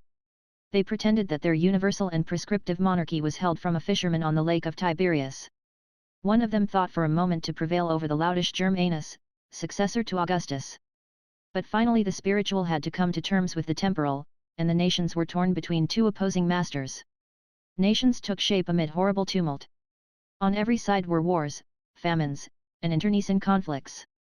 Since they attributed the innumerable ills that fell upon them to their God, they called him the most good, not by way of irony, but because to them the best was he who smote the hardest. In those days of violence, to give myself leisure for study I adopted a role which may surprise you, but which was exceedingly wise. Between the Saône and the mountains of Charolais, where the cattle pasture, there lies a wooded hill sloping gently down to fields watered by a clear stream. There stood a monastery celebrated throughout the Christian world. I hid my cloven feet under a robe and became a monk in this abbey, where I lived peacefully, sheltered from the men at arms who to friend or foe alike showed themselves equally exacting. Man, who had relapsed into childhood, had all his lessons to learn over again.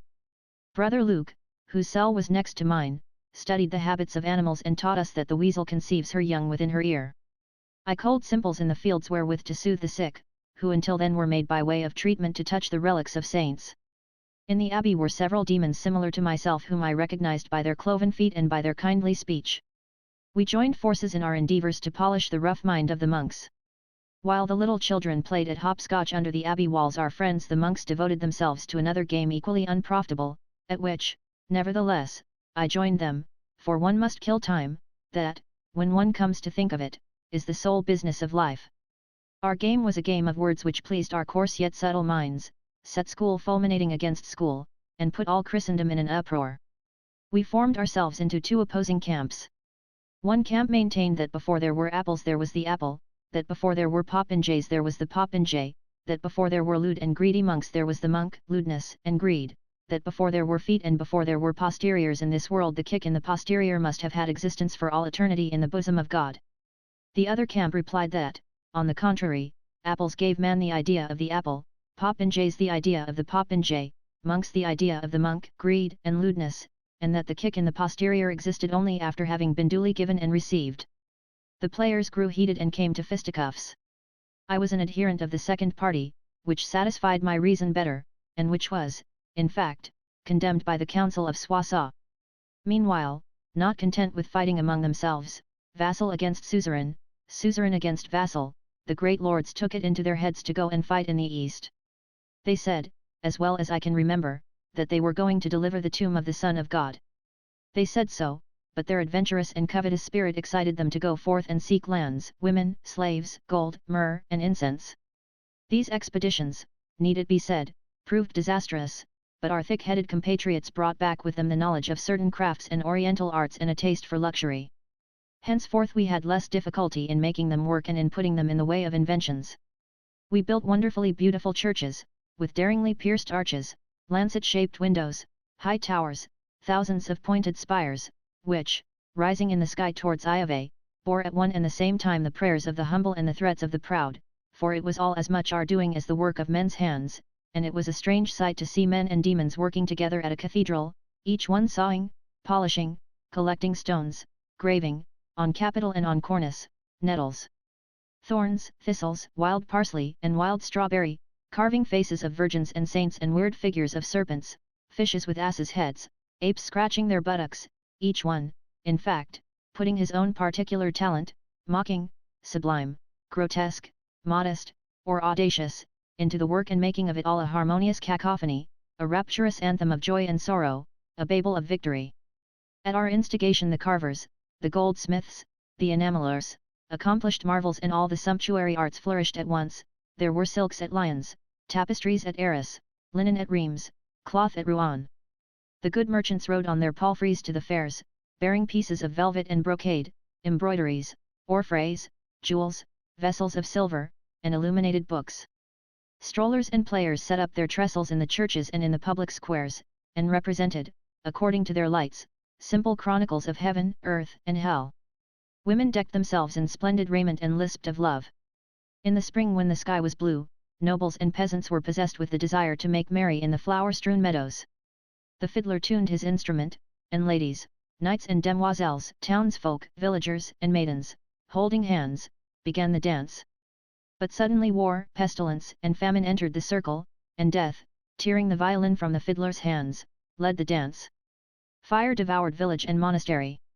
The men-at-arms hanged the peasants on the signposts at the crossroads when they were unable to pay ransom, and bound pregnant women to tree trunks, where at night the wolves came and devoured the fruit within the womb. The poor people lost their senses. Sometimes, peace being re-established, and good times come again, they were seized with mad, unreasoning terror, abandoned their homes, and rushed hither and thither in troops, half naked, tearing themselves with iron hooks, and singing. I do not accuse Iave and his son of all this evil. Many ill things occurred without him and even in spite of him. But where I recognize the instigation of the all-good, as they called him, was in the custom instituted by his pastors, and established throughout Christendom, of burning, to the sound of bells and the singing of psalms, both men and women who, taught by the demons, professed, concerning this god, opinions of their own. Chapter 21. The Gardener's Story, concluded. It seemed as if science and thought had perished for all eternity, and that the earth would never again know peace, joy and beauty. But one day, under the walls of Rome, some workmen, excavating the earth on the borders of an ancient road, found a marble sarcophagus which bore carved on its sides simulacra of love and the triumphs of Bacchus. The lid being raised, a maiden appeared whose face shone with dazzling freshness. Her long hair spread over her white shoulders, she was smiling in her sleep.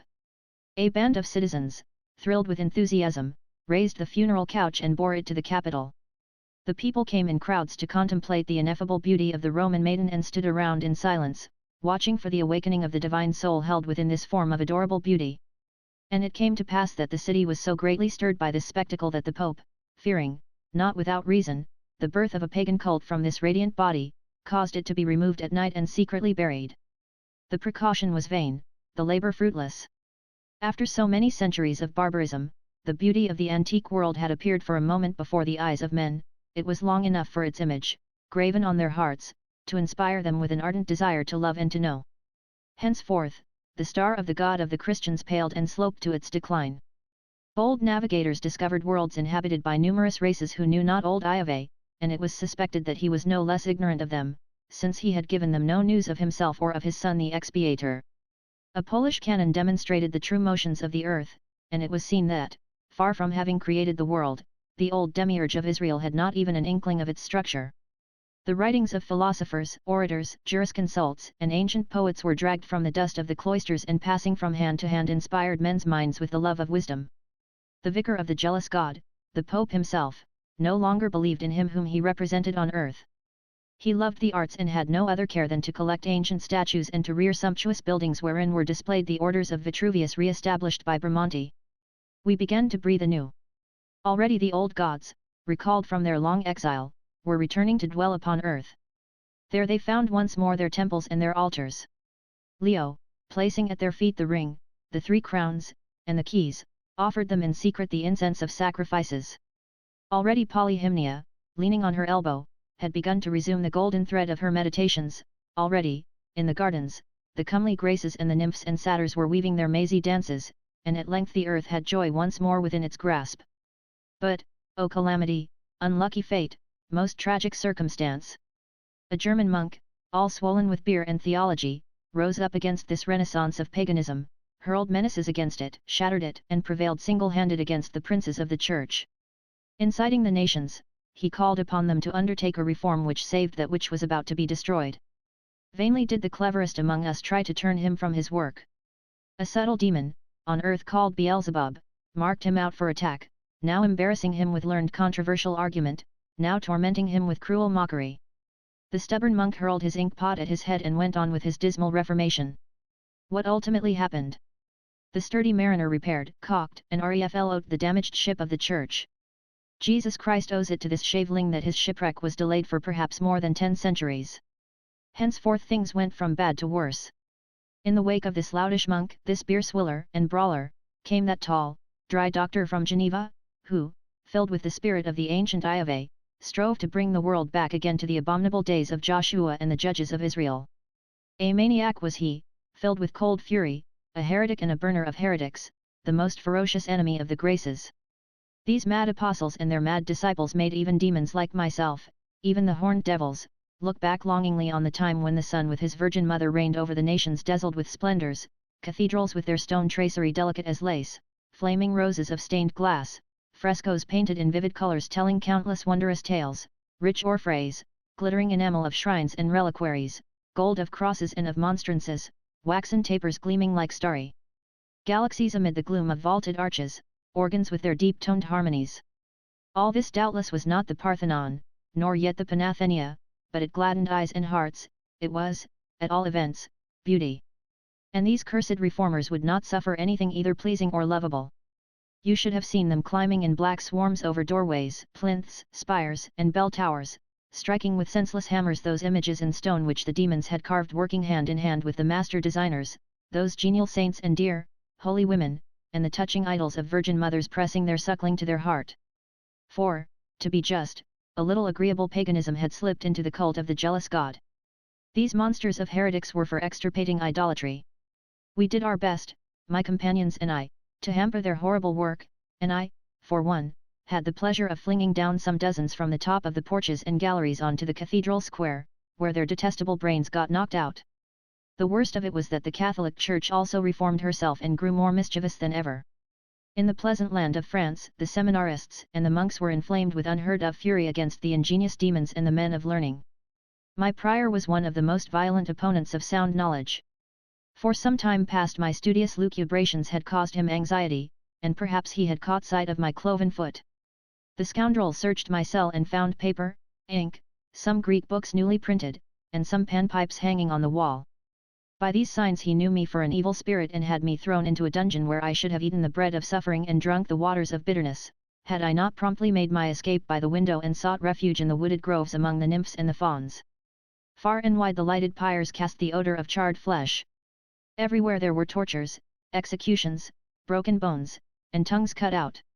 Never before had the spirit of Iave breathed forth such atrocious fury.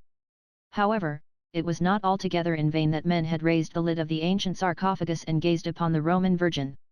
During this time of great terror, when papists and reformers rivaled one another in violence and cruelty, amidst all these scenes of torture, the mind of man was regaining strength and courage. It dared to look up to the heavens, and there it saw, not the old Jew drunk with vengeance, but Venus Urania, tranquil and resplendent.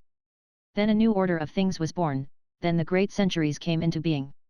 Without publicly denying the God of their ancestors, men of intellect submitted to his mortal enemies, science and reason, and Abbe Gassendi relegated him gently to the far distant abyss of first causes. The kindly demons who teach and console unhappy mortals, inspired the great minds of those days with discourses of all kinds, with comedies and tales told in the most polished fashion. Women invented conversation, the art of intimate letter writing, and politeness. Manners took on a sweetness and a nobility unknown to preceding ages. One of the finest minds of that age of reason, the amiable Bernis, wrote one day to Saint Evremond, "It is a great sin to deprive oneself of a pleasure." And this pronouncement alone should suffice to show the progress of intelligence in Europe. Not that there had not always been Epicureans, but, unlike Bernie, Chapelle, and Molière, they had not the consciousness of their talent. Then even the very devotees understood nature. And Racine, fierce bigot that he was, knew as well as such an atheistical physician as Guy Patin, how to attribute to divers states of the organs the passions which agitate mankind. Even in my abbey, whither I had returned after the turmoil, and which sheltered only the ignorant and the shallow thinker, a young monk, less of a dunce than the rest, confided to me that the Holy Spirit expresses itself in bad Greek to humiliate the learned. Nevertheless, theology and controversy were still raging in this society of thinkers. Not far from Paris in a shady valley there were to be seen solitary beings known as lay messers, who called themselves disciples of Saint Augustine, and argued with honest conviction that the God of the Scriptures strikes those who fear him, spares those who confront him, holds works of no account, and damns, should he so wish it, his most faithful servant, for his justice is not our justice, and his ways are incomprehensible. One evening I met one of these gentlemen in his garden, where he was pacing thoughtfully among the cabbage plots and lettuce beds. I bowed my horned head before him and murmured these friendly words, "May old Jehovah protect you, sir. You know him well. Oh, how well you know him, and how perfectly you have understood his character." The holy man thought he discerned in me a messenger from hell, concluded he was eternally damned, and died suddenly of fright. The following century was the century of philosophy. The spirit of research was developed, reverence was lost, the pride of the flesh was diminished and the mind acquired fresh energy. Manners took on an elegance until then unknown. On the other hand, the monks of my order grew more and more ignorant and dirty, and the monastery no longer offered me any advantage now that good manners reigned in the town. I could bear it no longer. Flinging my habit to the nettles, I put a powdered wig on my horned brow, hid my goat's legs under white stockings, and cane in hand, my pockets stuffed with gazettes, I frequented the fashionable world, visited the modish promenades, and showed myself assiduously in the cafés where men of letters were to be found. I was made welcome in salons where, as a happy novelty, there were armchairs that fitted the form, and where both men and women engaged in rational conversation. The very metaphysicians spoke intelligibly. I acquired great weight in the town as an authority on matters of exegesis, and, without boasting, I was largely responsible for the testament of the Cure Meslier and the Bible Explained, brought out by the chaplains to the King of Prussia. At this time a comic and cruel misadventure befell the ancient Iove. An American Quaker, by means of a kite, stole his thunderbolts. I was living in Paris, and was at the supper where they talked of strangling the last of the priests with the entrails of the last of the kings. France was in a ferment, a terrible revolution broke out. The ephemeral leaders of the disordered state carried on a reign of terror amidst unheard-of perils. They were, for the most part, less pitiless and less cruel than the princes and judges instituted by Iove in the kingdoms of the earth, nevertheless, they appeared more ferocious, because they gave judgment in the name of humanity. Unhappily they were easily moved to pity and of great sensibility. Now men of sensibility are irritable and subject to fits of fury. They were virtuous, they had moral laws, that is to say they conceived certain narrowly defined moral obligations, and judged human actions not by their natural consequences but by abstract principles. Of all the vices which contribute to the undoing of a statesman, virtue is the most fatal, it leads to murder. To work effectively for the happiness of mankind, a man must be superior to all morals, like the divine Julius. God, so ill-used for some time past, did not, on the whole, suffer excessively harsh treatment from these new men. He found protectors among them, and was adored under the name of the Supreme Being. One might even go so far as to say that terror created a diversion from philosophy and was profitable to the old demiurge, in that he appeared to represent order, public tranquility and the security of person and property. While liberty was coming to birth amid the storm, I lived at Auteuil, and visited Madame Helvetius, where freethinkers in every branch of intellectual activity were to be met with. Nothing could be rarer than a freethinker, even after Voltaire's day. A man who will face death without trembling dare not say anything out of the ordinary about morals.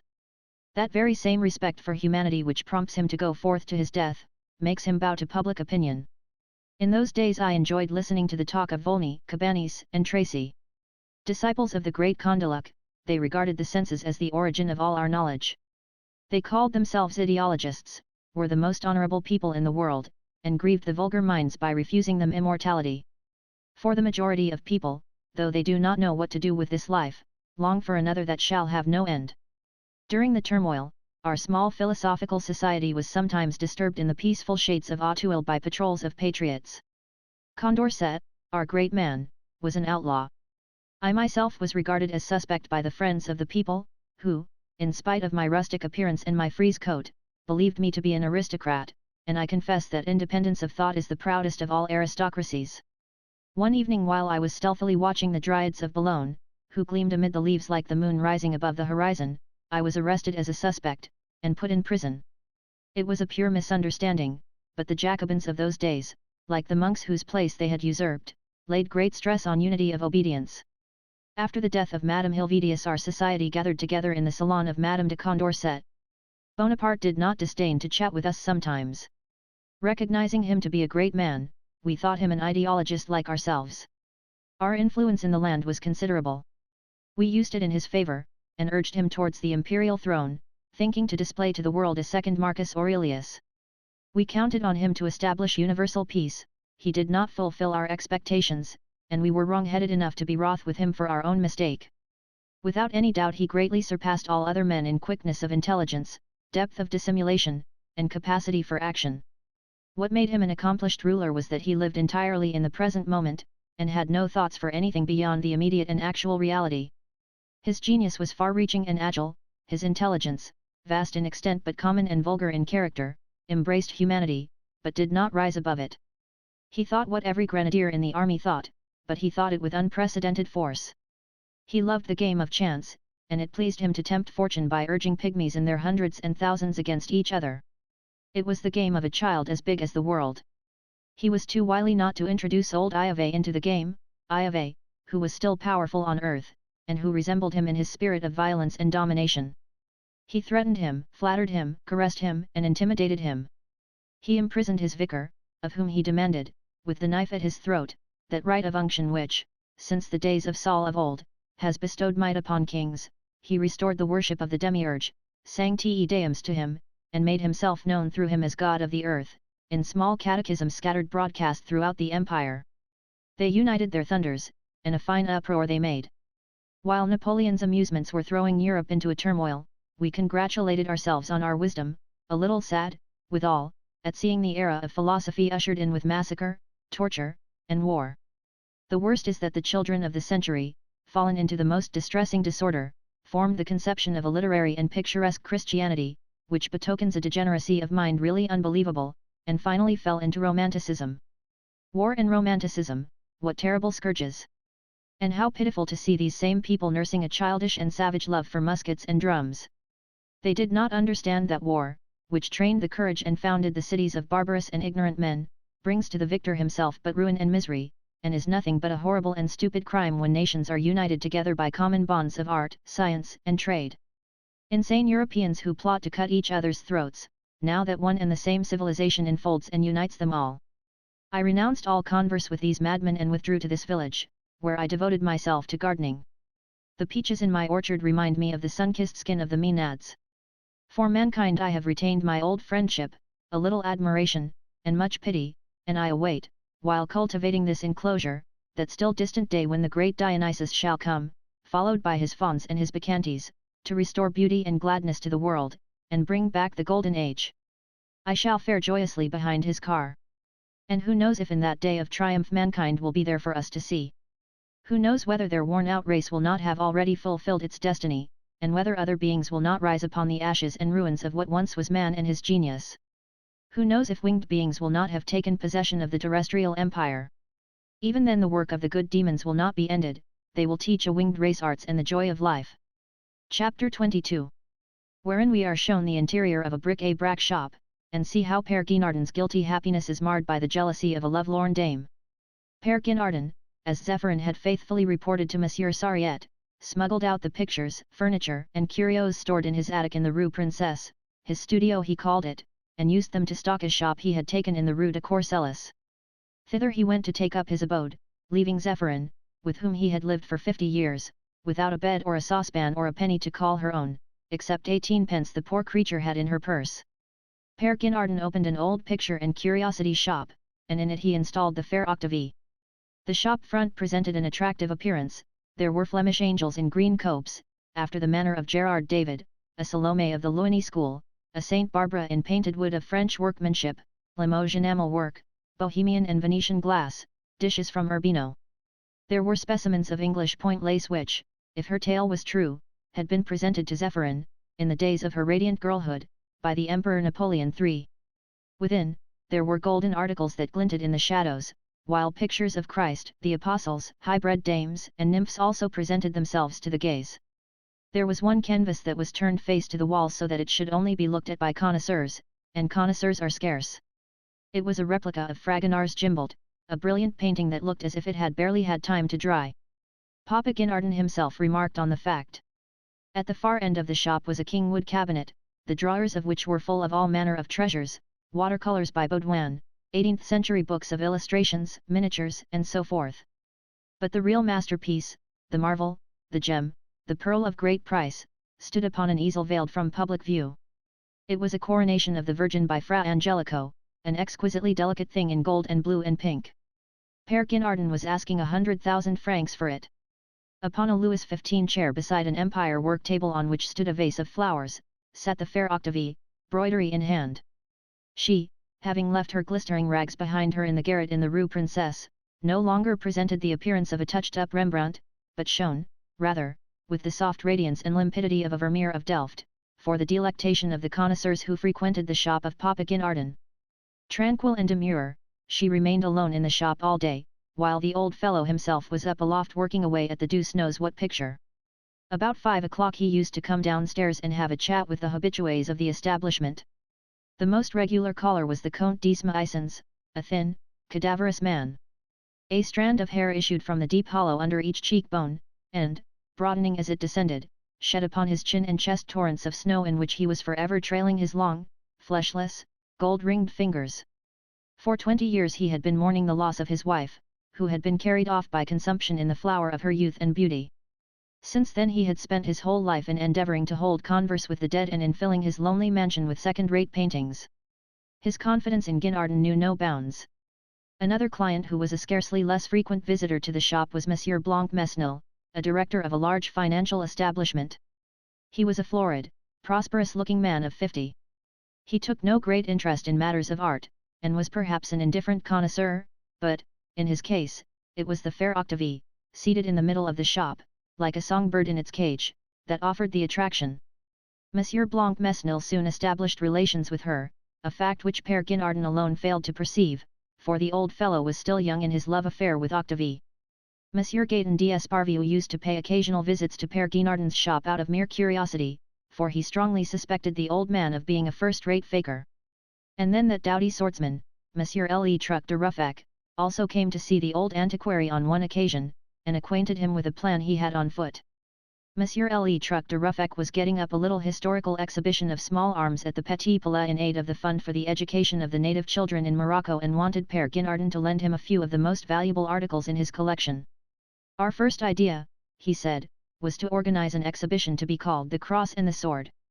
The juxtaposition of the two words will make the idea which has prompted our undertaking sufficiently clear to you. It was an idea preeminently patriotic and Christian which led us to associate the sword, which is the symbol of honor, with the cross, which is the symbol of salvation. It was hoped that our work would be graced by the distinguished patronage of the Minister of War and Monseigneur Cashpot. Unfortunately there were difficulties in the way, and the full realization of the project had to be deferred. In the meantime we are limiting our exhibition to the sword. I have drawn up an explanatory note indicating the significance of the demonstration. Having delivered himself of these remarks, Monsieur Le Truc de Ruffac produced a pocket case stuffed full of papers. Picking out from a medley of judgment summonses and other odds and ends a little piece of very crumpled paper, he exclaimed, "Ah, here it is," and proceeded to read as follows: "The sword is a fierce virgin, it is par excellence the Frenchman's weapon. And now, when patriotic sentiment, after suffering an all too protracted eclipse, is beginning to shine forth again more ardently than ever. And so forth, you see." And he repeated his request for some really fine specimen to be placed in the most conspicuous position in the exhibition to be held on behalf of the little native children of Morocco, of which General d'Esparvieu was to be honorary president. Arms and armour were by no means Père Guinardon's strong point. He dealt principally in pictures, drawings, and books. But he was never to be taken unawares. He took down a rapier with a gilt colander-shaped hilt, a highly typical piece of workmanship of the Louis XIII Napoleon III period, and presented it to the exhibition promoter, who, while contemplating it with respect, maintained a diplomatic silence. "I have something better still in here," said the antiquary, and he produced from his inner shop, where it had been lying among the walking sticks and umbrellas, a real demon of a sword, adorned with fleurs de lis, a genuine royal relic. It was the sword of Philippe Auguste as worn by an actor at the Odeon when Agnes de Marigny was being performed in 1846. Guinardon held it point downwards, as though it were a cross, clasping his hands piously on the crossbar. He looked as loyal as the sword itself. "Have her for your exhibition," said he. "The damsel is well worth it. Bovines is her name. If I find a buyer for it," said Monsieur Le True de Ruffac, twirling his enormous mustachios, "I suppose you will allow me a little commission." Some days later, Père Guinardon was mysteriously displaying a picture to the Comte d'Isma-Isons and Monsieur Blancmesnil. It was a newly discovered work of El Greco, an amazingly fine example of the master's later style. It represented a Saint Francis of Assisi standing erect upon Mont Alverno. He was mounting heavenward like a column of smoke, and was plunging into the regions of the clouds a monstrously narrow head that the distance rendered smaller still. In fine, it was a real, very real, nay, too real El Greco. The two collectors were attentively scrutinizing the work, while Père Guinardon was bellyuding the depth of the shadows and the sublimity of the expression. He was raising his arms aloft to convey an idea of the greatness of Theotocopuli, who derived from Tintoretto, whom, however, he surpassed in loftiness by 100 cubits. He was chaste and pure and strong, a mystic, a visionary. Comte d'Isma-Isons declared that El Greco was his favorite painter.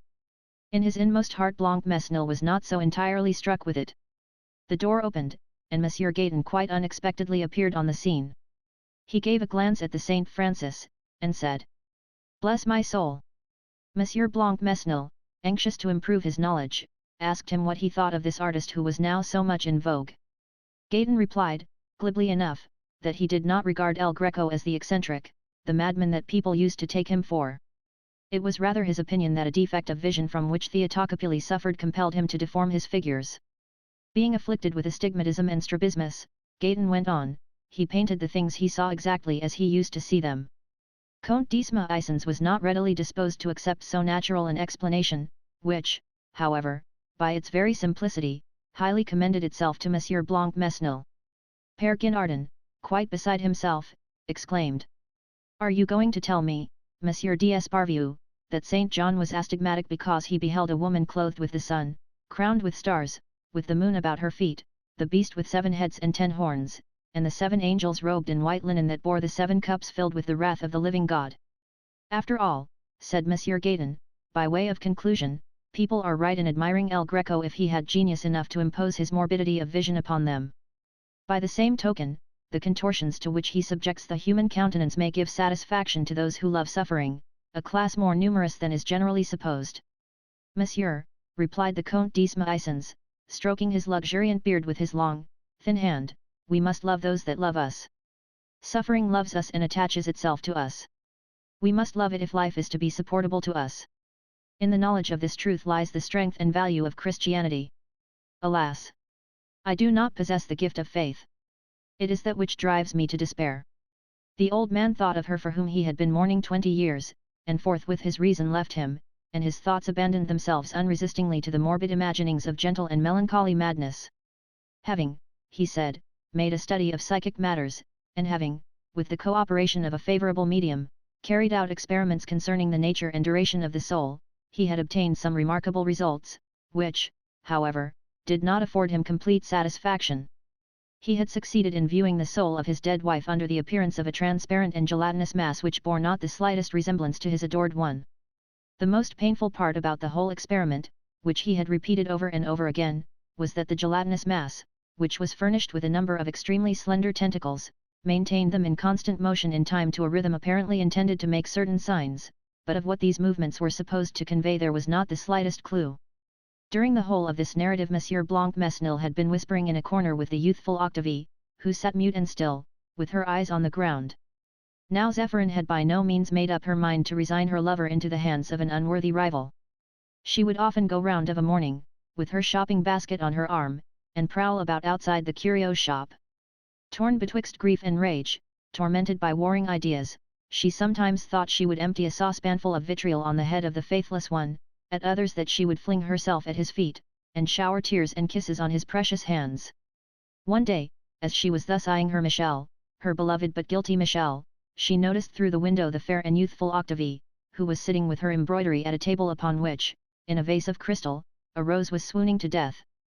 Zephyrin, in a transport of fury, brought down her umbrella on her rival's fair head, and called her a bitch and a trollop. Octavie fled in terror, and ran for the police, while Zephyrin, beside herself with grief and love, kept digging away with her old gamp at the Gimbalt of Fragonard, the fuliginous Saint Francis of El Greco, the virgins, the nymphs, and the apostles, and knocked the gilt off the Fra Angelico, shrieking all the while.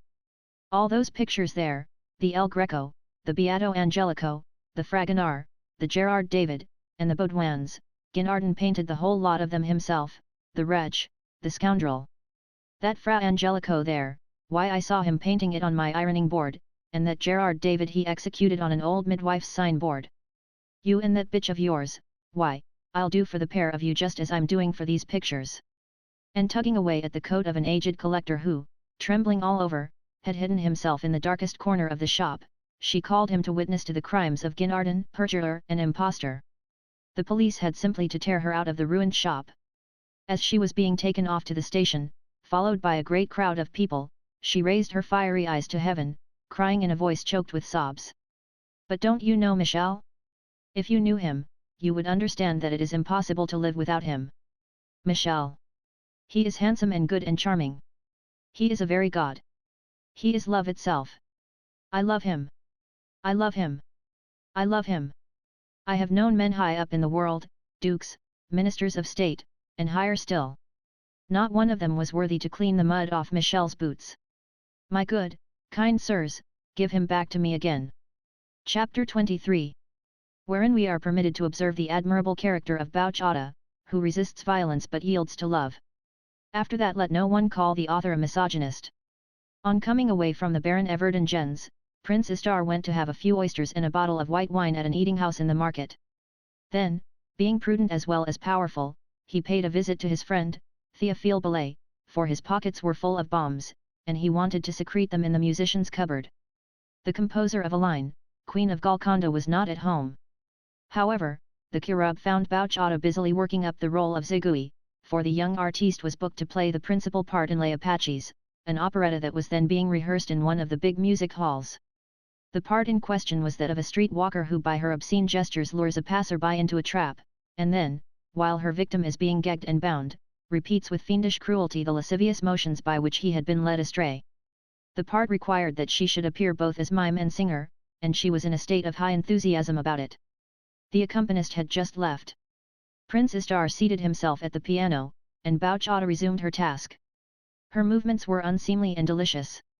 Her tawny hair was flying in all directions in wild disordered curls, her skin was moist, it exhaled a scent of violets and alkaline salts which made the nostrils throb, even she herself felt the intoxication. Suddenly, inebriated with her intoxicating presence, Prince Istar arose, and with never a word or a look, caught her into his arms and drew her onto the couch, the little couch with the flowered tapestry which Théophile had procured at one of the big shops by promising to pay 10 francs a month for a long term of years. Now Istar might have solicited Bouchata's favours, he might have invited her to a rapid, and, withal, a mutual embrace, and, despite her preoccupation and excitement, she would not have refused him. But Bouchata was a girl of spirit. The merest hint of coercion awoke all her untamable pride. She would consent of her own accord, yes, but be mastered, never. She would readily yield to love, curiosity, pity, to less than that even, but she would die rather than yield to force. Her surprise immediately gave place to fury. She fought her aggressor with all her heart and soul. With nails, to which fury lent an added edge, she tore at the cheeks and eyelids of the Cherub, and, though he held her as in a vice, she arched herself so stiffly and made such excellent play with knee and elbow, that the human-headed bull, blinded with blood and rage, was sent crashing into the piano which gave forth a prolonged groan, while the bombs, tumbling out of his pockets, fell on the floor with a noise like thunder. And Bouchata, with dishevelled locks, and one breast bare, beautiful and terrible, stood brandishing the poker over the prostrate giant, crying, "Be off with you, or I'll put your eyes out."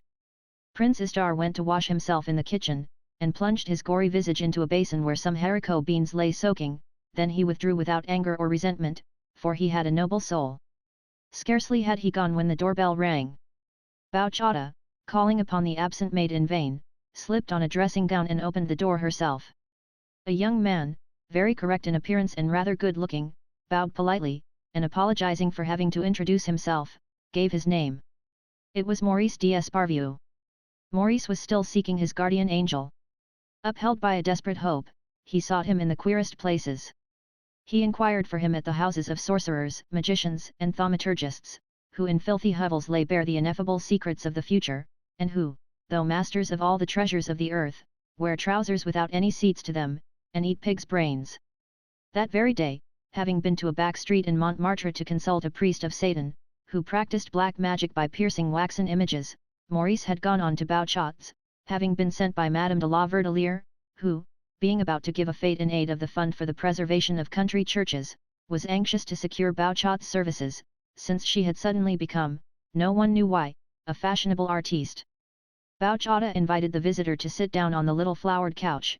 At his request she seated herself beside him, and our young man of fashion explained to the singer what Madame de la Verdelière desired of her. The lady wished Bouchata to sing one of those Apache songs which were giving such delight in the fashionable world.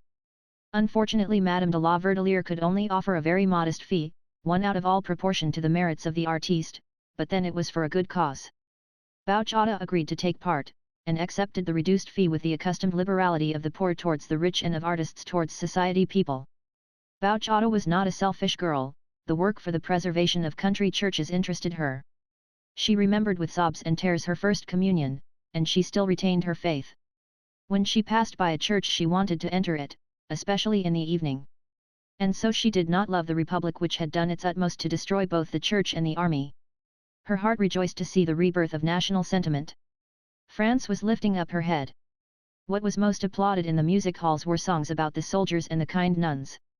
Meanwhile Maurice inhaled the odor of her tawny hair, the subtle bitter perfume of her body, all the odors of her person, and desire grew in him. He felt her near him on the little couch, very warm and very soft.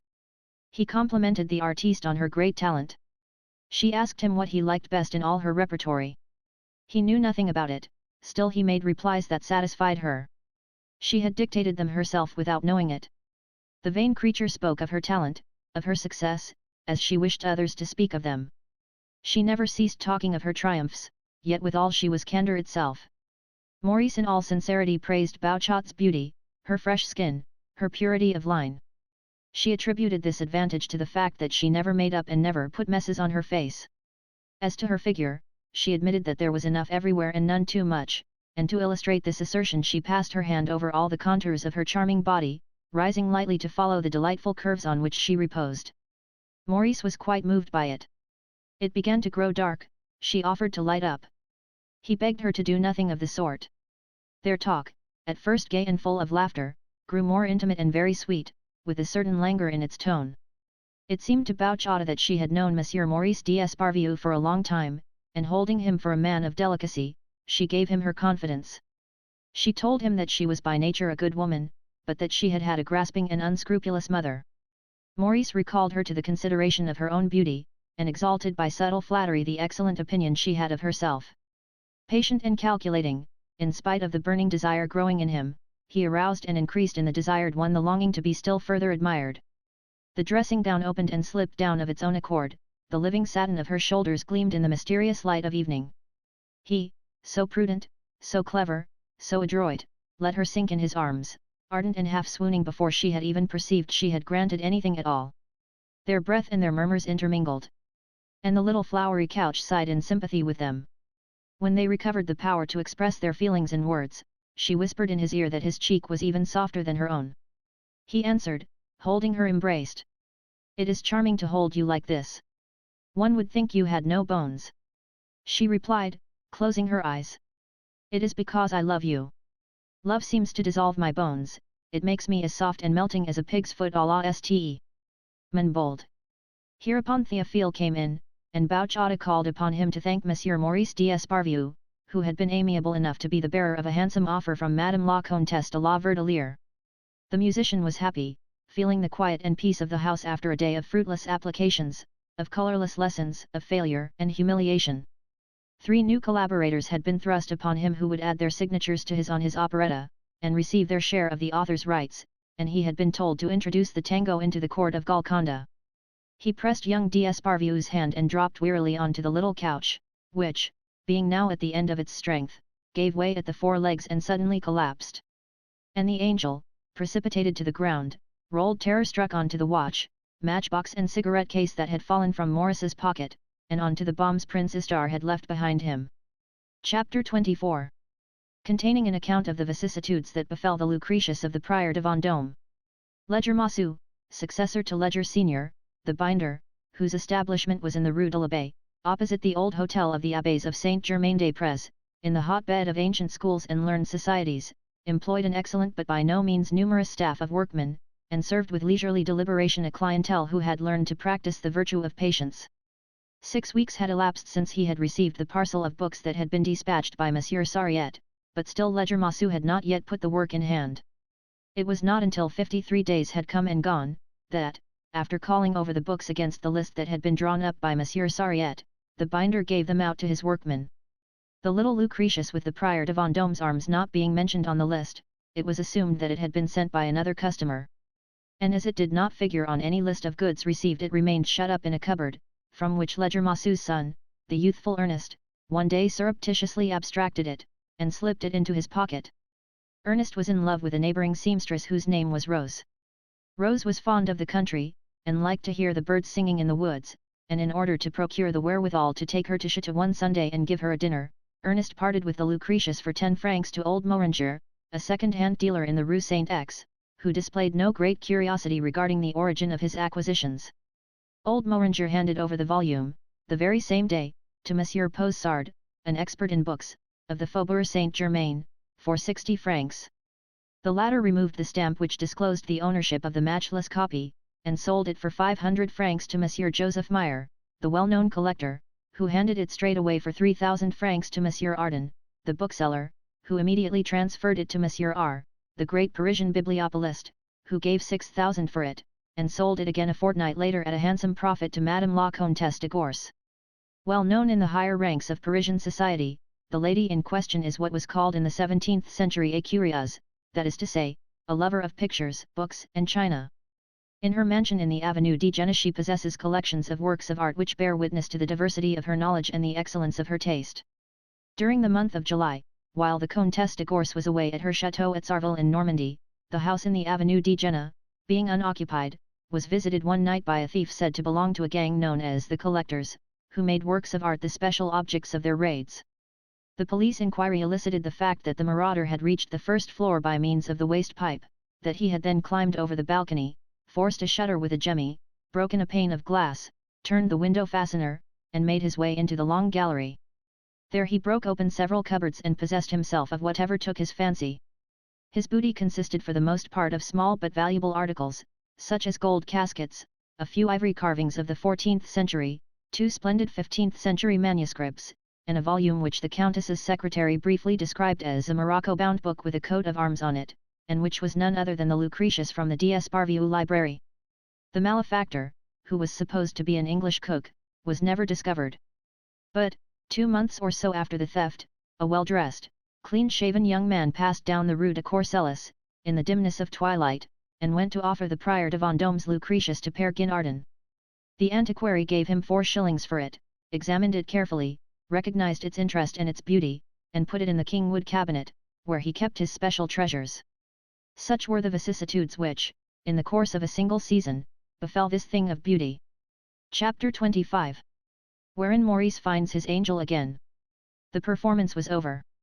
Bouchata in her dressing room was taking off her make-up, when the door opened softly and old Monsieur Sandrac, her protector, came in, followed by a troop of her other admirers. Without so much as turning her head, she asked them what they meant by coming and staring at her like a pack of imbeciles, and whether they thought they were in a tent at the Neuilly Fair, looking at the freak woman. Now, then, ladies and gentlemen, she rattled on derisively, just put a penny in the box for the young lady's marriage portion, and she'll let you feel her legs, all made of marble. Then, with an angry glance at the admiring throng, she exclaimed, "Come, off you go. Look alive." She sent them all packing, her sweetheart Théophile among them, the pale-faced, long-haired, gentle, melancholy, short-sighted, and dreamy Théophile. But recognizing her little Maurice, she gave him a smile. He approached her, and leaning over the back of the chair on which she was seated, congratulated her on her playing and singing, duly performing a kiss at the end of every compliment. She did not let him escape thus, and with reiterated inquiries, pressing solicitations, feigned incredulity, obliged him to repeat his stock panegyrics 3 or 4 times over, and when he stopped she seemed so disappointed that he was forced to take up the strain again immediately. He found it trying, for he was no connoisseur, but he had the pleasure of kissing her plump curved shoulders all golden in the light, and of catching glimpses of her pretty face in the mirror over the toilet table. You were delicious. Really? You think so? Adorable, div. Suddenly he gave a loud cry. His eyes had seen in the mirror a face appear at the back of the dressing room. He turned swiftly round, flung his arms about Arcade, and drew him into the corridor. What manners! Exclaimed Bouchata, gasping. But, pushing his way through a troop of performing dogs, and a family of American acrobats, young D'Esparvieu dragged his angel towards the exit. He hurried him forth into the cool darkness of the boulevard, delirious with joy and wondering whether it was all too good to be true. Here you are! He cried, here you are! I have been looking for you a long time, Arcade, or Mirar if you like, and I have found you at last. Arcade, you have taken my guardian angel from me. Give him back to me. Arcade, do you love me still? Arcade replied that in accomplishing the super-angelic task he had set himself he had been forced to crush underfoot friendship, pity, love, and all those feelings which tend to soften the soul, but that, on the other hand, his new state, by exposing him to suffering and privation, disposed him to love humanity, and that he felt a certain mechanical friendship for his poor Maurice. Well, then, exclaimed Maurice, if only you love me, come back to me, stay with me. I cannot do without you. While I had you with me I was not aware of your presence. But no sooner did you depart than I felt a horrible blank. Without you I am like a body without a soul. Do you know that in the little flat in the Rue de Rome, with Gilbert by my side, I feel lonely, I miss you sorely, and long to see you and to hear you as I did that day when you made me so angry. Confess I was right, and that your behavior on that occasion was not that of a gentleman. That you of so high an origin, so noble a mind, could commit such an indiscretion is extraordinary, when one comes to think about it. Madame des Aubles has not yet forgiven you. She blames you for having frightened her by appearing at such an inconvenient moment, and for being insolent and forward while hooking her dress and tying her shoes. I have forgotten everything. I only remember that you are my celestial brother, the saintly companion of my childhood. No, Arcade, you must not, you cannot leave me. You are my angel, you are my property. Arcade explained to young D'Esparvieu that he could no longer be guiding angel to a Christian, having himself gone down into the pit. And he painted a horrible picture of himself, he described himself as breathing hatred and fury, in fact, an infernal spirit. All nonsense! Said Maurice, smiling, his eyes big with tears. Alas! Our ideas, our destiny, everything tends to part us, Maurice. But I cannot stifle the tenderness I feel for you, and your candor forces me to love you. No, sighed Maurice. You do not love me. You have never loved me. In a brother or a sister such indifference would be natural, in a friend it would be ordinary, in a guardian angel it is monstrous. Arcade, you are an abominable being. I hate you. I have loved you dearly, Maurice, and I still love you. You trouble my heart which I deemed encased in triple bronze. You show me my own weakness. When you were a little innocent boy I loved you as tenderly and purely as Miss Kate, your English governess, who caressed you with so much fervour. In the country, when the thin bark of the plane trees peels off in long strips and discloses the tender green trunk, after the rains which make the fine sand run on the sloping paths, I showed you how with that sand, those strips of bark, a few wild flowers, and a spray of maidenhair fern to make rustic bridges, rustic shelters, terraces, and those gardens of Adonis, which last but an hour. During the month of May in Paris we raised an altar to the Virgin, and we burnt incense before it, the scent of which, permeating all the house, reminded Marcellini, the cook, of her village church and her lost innocence, and drew from her floods of tears. It also gave your mother a headache, your mother who, with all her wealth, was crushed with the ennui that is common to the fortunate ones of this world. When you went to college I interested myself in your progress, I shared your work and your play, I pondered with you over arduous problems in arithmetic, I sought the impenetrable meaning of a phrase of Julius Caesar's. What fine games of prisoner's base and football we had together!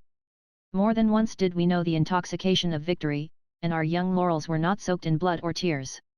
Maurice, I did all I could to protect your innocence, but I could not prevent your losing it at the age of 14. Afterwards I regretfully saw you loving women of all sorts, of divers ages, by no means beautiful, at least in the eyes of an angel. Saddened at the sight, I devoted myself to study, a fine library offered me resources rarely met with. I delved into the history of religions, you know the rest. But now, my dear Arcade, concluded young d'Esparvieu, you have lost your position, your situation, you are entirely without resource. You have lost caste, you are off the lines, a vagabond, a barefooted wanderer. The angel replied bitterly that, after all, he was a little better clad at present than when he was wearing the slops of a suicide. Maurice alleged in excuse that when he dressed his naked angel in a suicide's slops, he was irritated with that angel's infidelity. But it was useless to dwell on the past or to recriminate. What was really needful was to consider what steps to take in future. And he asked, Arcade, what do you think of doing?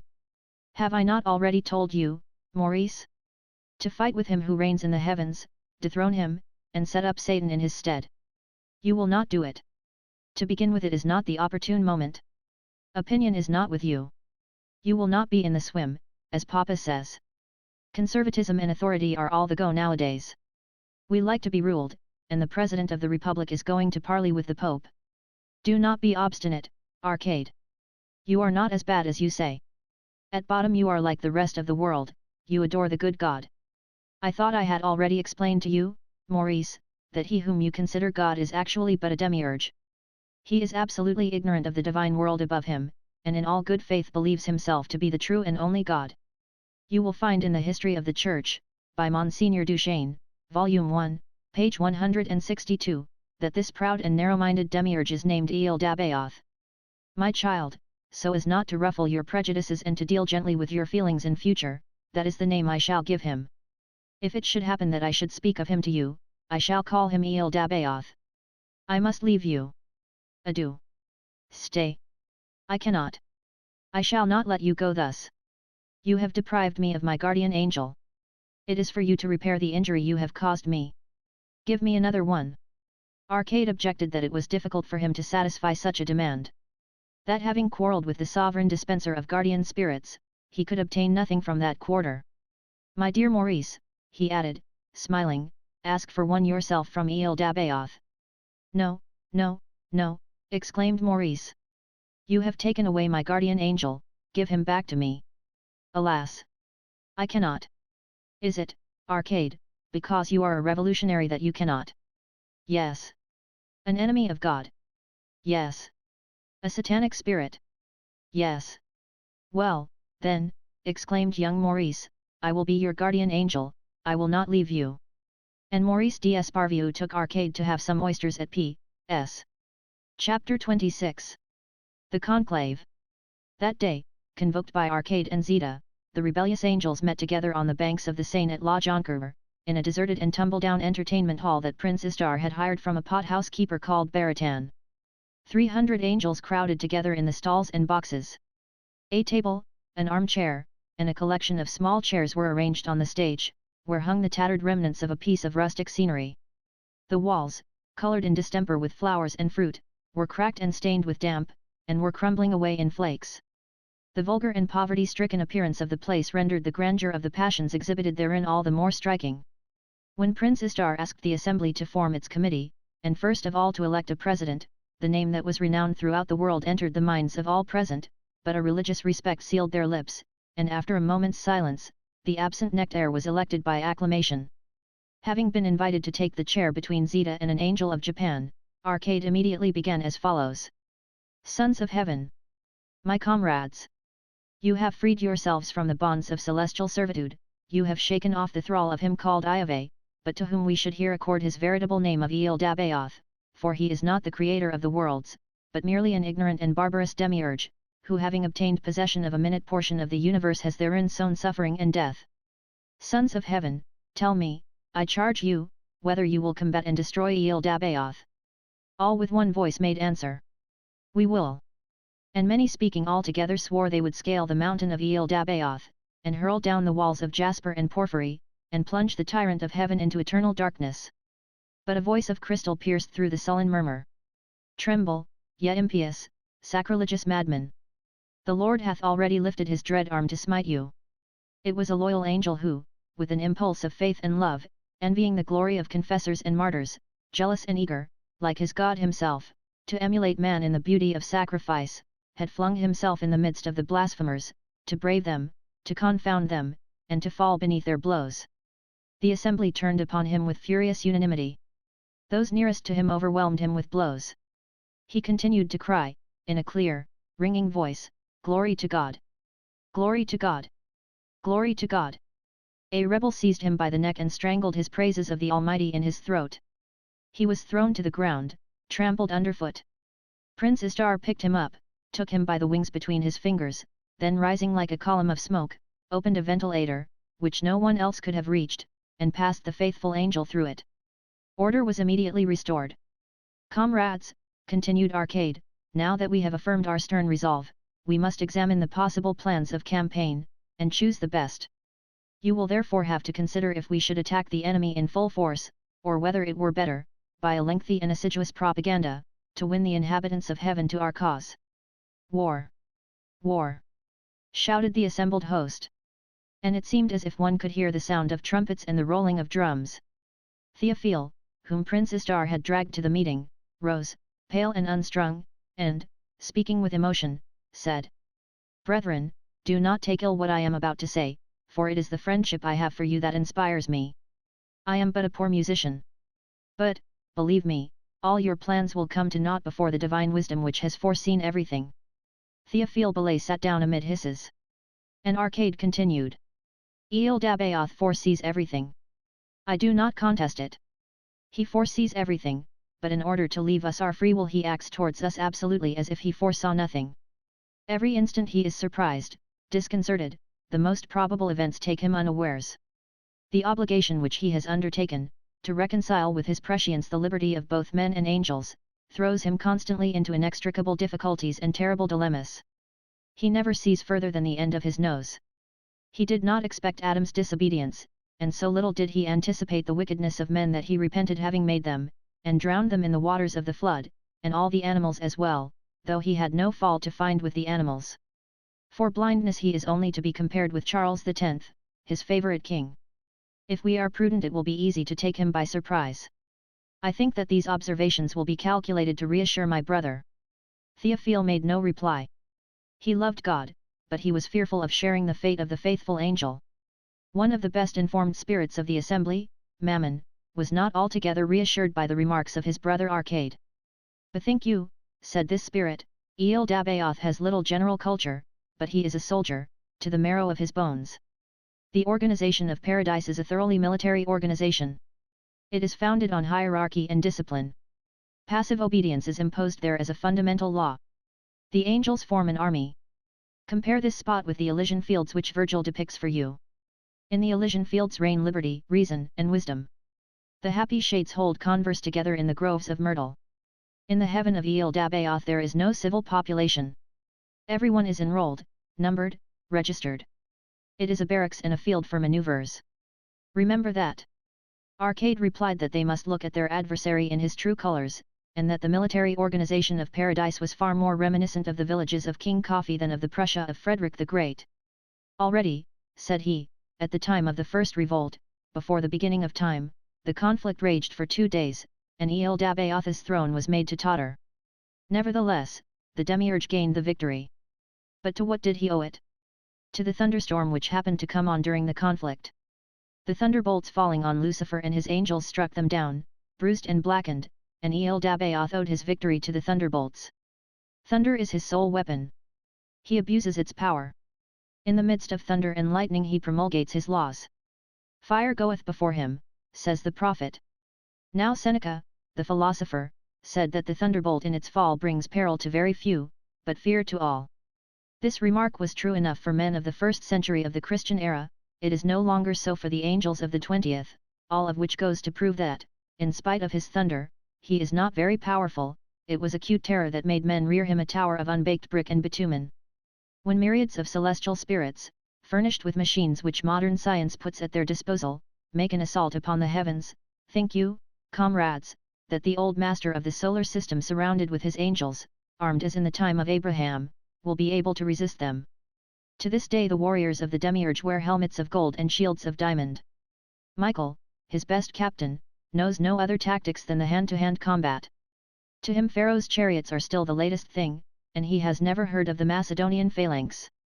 And young Arcade lengthily prolonged the parallel between the armed herds of Dabaoth and the intelligent fighting men of the rebel army. Then the question of pecuniary resources arose. Zeta asserted that there was enough money to commence war, that the electrophories were in order, that an initial victory would obtain them credit. The discussion continued, amid turbulence and confusion. In this parliament of angels, as in the synods of men, empty words flowed in abundance. Disturbances grew more violent and more frequent as the time for putting the resolution drew near. It was beyond question that supreme command would be entrusted to him who had first raised the flag of revolt. But as everyone aspired to act as Lucifer's lieutenant, each in describing the kind of fighting man to be preferred drew a portrait of himself. Thus Alcor, the youngest of the rebellious angels, arose and spoke rapidly as follows. In Dabaoth's army, happily for us, the officers obtain their posts by seniority. This being the case, there is little likelihood of the command falling into the hands of a military genius, for men are not made leaders by prolonged habits of obedience, and close attention to minutiae is not a good apprenticeship for the evolution of vast plans of campaign. If we consult ancient and modern history, we shall see that the greatest leaders were kings like Alexander and Frederick, aristocrats like Caesar and Turin, or men impatient of red tape like Bonaparte. A routine man will always be poor or second-rate. Comrades, let us appoint intelligent leaders, men in the prime of life, to command us. An old man may retain the habit of winning victories, but only a young man can acquire it. Alcor then gave place to an angel of the philosophic order, who mounted the rostrum and spoke thus. War never was an exact science, a clearly defined art. The genius of the race, or the brain of the individual, has ever modified it. Now how are we to define the qualities necessary for a general in command in the war of the future, where one must consider greater masses and a larger number of movements than the intelligence of man can conceive? The multiplication of technical means, by infinitely multiplying the opportunities for mistake, paralyzes the genius of those in command. At a certain stage in the progress of military science, a stage which our models, the Europeans, are about to reach, the cleverest leader and the most ignorant become equalized by reason of their incapacity. Another result of great modern armaments is, that the law of numbers tends to rule with inflexible rigor. It is of course true that 10 angels in revolt are worth more than 10 angels of Dabaoth. It is not at all certain that 1,000,000 rebellious angels are worth more than 1,000,000 of Dabaoth's angels. Great numbers, in war as elsewhere, annihilate intelligence and individual superiority in favor of a sort of exceedingly rudimentary collective soul. A buzz of conversation drowned the voice of the philosophic angel, and he concluded his speech in an atmosphere of general indifference. The tribune then resounded with calls to arms and promises of victory. The sword was held up to praise, the sword which defends the right. The triumph of the angels in revolt was celebrated 20 times beforehand, to the plaudits of a delirious crowd. Cries of war rose to the silent heavens, "Give us war!" In the midst of these transports Prince Istar hoisted himself onto the platform, and the floor creaked under his weight. "Comrades," said he, "you wish for victory, and it is a very natural desire, but you must be mouldy with literature and poetry if you expect to obtain it from war. The idea of making war can nowadays only enter the brain of a sottish bourgeois or a belated romantic. What is war? A burlesque masquerade in the midst of which fatuous patriots sing their stupid dithyrambs. Had Napoleon possessed a practical mind he would not have made war, but he was a dreamer, intoxicated with caution. You cry, 'Give us war!' You are visionaries. When will you become thinkers? The thinkers do not look for power and strength from any of the dreams which constitute military art, tactics, strategy, fortifications, artillery, and all that rubbish. They do not believe in war, which is a fantasy, they believe in chemistry, which is a science. They know the way to put victory into an algebraic formula." And drawing from his pocket a small bottle, which he held up to the meeting, Prince Istar exclaimed, "Victory, it is here!" Chapter 27, wherein we shall see revealed a dark and secret mystery and learn how it comes about that empires are often hurled against empires, and ruin falls alike upon the victors and the vanquished, and the wise reader, if such there be, which I doubt, will meditate upon this important utterance, a war is a matter of business. The angels had dispersed.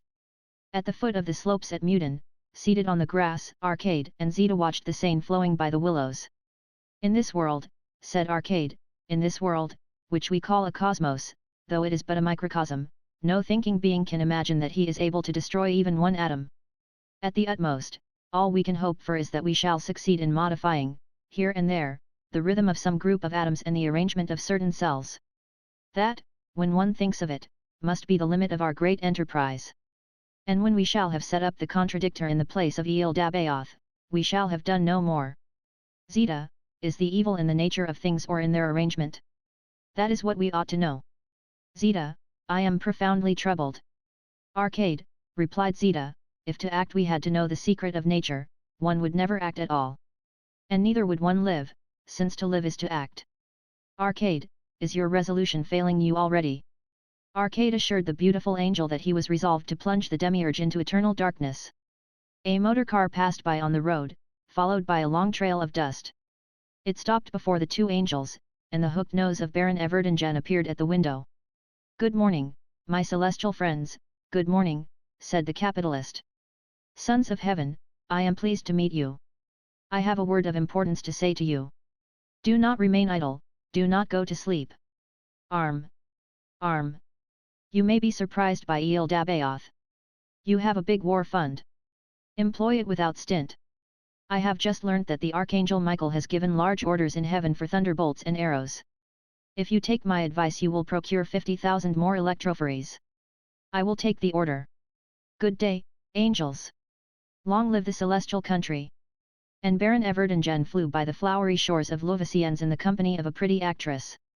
"Is it true that they are taking up arms at the demiurges?" asked Arcade. "It may be," replied Zeta, "that up there another Baron Everdingen is inciting to arms." The guardian angel of young Maurice remained pensive for some moments. Then he murmured, "Can it be that we are the sport of financiers?" "Pooh!" said the beautiful archangel. "War is a business. It has always been a business." Then they discussed at length the means of executing their immense enterprise. Rejecting disdainfully the anarchistic proceedings of Prince Istar, they conceived a formidable and sudden invasion of the kingdom of heaven by their enthusiastic and well-drilled troops. Now Baritan, the innkeeper of La Jonquière, who had let the entertainment hall to the rebellious angels, was in the employ of the secret police. In the reports he furnished to the prefecture he denounced the members of this secret meeting as meditating an attack on a certain person whom they described as obtuse and cruel, and whom they called Alabalot. The agent believed this to be a pseudonym denoting either the President of the Republic or the Republic itself. The conspirators had unanimously given voice to threats against Alabalot, and one of them, a very dangerous individual, well known in anarchist circles, who had already several convictions against him on account of writings and speeches of a seditious nature, and who was known as Prince Istar or the Querub, had brandished a bomb of very small caliber which seemed to contain a formidable machine. The other conspirators were unknown to Baritan, notwithstanding the fact that he frequented revolutionary circles. Many among them were very young men, mere beardless youths. There were two who, it appeared, had spoken with conspicuous vehemence, a certain Arcade, dwelling in the Rue Saint-Jacques, and a woman of easy virtue called Zeta, living at Montmartre, both without visible means of subsistence. The affair seemed sufficiently serious to the prefect of police to make him think it necessary to confer without delay with the president of the council. The Third Republic was then going through one of those climacteric periods during which the French nation, enamored of authority and worshipping force, gave itself up for lost because it was not governed enough, and clamored loudly for a savior. The president of the council, and minister of justice, was only too eager to be that longed for savior. Still, for him to play that part it was first necessary that there should be a danger to face. Thus the news of a plot was highly welcome to him. He questioned the prefect of police on the character and importance of the affair. The prefect of police explained that the people seemed to have money, intelligence, and energy, but that they talked too much and were too numerous to undertake secret and concerted action. The minister, leaning back in his armchair, pondered on the matter. The empire writing table at which he was seated, the ancient tapestry which covered the walls, the clock and the candelabra of the Restoration period, all, in this traditional setting, reminded him of those great principles of government which remain immutable throughout the succession of regimes, of stratagem and of bluff. After brief reflection, he concluded that the plot must be allowed to grow and take shape, that it would even be fitting to nurse it, to embroider it, to color it, and only to stifle it after having extracted every possible advantage from it. He instructed the prefect of police to watch the affair closely, to render him an account of what went on from day to day, and to confine himself to the role of informer. I rely on your well-known prudence, observe, and do not intervene. The minister lit a cigarette. He quite reckoned, with the help of this plot, on silencing the opposition, strengthening his own influence, diminishing that of his colleagues, humiliating the President of the Republic, and becoming the savior of his country. The prefect of police undertook to follow the ministerial instructions, vowing inwardly all the while to act in his own way. He had a watch put upon the individuals pointed out by Baratan, and commanded his agents not to intervene, come what might. Perceiving that he was a marked man, Prince Istar, who united prudence with strength, withdrew the bombs from the gutter outside his window where he had hidden them, and changing from motor bus to tube, from tube to motor bus, and choosing the most cunningly circuitous route, at length deposited his machines with the angelic musician. Every time he left his house in the Rue Saint-Jacques, Arcade found a man of exaggerated smartness at his door, with yellow gloves and in his tie a diamond bigger than the regent. Being a stranger to the things of this world, the rebellious angel paid no attention to the circumstance. But young Maurice d'Esparvieu, who had undertaken the task of guarding his guardian angel, viewed this gentleman with uneasiness, for he equalled in assiduity and surpassed in vigilance that Monsieur Mignon, who had formerly allowed his inquisitive gaze to wander from the ram's heads on the Hôtel de la Sordière in the Rue Garancière to the apse of the Church of Saint-Sulpice. Maurice came 2 and 3 times a day to see Arcade in his furnished rooms, warning him of the danger, and urging him to change his abode. Every evening he took his angel to night restaurants, where they supped with ladies of easy virtue. Their young d'Esparvieu would foretell the issue of some coming glove fight, and afterwards exert himself to demonstrate to Arcade the existence of God, the necessity for religion, and the beauties of Christianity, and adjure him to renounce his impious and criminal undertakings wherefrom, he said, he would reap but bitterness and disappointment. For really, said the young apologist, if Christianity were false it would be known. The ladies approved of Maurice's religious sentiments, and when the handsome Arcade uttered some blasphemy in language they could understand, they put their hands to their ears and bade him be silent, for fear of being struck down with him. For they believed that God, in his omnipotence and sovereign goodness, taking sudden vengeance against those who insulted him, was quite capable of striking down the innocent with the guilty without meaning it. Sometimes the angel and his guardian took supper with the angelic musician. Maurice, who remembered from time to time that he was Bouchot's lover, was displeased to see Arcade taking liberties with the singer. She had allowed him to do so ever since the day when, the angelic musician having had the little flowery couch repaired, Arcade and Bouchota had made it a foundation for their friendship. Maurice, who loved Madame des Aubles a great deal, also loved Bouchota a little, and was rather jealous of Arcade. Now jealousy is a feeling natural to man and beast, and causes them, however slight the attack, keen unhappiness. Therefore, suspecting the truth, which Bouchot's temperament and the angel's character made sufficiently obvious, he overwhelmed Arcade with sarcasm and abuse, reproaching him with the immorality of his ways. Arcade answered, tranquilly, that it was difficult to subject physiological impulses to perfectly defined rules, and that moralists encountered great difficulties in the case of certain natural necessities. Moreover, added Arcade, I freely acknowledge that it is almost impossible systematically to constitute a natural moral law. Nature has no principles. She furnishes us with no reason to believe that human life is to be respected. Nature, in her indifference, makes no distinction between good and evil. You see, then, replied Maurice, that religion is necessary. Moral law, replied the angel, which is supposed to be revealed to us, is drawn in reality from the grossest empiricism. Custom alone regulates morals. What heaven prescribes is merely the consecration of ancient customs. The divine law, promulgated amid fireworks on some Mount Sinai, is never anything but the codification of human prejudice. And from this fact, namely, that morals change, religions which endure for a long time, such as Judeo-Christianity, vary their moral law. At any rate, said Maurice, whose intelligence was swelling visibly, you will grant me that religion prevents much profligacy and crime.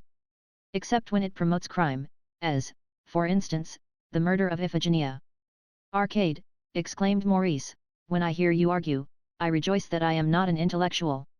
Meanwhile Théophile, with his head bent over the piano, his face hidden by the long fair veil of his hair, bringing down from on high his inspired hands onto the keys, was playing and singing the full score of a line, Queen of Golconda. Prince Istar used to come to their friendly reunions, his pockets filled with bombs and bottles of champagne, both of which he owed to the liberality of Baron Everdengen. Bouchata received the cherub with pleasure, since she saw in him the witness and the trophy of the victory she had gained on the little flowered couch. He was to her as the severed head of Goliath in the hands of the youthful David. And she admired the prince for his cleverness as an accompanist, his vigour, which she had subdued, and his prodigious capacity for drink. One night, when young d'Esparvieu took his angel home in his car from Bouchat's house to the lodgings in the Rue Saint-Jacques, it was very dark. Before the door the diamond in the spy's necktie glittered like a beacon. 3 cyclists standing in a group under its rays made off in divers directions at the car's approach. The angel took no notice, but Maurice concluded that Arcade's movements interested various important people in the state. He judged the danger to be pressing, and at once made up his mind. The next morning he came to seek the suspect, to take him to the Rue de Rome. The angel was in bed. Maurice urged him to dress and to follow him. "Come," said he. "This house is no longer safe for you. You are watched. One of these days you will be arrested. Do you wish to sleep in jail? No? Well, then, come. I will put you in a safe place." The spirit smiled with some little compassion on his naive preserver. "Do you not know," he said, "that an angel broke open the doors of the prison where Peter was confined, and delivered the apostle? Do you believe me, Maurice, to be inferior in power to that heavenly brother of mine, and do you suppose that I am unable to do for myself what he did for the fishermen of the lake of Tiberias? Do not count on it, Arcade. He did it miraculously. Or by a stroke of luck, as a modern historian of the church has it. But no matter. I will follow you. Just allow me to burn a few letters and to make a parcel of some books I shall need." He threw some papers in the fireplace, put several volumes in his pockets, and followed his guide to the car, which was waiting for them not far off, outside the College of France. Maurice took the wheel. Imitating the cherub's prudence, he made so many windings and turnings, and so many rapid twists that he put all the swift and numerous cyclists, speeding in pursuit, off the scent. At length, having left wheel marks in every direction all over the town, he stopped in the Rue de Rome, before the first door flat, where the angel had first appeared. On entering the dwelling which he had left 18 months before to carry out his mission, Arcade remembered the irreparable past, and breathing in the scent used by Gilbert, his nostrils throbbed. He asked after Madame des Aubiers. "She is very well," replied Maurice. "A little plumper and very much more beautiful for it. She still bears you a grudge for your forward behavior. I hope that she will one day forgive you, as I have forgiven you, and that she will forget your offence. But she is still very annoyed with you." Young d'Esparvieu did the honours of his flat to his angel with the manners of a well-bred man and the tender solicitude of a friend. He showed him the folding bed which was opened every evening in the entrance hall and pushed into a dark cupboard in the morning. He showed him the dressing table, with its accessories, the bath, the linen cupboard, the chest of drawers, gave him the necessary information regarding the heating and lighting, told him that his meals would be brought and the rooms cleaned by the concierge, and showed him which bell to press when he required that person's services. He told him also that he must consider himself at home, and receive whom he wished. Chapter 28, which treats of a painful domestic scene. So long as Maurice confined his selection of mistresses to respectable women, his conduct had called forth no reproach. It was a different matter when he took up with Bouchata. His mother, who had closed her eyes to liaisons which, though guilty, were elegant and discreet, was scandalized when it came to her ears that her son was openly parading about with a music-hall singer. By dint of much prying and probing, Berthe, Maurice's younger sister, had got to know of her brother's adventures, and she narrated them, without any indignation, to her young girl friends. His little brother Leon declared to his mother one day, in the presence of several ladies, that when he was big he, too, would go on the spree, like Maurice. This was a sore wound to the maternal heart of Madame d'Esparvieu. About the same time there occurred a family event of a very grave nature which occasioned much alarm to Monsieur René d'Esparvieu. Drafts were presented to him signed in his name by his son. His writing had not been forged, but there was no doubt that it had been the son's intention to pass off the signature as his father's. It showed a perverted moral sense, whence it appeared that Maurice was living a life of profligacy, that he was running into debt and on the point of outraging the decencies. The paterfamilias talked the matter over with his wife. It was arranged that he should give his son a very severe lecture, hint at vigorous corrective measures, and that in due course the mother should appear with gentle and sorrowing mien and endeavour to soothe the righteous indignation of the father. This plan being agreed upon, Monsieur René d'Esparvieu sent for his son to come to him in his study. To add to the solemnity of the occasion, he had arrayed himself in his frock coat. As soon as Maurice saw it he knew there was something serious in the wind. The head of the family was pale, and his voice shook a little, for he was a nervous man, as he declared that he would no longer put up with his son's irregular behavior, and insisted on an immediate and absolute reform. No more wild courses, no more running into debt, no more undesirable companions, but work, steadiness, and reputable connections. Maurice was quite willing to give a respectful reply to his father, whose complaints, after all, were perfectly justified, but, unfortunately, Maurice, like his father, was shy, and the frock coat which Monsieur d'Esparvieu had donned in order to discharge his magisterial duty with greater dignity seemed to preclude the possibility of any open and unconstrained intercourse. Maurice maintained an awkward silence, which looked very much like insolence, and this silence compelled Monsieur d'Esparvieu to reiterate his complaints, this time with additional severity. He opened one of the drawers in his historic bureau, the bureau on which Alexander d'Esparvieu had written his essay on the civil and religious institutions of the world, and produced the bills which Maurice had signed. "Do you know, my boy," said he, "that this is nothing more nor less than forgery? To make up for such grave misconduct as that."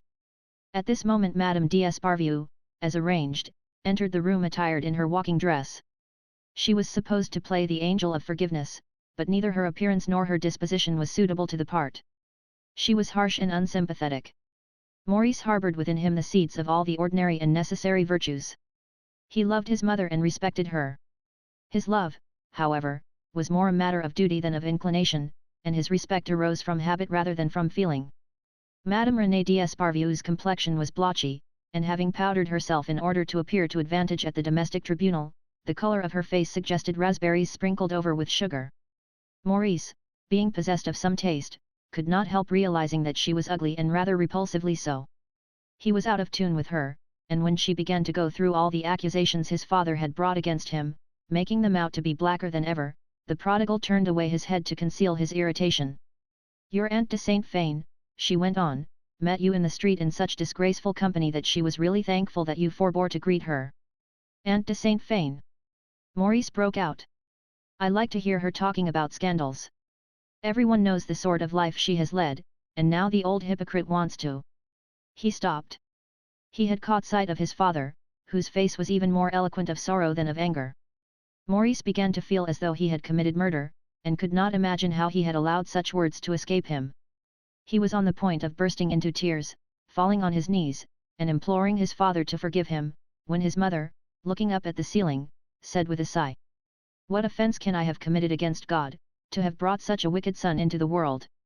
This speech struck Maurice as a piece of ridiculous affectation, and it pulled him up with a jerk. The bitterness of contrition suddenly gave place to the delicious arrogance of wrongdoing. He plunged wildly into a torrent of insolence and revolt, and breathlessly delivered himself of utterances quite unfit for a mother's ear. "If you will have it, mamma, rather than forbid me to continue my friendship with a talented lyrical artist, you would be better employed in preventing my elder sister, Madame de Margy, from appearing, night after night, in society and at the theatres with a contemptible and disgusting individual that everybody knows is her lover. You should also keep an eye on my little sister Jean, who writes objectionable letters to herself in a disguised hand, and then, pretending she has found them in her prayer book, shows them to you with assumed innocence, to worry and alarm you. It would be just as well, too, if you prevented my little brother Leon, a child of 7, from being quite so much with Mademoiselle Caporal, and you might tell your maid. Get out, sir, I will not have you in the house!" cried Monsieur René d'Esparvieu, white with anger, pointing a trembling finger at the door. Chapter 29. Wherein we see how the angel, having become a man, behaves like a man, coveting another's wife and betraying his friend. In this chapter the correctness of young d'Esparvieu's conduct will be made manifest. The angel was pleased with his lodging. He worked of a morning, went out in the afternoon, heedless of detectives, and came home to sleep. As in days gone by, Maurice received Madame des Aubels twice or thrice a week in the room in which they had seen the apparition. All went very well until one morning Gilbert, having, the night before, left her little velvet bag on the table in the blue room, came to find it, and discovered Arcade stretched on the couch in his pyjamas, smoking a cigarette, and dreaming of the conquest of heaven. She gave a loud scream. "You, monsieur! Had I thought to find you here, you may be quite sure I should not. I came to fetch my little bag, which is in the next room. Allow me. And she slipped past the angel, cautiously and quickly, as if he were a brazier. Madame des Aubiers that morning, in her pale green tailor-made costume, was deliciously attractive. Her tight skirt displayed her movements, and her every step was one of those miracles of nature which fill men's hearts with amazement. She reappeared, bag in hand. Once more, I ask your pardon. I never dreamt that. Arcade begged her to sit down and to stay a moment. I never expected, monsieur, said she, that you would be doing the honors of this flat. I knew how dearly Monsieur d'Esparvieu loved you. Nevertheless, I had no idea that the sky had suddenly grown overcast. A brownish glare began to steal into the room. Madame des Aubiers told him she had walked for her health's sake, but a storm was brewing, and she asked if a carriage could be called for her. Arcade flung himself at Gilbert's feet, took her in his arms as one takes a precious piece of china, and murmured words which, being meaningless in themselves, expressed desire. She put her hands over his eyes and on his lips, and exclaimed, I hate you. And shaking with sobs, she asked for a drink of water. She was choking. The angel went to her assistance. In this moment of extreme peril she defended herself courageously. She kept saying, No. No. I will not love you. I should love you too well. Nevertheless she succumbed. In the sweet familiarity which followed their mutual astonishment she said to him, I have often asked after you. I knew that you were an assiduous frequenter of the playhouses at Montmartre, that you were often seen with Mademoiselle Bouchada, who, nevertheless, is not at all pretty. I knew that you had become very smart, and that you were making a good deal of money. I was not surprised. You were born to succeed. The day of your, and she pointed at the spot between the window and the wardrobe with the mirror, apparition, I was vexed with Maurice for having given you a suicide's rags to wear. You pleased me. Oh, it was not your good looks. Don't think that women are as sensitive as people say to outward attractions. We consider other things in love. There is a sort of, well, anyhow I loved you as soon as I saw you. The shadows grew deeper. She asked. You are not an angel, are you? Maurice believes you are, but he believes so many things, Maurice. She questioned Arcade with her eyes and smiled maliciously. Confess that you have been fooling him, and that you are no angel. Arcade replied. I only aspire to please you, I will always be what you want me to be. Gilbert decided that he was no angel, first, because one never is an angel, secondly, for more detailed reasons which drew her thoughts to the question of love. He did not argue the matter with her, and once again words were found inadequate to express their feelings. Outside, the rain was falling thick and fast, the windows were streaming, lightning lit up the muslin curtains, and thunder shook the panes. Gilbert made the sign of the cross and remained with her head hidden in her lover's bosom. At this moment Maurice entered the room.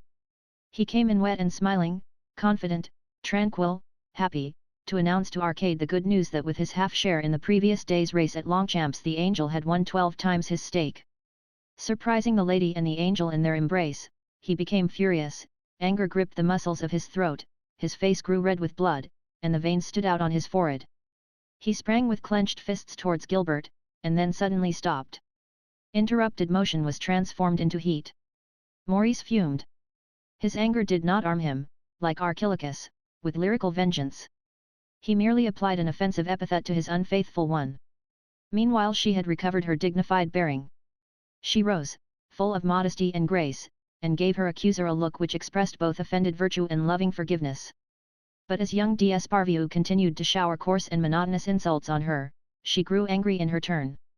You are a pretty sort of person, are you not? She said. Did I run after this Arcade of yours? It was you who brought him here, and in what a state, too. You had only one idea, to give me up to your friend. Well, monsieur, you can do as you like, I am not going to oblige you. Maurice d'Esparvieu replied simply, get out of it, you trollop. And he made a motion as if to push her out. It pained Arcade to see his mistress treated so disrespectfully, but he thought he lacked the necessary authority to interfere with Maurice. Madame des Aubiers, who had lost none of her dignity, fixed young d'Esparvieu with her imperious gaze, and said, Go and get me a carriage. And so great is the power of woman over a well-bred soul, in a gallant nation, that the young Frenchman went immediately and told the concierge to call a taxi. Madame des Aubiers, with a studied exhibition of charm in every movement, took leave of them, throwing Maurice the contemptuous look that a woman owes to him whom she has deceived. Maurice witnessed her departure with an outward expression of indifference he was far from feeling. Then he turned to the angel clad in the flowered pyjamas which Maurice himself had worn the day of the apparition, and this circumstance, trifling in itself, added fuel to the anger of the host who had been thus shamefully deceived. "Well," he said, "you may pride yourself on being a despicable individual. You have behaved basely, and all for nothing. If the woman took your fancy, you had but to tell me. I was tired of her. I had had enough of her. I would have willingly left her to you." He spoke thus to hide his pain, for he loved Gilbert more than ever, and the creature's treachery caused him great suffering. He pursued. "I was about to ask you to take her off my hands. But you have followed your lower nature, you have behaved like a sweep." If at this solemn moment Arcade had but spoken one word from his heart, Maurice would have burst into tears, and forgiven his friend and his mistress, and all three would have become content and happy once again. But Arcade had not been nourished on the milk of human kindness. He had never suffered, and did not know how to sympathize with suffering. He replied with frigid wisdom. "My dear Maurice, that same necessity which orders and constrains the actions of living beings, produces effects that are often unexpected, and sometimes absurd. Thus it is that I have been led to displease you.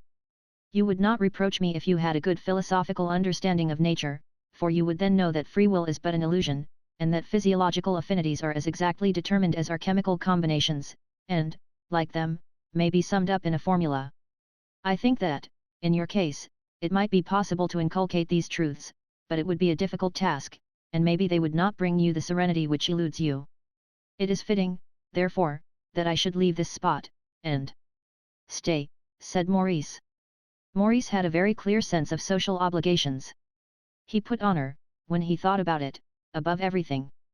So now he told himself very forcibly that the outrage he had suffered could only be wiped out with blood. This traditional idea instantly lent an unexpected nobility to his speech and bearing. "It is I, monsieur," said he, "who will quit this place, never to return. You will remain here, since you are a refugee. My seconds will wait upon you." The angel smiled. "I will receive them, if it gives you pleasure, but, bethink you, my dear Maurice, I am invulnerable. Celestial spirits even when they are materialized cannot be touched by point of sword or pistol shot. Consider, my dear Maurice, the awkward situation in which this fatal inequality puts me, and realize that in refusing to appoint seconds I cannot give as a reason my celestial nature, it would be unprecedented." "Monsieur," replied the heir of the Bussard d'Esparvieu, "you should have thought of that before you insulted me." Out he marched haughtily, but no sooner was he in the street than he staggered like a drunken man. The rain was still falling. He walked unseeing, unhearing, at haphazard, dragging his feet in the gutters through pools of water, through heaps of mud. He followed the outer boulevards for a long time, and at length, foredone with weariness, lay down on the edge of a piece of waste land. He was mudded up to the eyes, mud and tears smeared his face, the brim of his hat was dripping with rain. A passer-by, taking him for a beggar, tossed him a copper. He picked it up, put it carefully in his waistcoat pocket, and set off to find his seconds.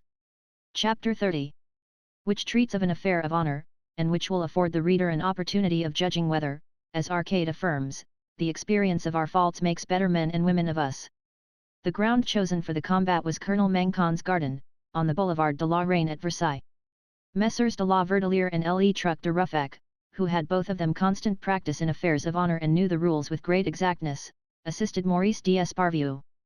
No duel was ever fought in the Catholic world without Monsieur de la Verdelier being present, and, in making application to this swordsman, Maurice had conformed to custom, though not without a certain reluctance, for he had been notorious as the lover of Madame de la Verdelier, but Monsieur de la Verdelier was not to be looked upon as a husband. He was an institution. As to Monsieur Le Truc de Ruffac, honor was his only known profession and avowedly his sole resource, and when the matter was made the subject of ill-natured comment in society, the question was asked what finer career than that of honor Monsieur Le Truc de Ruffac could possibly have adopted. Arcade's seconds were Prince Istar and Théophile. The celestial musician had not voluntarily nor with a good grace taken a hand in this affair.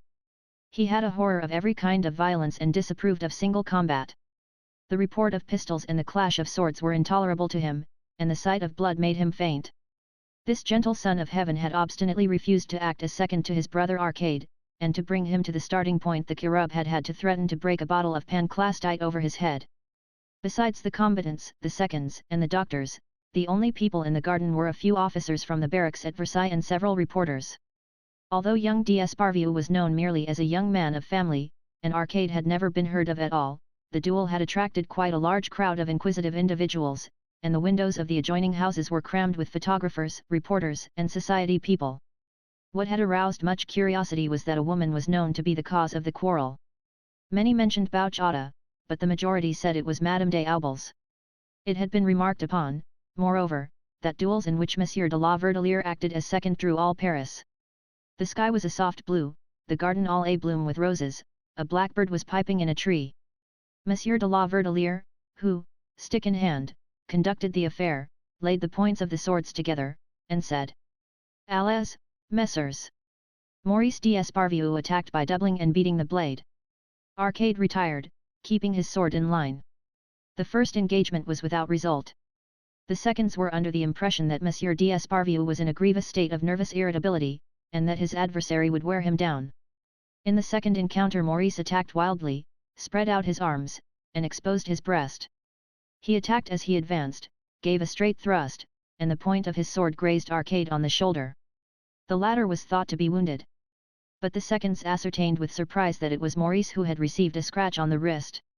Maurice asserted that he felt nothing, and Dr. Quill declared, after examination, that his client might continue the fight. After the regulation quarter of an hour the duel was resumed. Maurice attacked with fury. His adversary was obviously nursing him, and, what disturbed Monsieur de la Verdelière, seemed to be paying very little attention to his own defence. At the opening of the fifth bout, a black spaniel that had got into the garden no one knew how rushed out from a clump of rose bushes, made its way onto the space reserved for the combatants, and, in spite of sticks and cries, ran in between Maurice's legs. The latter seemed as though his arm were benumbed, merely gave a shoulder thrust at his invulnerable opponent. He then delivered a straight lunge and impaled his arm on his adversary's sword, which made a deep wound just below the elbow. Monsieur de la Verdelière stopped the fight, which had lasted an hour and a half. Maurice was conscious of a painful shock. They laid him down on a grassy bank against a wall covered with wisteria. While the surgeon was dressing the wound Maurice called Arcade and offered him his wounded hand. And when the victor, saddened with his victory, advanced, Maurice embraced him tenderly, saying, "Be generous, Arcade, forgive my treachery. Now that we have fought, I can ask you to be reconciled with me." He embraced his friend, weeping, and whispered in his ear, "Come and see me, and bring Gilbert." Maurice, who was still unreconciled with his parents, was taken to the little flat in the Rue de Rome. No sooner was he stretched on the bed at the far end of the bedroom where the curtains were drawn as on the day of the apparition, than he saw Arcade and Gilbert appear. He began to suffer greatly from his wound, his temperature was rising, but he was at peace, happy and contented. Angel and woman, both in tears, threw themselves at the foot of the bed.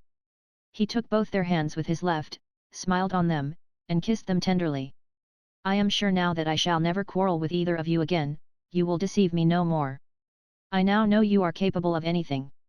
Gilbert, weeping, swore that Maurice had been misled by appearances, that she had never betrayed him with Arcade, that she had never betrayed him at all. And in a great gush of sincerity she persuaded herself that this was so. "You wrong yourself, Gilbert," replied the wounded man. "It did happen, it had to. And it is well. Gilbert, you were basely false to me with my best friend in this very room, and you were right. If you had not been we should not be here, reunited, all three of us, and I should not be at your side tasting the greatest happiness of my life. Oh, Gilbert, how wrong of you to deny a perfect and accomplished fact." "If you wish, my friend," replied Gilbert, a little acidly, "I will not deny it. But it will only be to please you." Maurice made her sit down on the bed, and begged Arcade to be seated in the armchair. "My friend," said Arcade, "I was innocent. I became man. Straightway I did evil. Then I became better." "Do not let us exaggerate things," said Maurice. "Let's have a game of bridge." Scarcely, however, had the patient seen 3 aces in his hand and called no trumps, then his eyes began to swim, the cards slipped from his fingers, head fell heavily back on the pillow, and he complained of a violent headache. Almost immediately, Madame des Aubels went off to pay some calls, for she made a point of appearing in society, in order that the calmness and confidence of her demeanor might give the light to the various rumors that were current concerning her. Arcade saw her to the door, and, with a kiss, inhaled from her a delicate perfume which he brought back with him into the room where Maurice lay dozing. "I am perfectly content," murmured the latter, "that things should have happened as they have." "It was bound to be so," answered the spirit. "All the other angels in Revolt would have done as I did with Gilbert. Women, saith the Apostle, should pray with their heads covered, because of the angels, and the Apostle speaks thus because he knows that the angels are disturbed when they look upon them and see that they are beautiful. No sooner do they touch the earth than they desire to embrace mortal women and fulfill their desire. Their clasp is full of strength and sweetness, they hold the secret of those ineffable caresses which plunge the daughters of men into unfathomable depths of delight. Laying upon the lips of their happy victims a honey that burns like fire, making their veins flow with torrents of refreshing flames, they leave them raptured and undone." "Stop your clatter, you unclean beast," cried the wounded one. "One word more," said the angel, "just one other word, my dear Maurice, to bear out what I say, and I will let you rest quietly. There's nothing like having sound references.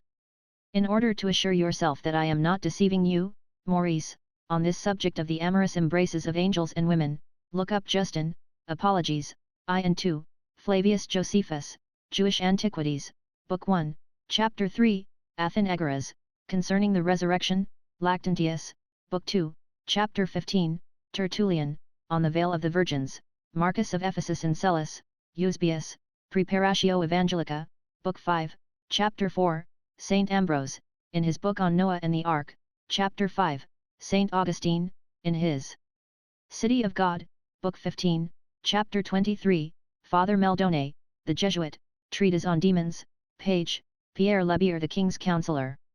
Arcade, please, for pity's sake, be quiet, please do, and send this dog away," cried Maurice, whose face was burning, and whose eyes were starting from his head, for in his delirium he thought he saw a black spaniel on his bed. Madame de la Verdelier, who was assiduous in every modish and patriotic practice, was reckoned, in the best French society, as one of the most gracious of the great ladies interested in good works. She came herself to ask for news of Maurice, and offered to nurse the wounded man. But at the vehement instigation of Madame des Aubles, Arcade shut the door in her face. Expressions of sympathy were showered upon Maurice. Piled on the salver, visiting cards displayed their innumerable little dog's ears. Monsieur Le Truc de Ruffec was one of the first to show his manly sympathy at the flat in the Rue de Rome, and, holding out his loyal hand, asked young d'Esparvieu as one honourable man to another for 25 louis to pay a debt of honour. "Of course, my dear Maurice, that is the sort of thing one could not ask of everybody." The same day Monsieur Gaëtan came to press his nephew's hand. The latter introduced Arcade.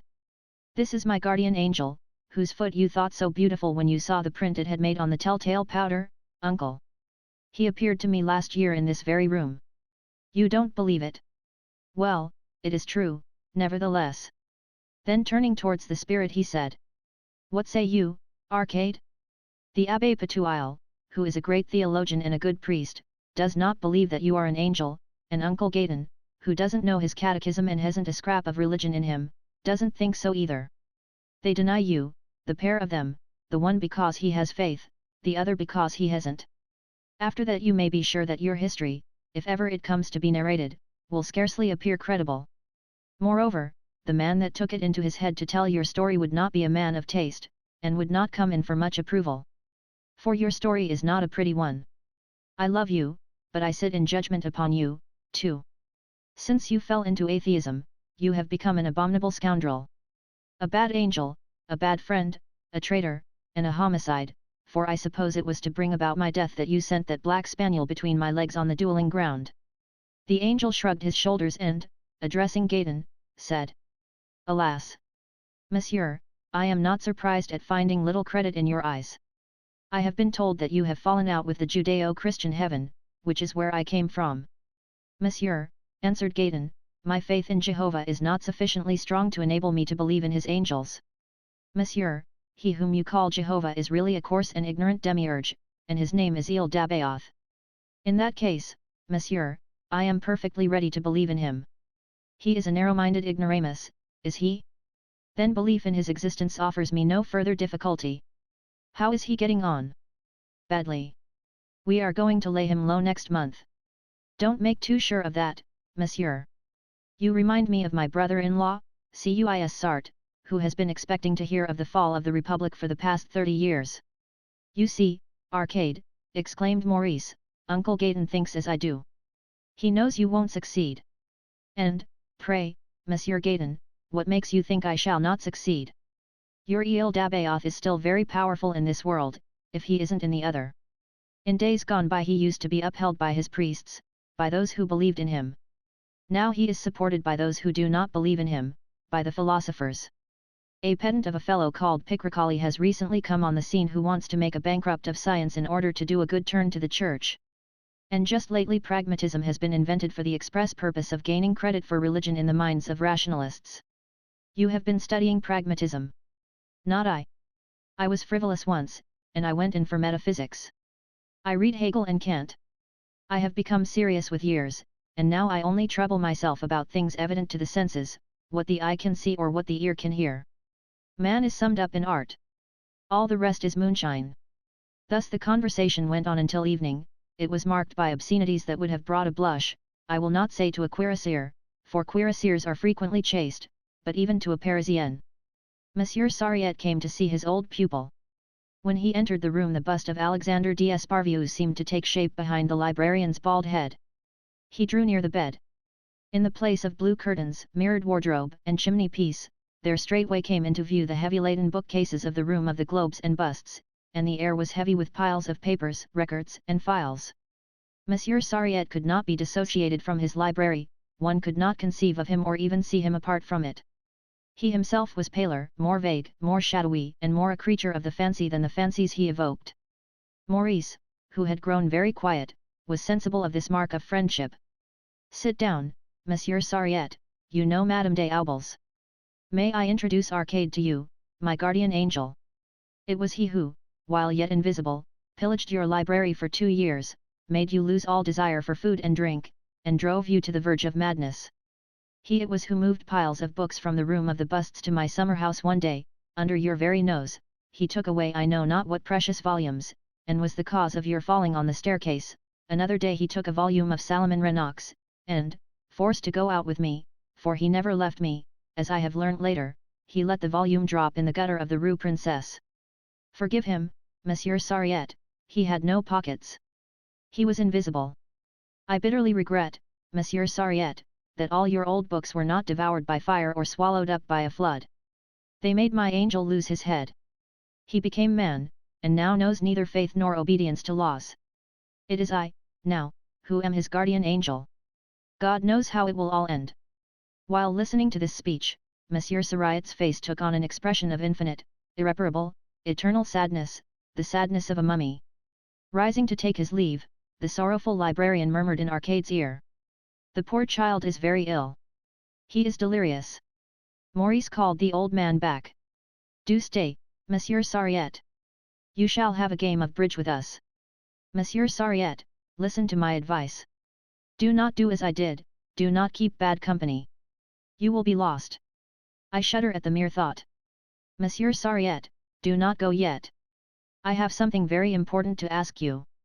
When you come again, bring me a book on the truth of religion, so that I may study it. I must restore to my guardian angel the faith which he has lost. Chapter 31. Wherein we are led to marvel at the readiness with which an honest man of timid and gentle nature can commit a horrible crime. Profoundly distressed by the dark utterances of young Maurice, Monsieur Sariette took a motor omnibus, and went to see Père Guinardon, his friend, his only friend, the one person in the whole world whom it gave him pleasure to see and hear. When Monsieur Sariette entered the shop in the Rue de Courcelles, Guinardon was alone, dozing in the depths of an antique armchair. His face, surrounded by his curly hair and luxuriant beard, was crimson in hue. Little violet filaments spread a network about the fleshy part of his nose, to which the wines of Burgundy had imparted a purple tint, for there was no longer any disguising the fact. Père Guinardon drank.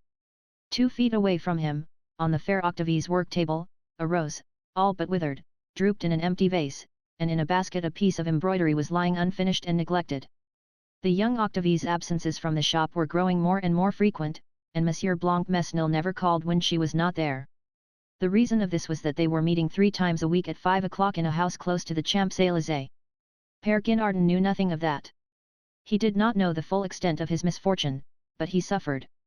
Monsieur Sariette shook his old friend by the hand, but he did not inquire for the young Octavie, for he refused to recognize the connection.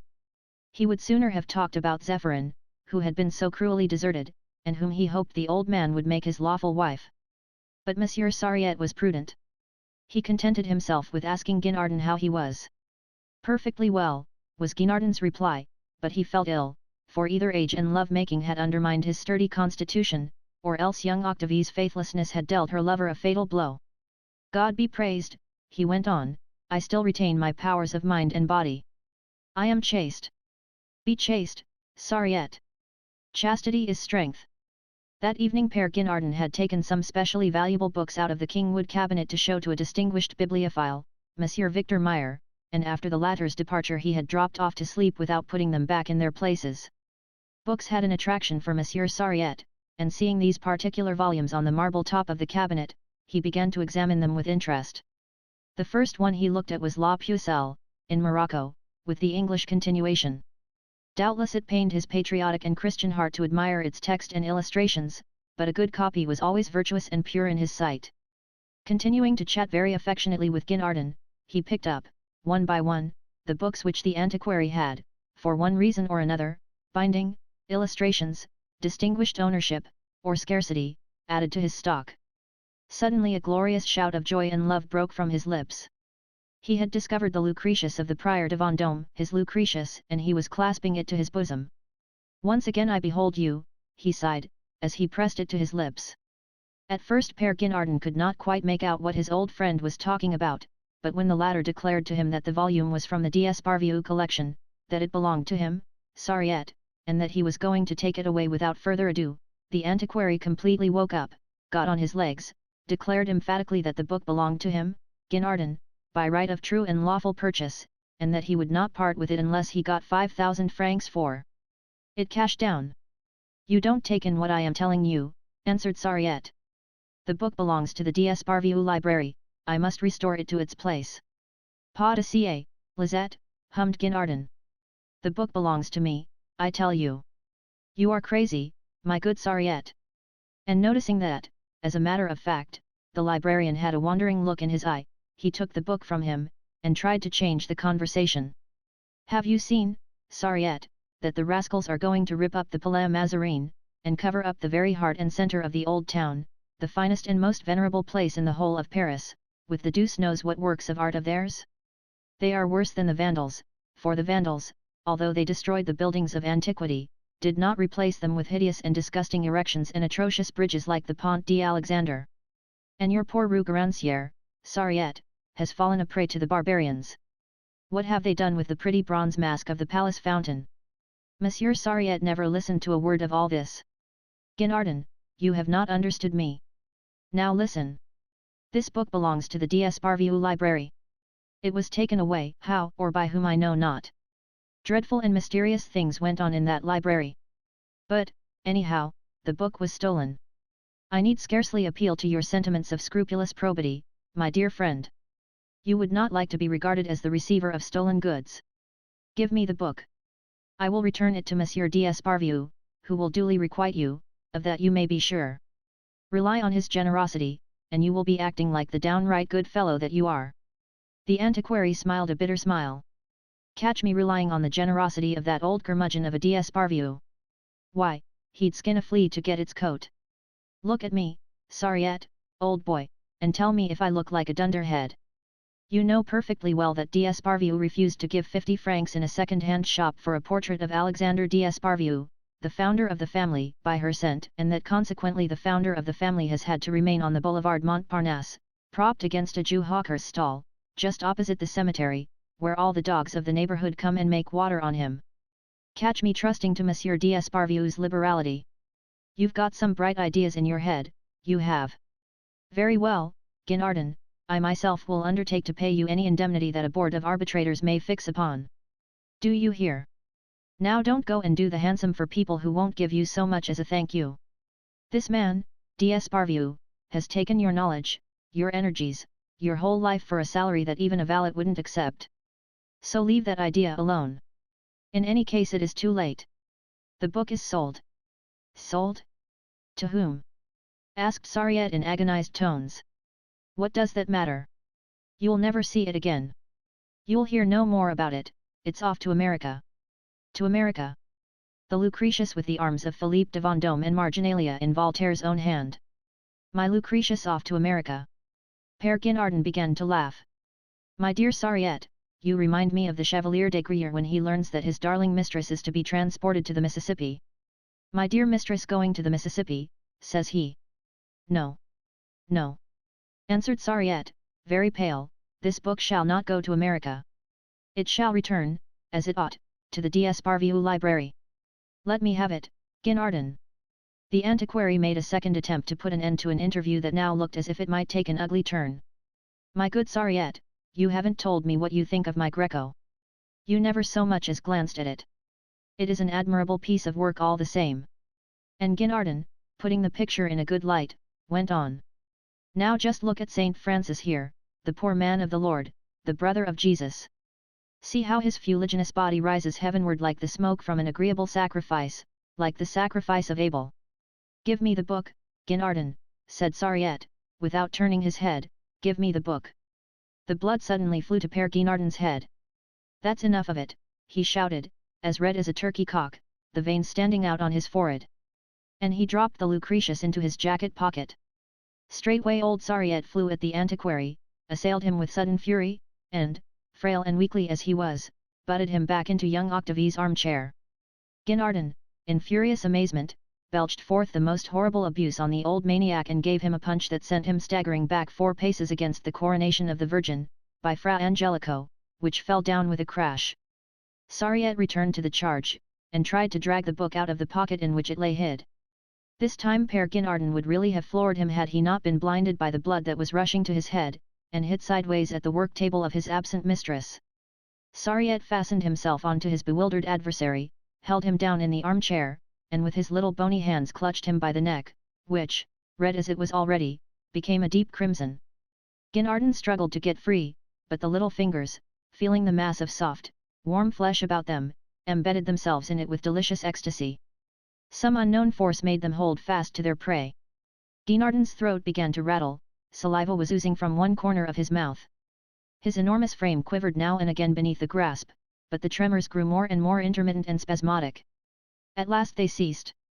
The murderous hands did not let go their hold. Sariette had to make a violent effort to loose them. His temples were buzzing. Nevertheless he could hear the rain falling outside, muffled steps going past on the pavement, newspaper men shouting in the distance. He could see umbrellas passing along in the dim light. He drew the book from the dead man's pocket and fled. The fair Octavie did not go back to the shop that night. She went to sleep in a little entresol underneath the bric-a-brac stores which Monsieur de Blancmesnil had recently bought for her in this same Rue de Courcelles. The workman whose task it was to shut up the shop found the antiquary's body still warm. He called Madame Lenon, the concierge, who laid Guinardon on the couch, lit a couple of candles, put a sprig of box in a saucer of holy water, and closed the dead man's eyes. The doctor who was called in to certify the death ascribed it to apoplexy. Zéphyrin, informed of what had happened by Madame Lenon, hastened to the house, and sat up all night with the body. The dead man looked as if he were sleeping.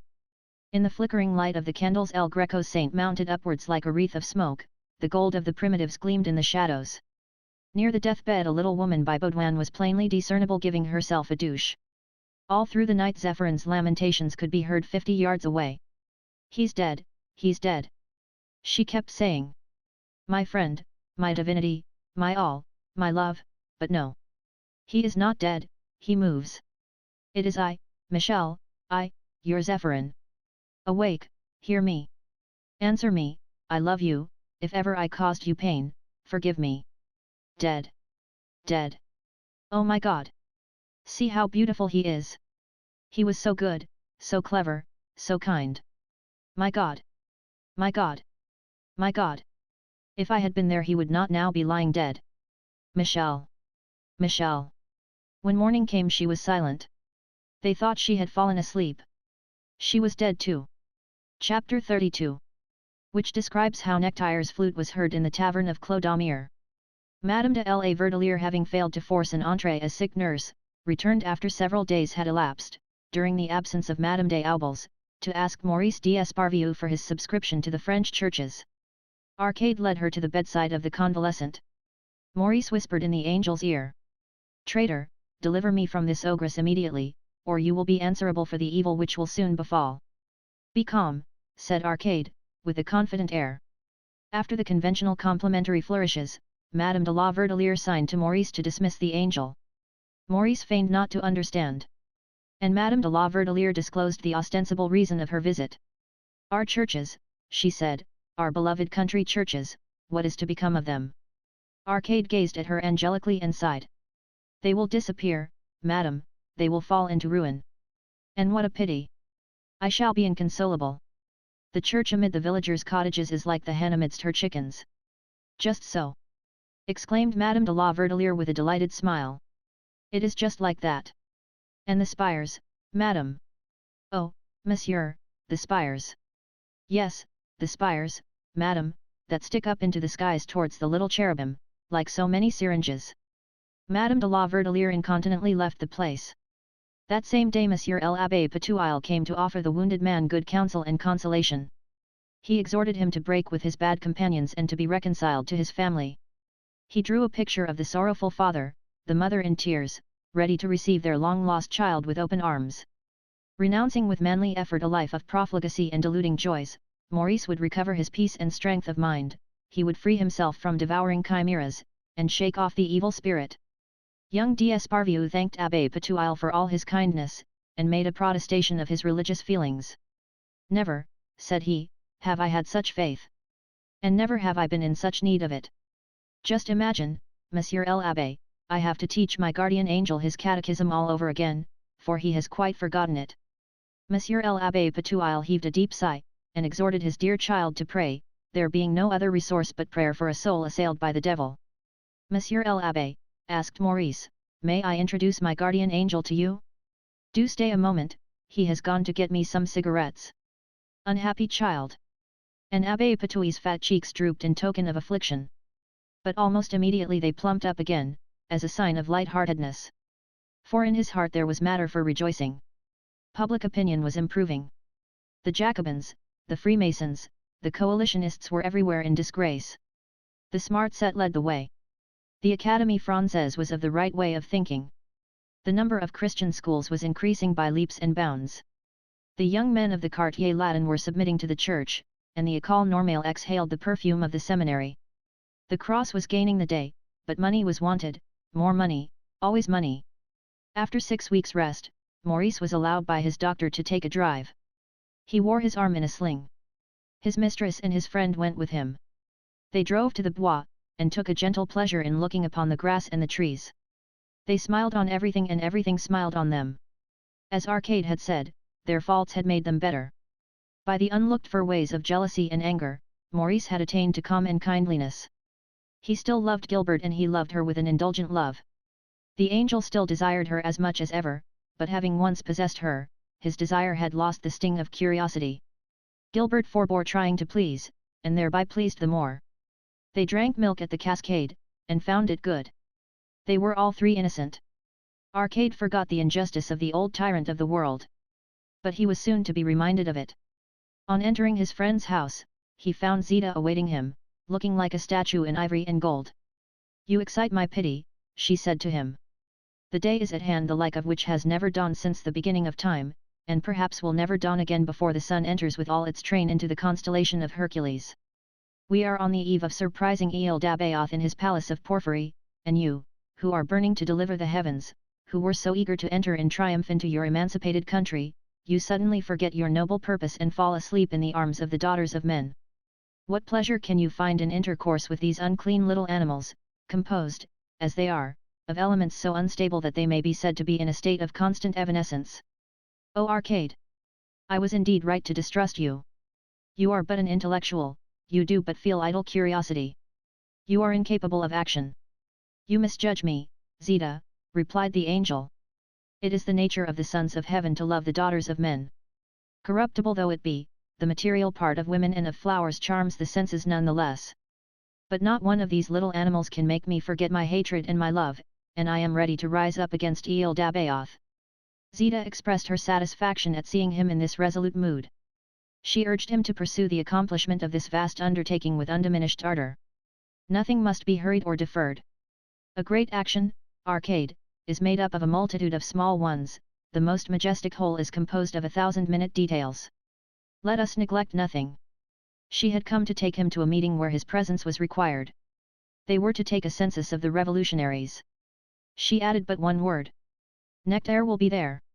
When Maurice saw Zita, he deemed her lacking in attraction. She failed to please him because she was perfectly beautiful and because true beauty always caused him painful surprise. Zita inspired him with antipathy when he learned that she was an angel in revolt and that she had come to seek Arcade to take him away among the conspirators.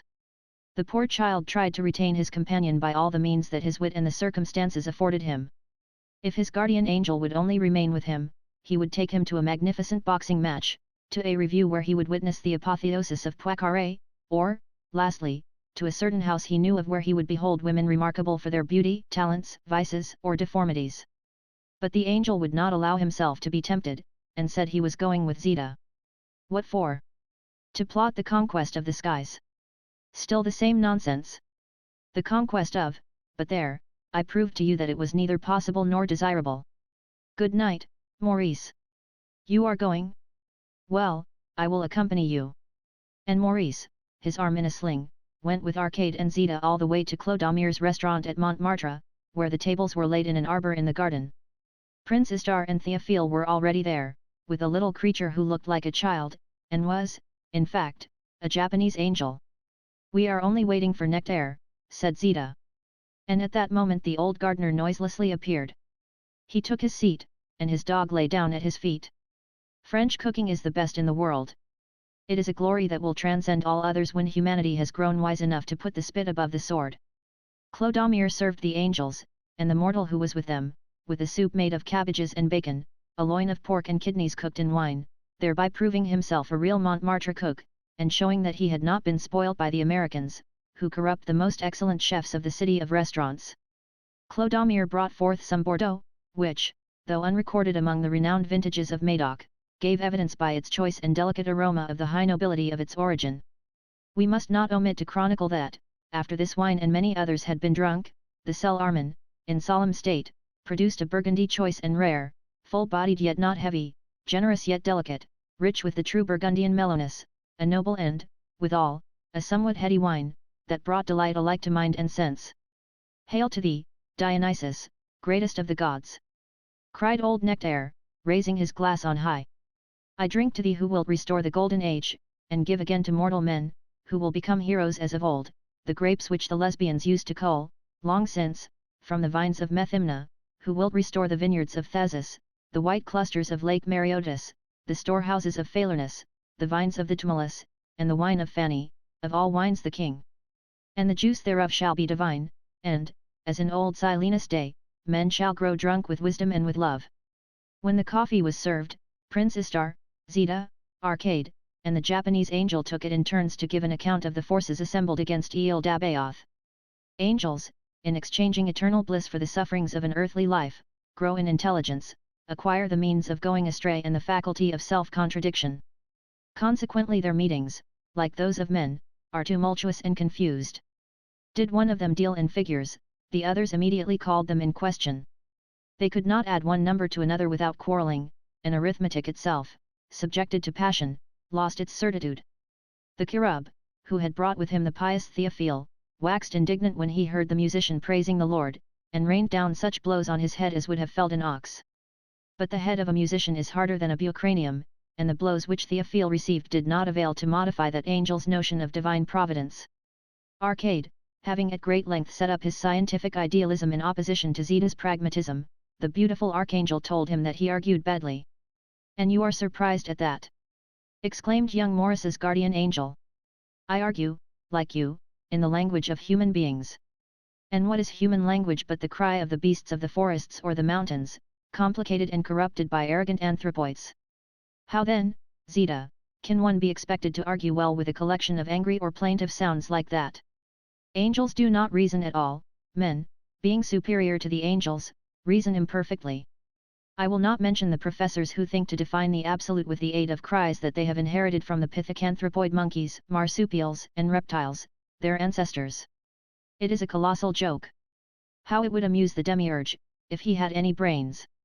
It was a beautiful starlight night. The gardener was silent. Nectaire, said the beautiful archangel, play to us on your flute, if you are not afraid that the earth and heaven will be stirred to their depths thereby. Nectaire took up his flute. Young Maurice lighted a cigarette. The flame burnt brightly for a moment, casting back the sky and its stars into the shadows, and then died out. And Nectaire sang of the flame on his divine flute.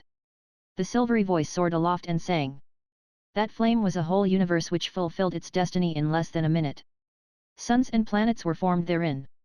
Venus-Urania apportioned the orbits of the wandering spheres in those infinite spaces. Beneath the breath of Eros, the first of the gods, plants, animals, and thoughts sprang into being. In the 20 seconds which hurried by betwixt the life and death of those worlds, civilizations were unfolded, and empires sank in long decline. Mothers shed tears, and songs of love, cries of hatred, and sighs of victims rose upward to the silent skies. In proportion to its minuteness, that universe lasted as long as this one, whereof we see a few atoms glittering above our heads, has lasted or will last. They are, one no less than the other, but a gleam in the infinite. As the clear, pure notes welled up into the charmed air, the earth melted into a soft mist, the stars revolved rapidly in their orbits, the great bear fell asunder, its parts flew far and wide. Orion's belt was shattered, the pole star forsook its magnetic axis. Sirius, whose incandescent flame had lit up the far horizon, grew blue, then red, flickered, and suddenly died out. The shaken constellations formed new signs which were extinguished in their turn. By its incantations the magic flute had compressed into one brief moment the life and the movement of this universe which seems unchanging and eternal both to men and angels. It ceased, and the heavens resumed their immemorial aspect. Nectaire had vanished. Clodomir asked his guests if they were pleased with the cabbage soup which, in order that it might be strong, had been kept simmering for 24 hours on the fire, and he sang the praises of the Beaujolais which they had drunk. The night was mild. Arcade, accompanied by his guardian angel, Theophile, Prince Istar, and the Japanese angel, escorted Zita home. Chapter 33. How a dreadful crime plunges Paris into a state of terror. The city was asleep. Their footsteps rang loudly on the deserted pavement. Having reached the corner of the Rue Fautrier, halfway up Montmartre, the little company halted before the dwelling of the beautiful angel. Arcade was talking about the thrones and dominations with Zita, who, her finger on the bell, could not make up her mind to ring. Prince Istar was tracing the mechanism of a new sort of bomb on the pavement with the end of his stick, and bellowed so loudly that he woke the sleeping citizens and stirred into activity the amatory passions of the neighbouring Pasiphaes. Theophile was singing the barcarolle from the second act of a line, Queen of Golconda, at the top of his voice. Maurice, his arm in a sling, was fencing left-handed with the Japanese, striking sparks from the pavement, and crying a hit! A hit! In a piercing voice.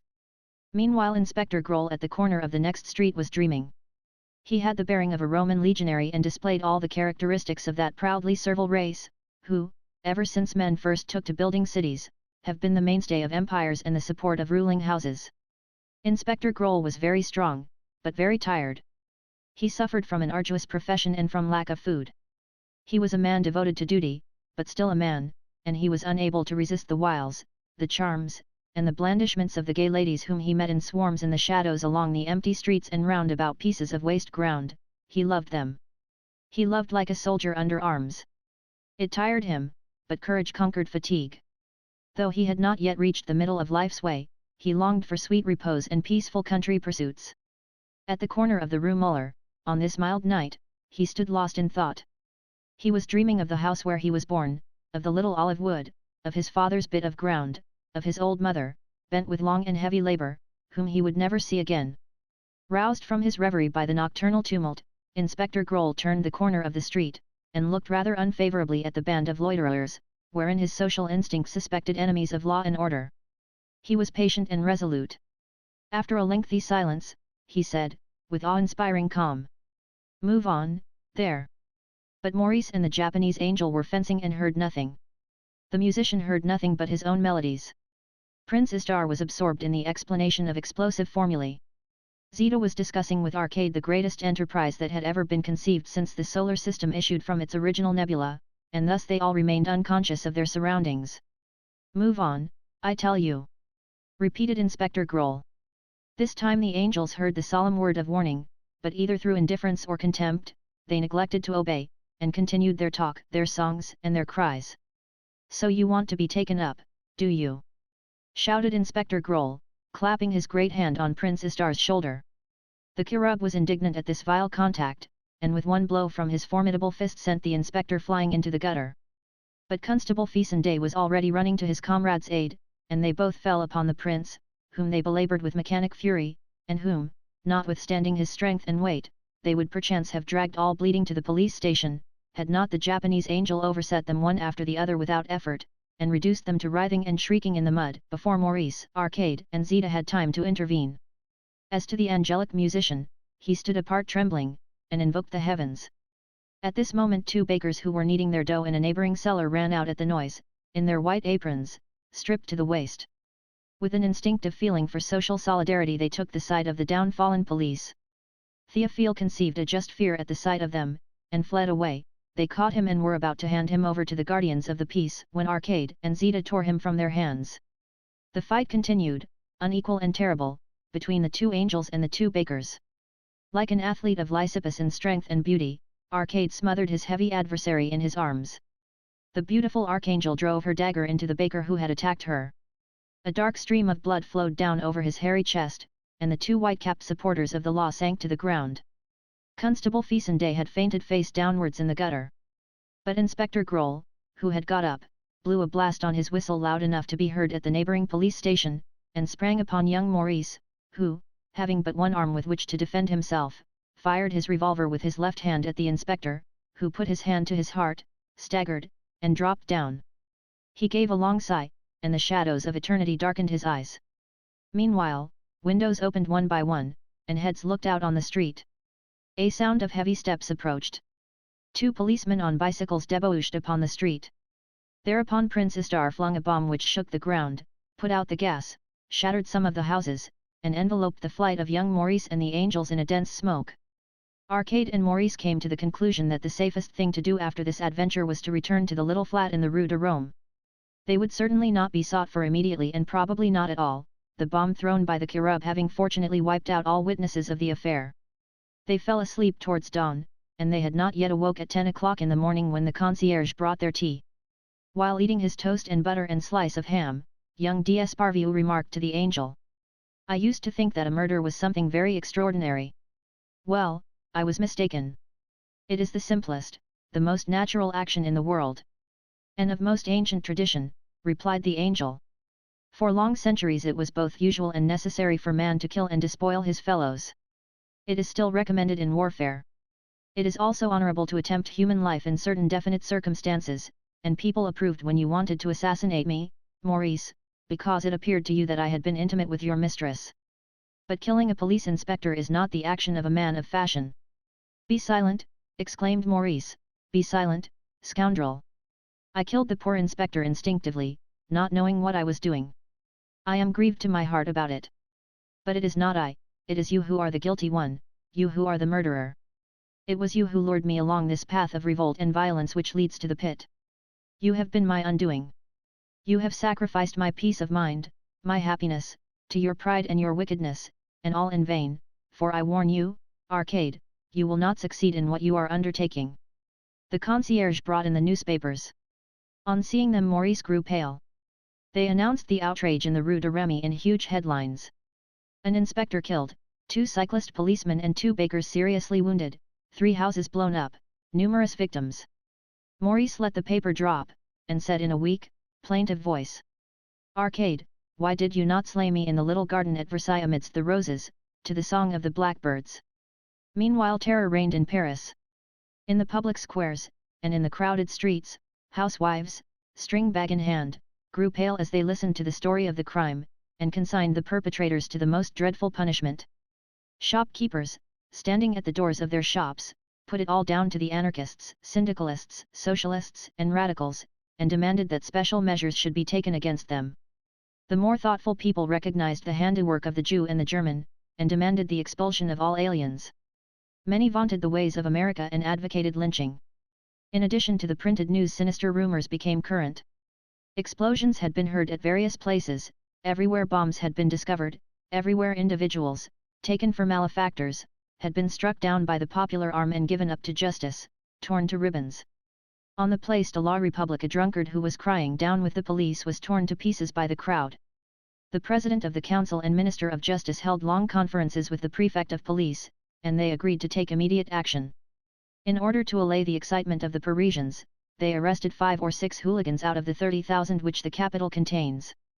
The chief of the Russian police, believing he recognized in this attack the methods of the nihilists, demanded, on behalf of his government, that a dozen refugees should be given up. The demand was immediately granted. Proceedings were also taken for certain individuals to be extradited to ensure the safety of the King of Spain. On learning of these energetic measures, Paris breathed once more, and the evening papers congratulated the government. There was excellent news of the wounded. They were out of danger and identified as their assailants all who were brought before them. True, Inspector Groll was dead, but 2 Sisters of Mercy kept vigil at his side, and the President of the Council came and laid the Cross of Honor on the breast of this victim of duty. At night there were panics. In the Avenue de la Revolt, the police, noticing a traveling acrobat's caravan on a piece of waste ground, took it for the retreat of a band of robbers. They whistled for help, and when they were a goodly number, attacked the caravan. Some worthy citizens joined them, 15,000 revolver shots were fired, the caravan was blown up with dynamite, and among the debris they found the corpse of a monkey. Chapter 34, which contains an account of the arrest of Bouchata and Maurice, of the disaster which befell the d'Esparvieu library, and of the departure of the angels. Maurice d'Esparvieu passed a terrible night. At the least sound he seized his revolver that he might not fall alive into the hands of justice. When morning came he snatched the newspapers from the hands of the concierge, devoured them greedily, and gave a cry of joy. He had just read that Inspector Groll having been taken to the morgue for the post-mortem, the police surgeons had only discovered bruises and contusions of a very superficial nature, and stated that death had been brought about by the rupture of an aneurysm of the aorta. "You see, Arcade," he exclaimed triumphantly, "you see I am not an assassin. I am innocent. I could never have imagined how extremely agreeable it is to be innocent." Then he grew thoughtful, and, no unusual phenomenon, reflection dissipated his gaiety. "I am innocent, but there is no disguising the fact," he said, shaking his head, "I am one of a band of malefactors. I live with miscreants. You are in your right place there, Arcade, for you are deceitful, cruel, and perverse. But I come of good family and have received an excellent education, and I blush for it." "I also," said Arcade, "have received an excellent education." "Where was that?" "In heaven." "No, Arcade, no, you never had any education. If good principles had been inculcated into you, you would still hold them. Such principles are never lost. In my childhood I learned to revere my family, my country, my religion. I have not forgotten the lesson and I never shall. Do you know what shocks me most in you? It is not your perversity, your cruelty, your black ingratitude, it is not your agnosticism, which may be borne with at a pinch, it is not your skepticism, though it is very much out of date, for since the national awakening there is no longer any skepticism in France. No, what disgusts me in you is your lack of taste, the bad style of your ideas, the inelegance of your doctrines. You think like an intellectual, you speak like a freethinker, you have theories which reek of radicalism and Coomism and all ignoble systems. Get along with you. You disgust me. Arcade, my old friend, Arcade, my dear angel, Arcade, my beloved child, listen to your guardian angel. Yield to my prayers, renounce your mad ideas, become good, simple, innocent, and happy once more. Put on your hat, come with me to Notre Dame. We will say a prayer and burn a candle together." Meanwhile public opinion was still active in the matter, the leading papers, the organs of the national awakening, in articles of real elevation and real depth, unraveled the philosophy of this monstrous attack which was revolting to the conscience. They discovered the real origin, the indirect but effective cause in the revolutionary doctrines which had been disseminated unchecked, in the weakening of social ties, the relaxing of moral discipline, in the repeated appeals to every appetite, to every greedy desire. It would be needful, so as to cut down the evil at its root, to repudiate as quickly as possible all such chimeras and utopias as syndicalism, the income tax, etc., etc., etc. Many newspapers, and these not the least important, pointed out that the recrudescence of crime was but the natural fruit of impiety and concluded that the salvation of society lay in an unanimous and sincere return to religion. On the Sunday which followed the crime, the congregations in the churches were noticed to be unusually large. Judge Salnouvet, who was entrusted with the task of investigation, first examined the persons arrested by the police, and lost his way among attractive but illusory clues. However, the report of the detective Montremain, which was laid before him, put him on the right road, and soon led him to recognize the miscreants of La Jonquière as the authors of the crime of the Rue de Remy. He ordered a search to be made for Arcade and Zita, and issued a warrant against Prince Istar, on whom the detectives laid hands as he was leaving Bouchot's, where he had been depositing some bombs of new design. The Cherub, on learning the detectives' intentions, smiled broadly and asked them if they had a powerful motor car. On their replying that they had one at the door, he assured them that was all he wanted. Thereupon he felled the two detectives on the stairs, walked up to the waiting car, flung the chauffeur under a motor bus which was opportunely passing, and seized the steering wheel under the eyes of the terrified crowd. That same evening Monsieur Jeancourt, the police magistrate, entered Théophile's rooms just when Bouchotto was swallowing a raw egg to clear her voice, for she was to sing her new song, "They Haven't Got Any in Germany," at the National Eldorado that evening. The musician was absent. Bouchotto received the magistrate, and received him with a hauteur which intensified the simplicity of her attire.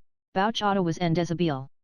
The worthy magistrate seized the score of a line, Queen of Golconda, and the love letters which the singer carefully preserved in the drawer of the table by her bed, for she was an orderly young woman.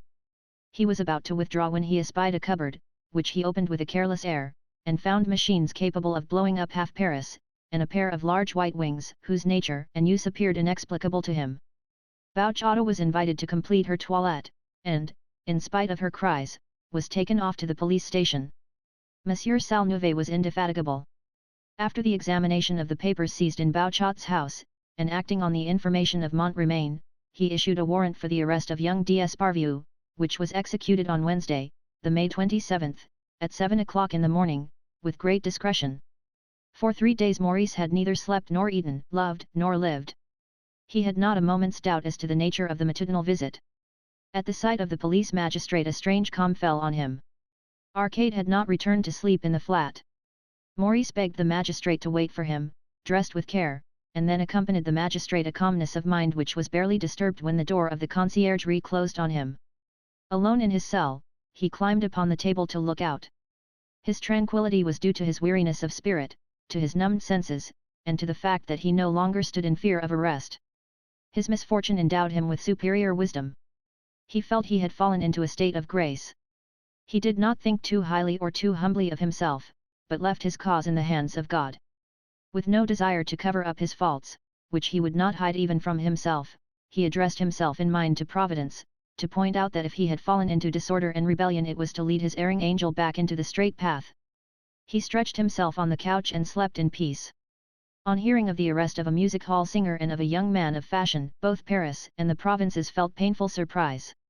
Deeply stirred by the tragic accounts which the leading newspapers were bringing out, the general idea was that the sort of people the authorities ought to bring to justice were ferocious anarchists, all reeking and dripping from deeds of blood and arson, but they failed to understand what the world of art and fashion should have to do with such things. At this news, which he was one of the last to hear, the president of the council and keeper of the seals started up in his chair.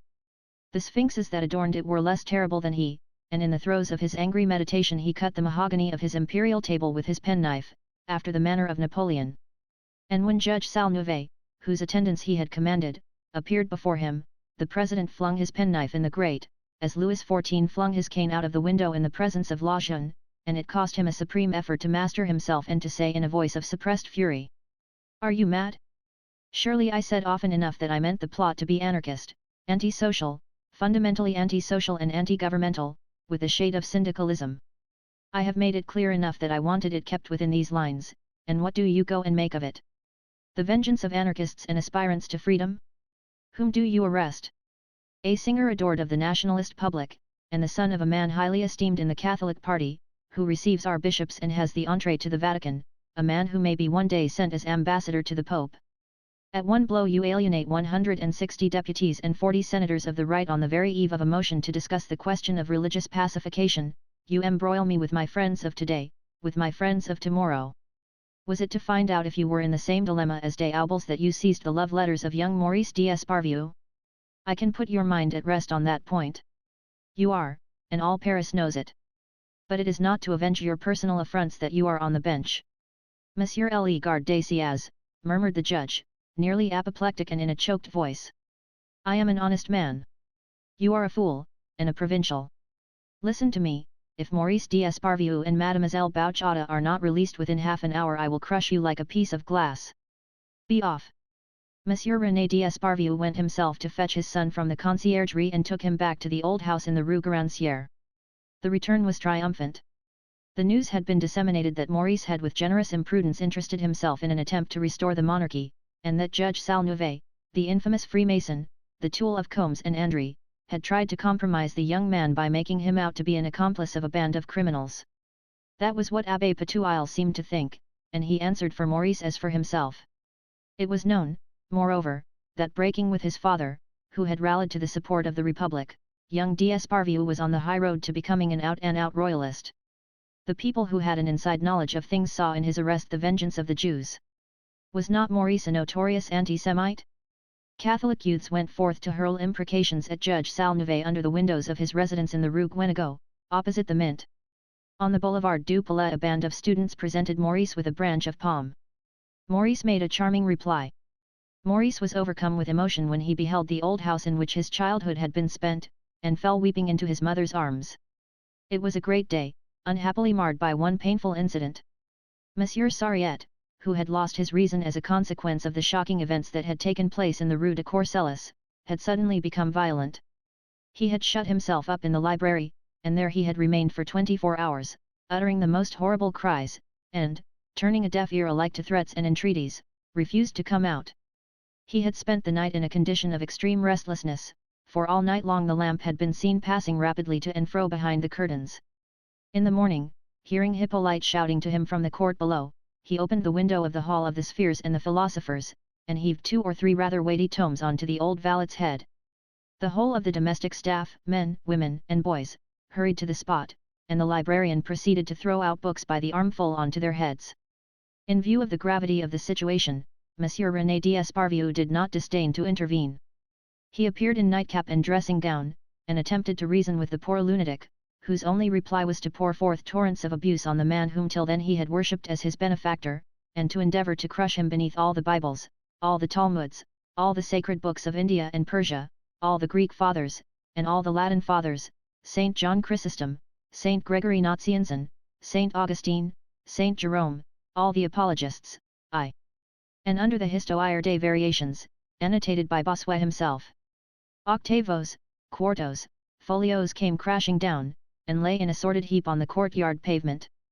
The letters of Gassendi, of Père Mercenay, of Pascal, were blown about hither and thither by the wind.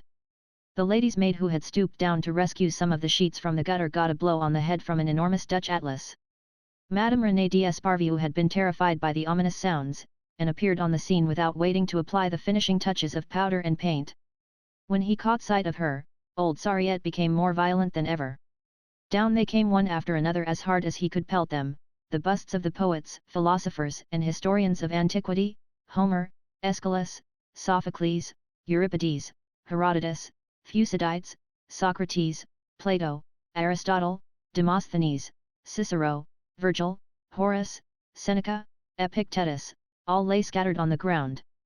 The celestial sphere and the terrestrial globe descended with a terrifying crash that was followed by a ghastly hush, broken only by the shrill laughter of little Leon, who was looking down on the scene from a window above. A locksmith having opened the library door, all the household hastened to enter, and found the aged Sariette entrenched behind piles of books, busily engaged in tearing and slashing away at the Lucretius of the Prior de Vendôme annotated in Voltaire's own hand. They had to force a way through the barricade. But the maniac, perceiving that his stronghold was being invaded, fled away and escaped onto the roof. For 2 whole hours he gave vent to shouts and yells that were heard far and wide. In the Rue Garancière the crowd kept growing bigger and bigger. All had their eyes fixed on the unhappy creature, and whenever he stumbled on the slates, which cracked beneath him, they gave a shout of terror. In the midst of the crowd, the Abbé Patouille, who expected every moment to see him hurled into space, was reciting the prayers for the dying, and making ready to give him the absolution in extremis. There was a cordon of police round the house keeping order. Someone summoned the fire brigade, and the sound of their approach was soon heard. They placed a ladder against the wall of the house, and after a terrific struggle managed to secure the maniac, who in the course of his desperate resistance had one of the muscles of his arm torn out. He was immediately removed to an asylum. Maurice dined at home, and there were smiles of tenderness and affection when Victor, the old butler, brought on the roast veal. Monsieur l'Abbé Patouille sat at the right hand of the Christian mother, unctuously contemplating the family which heaven had so plentifully blessed.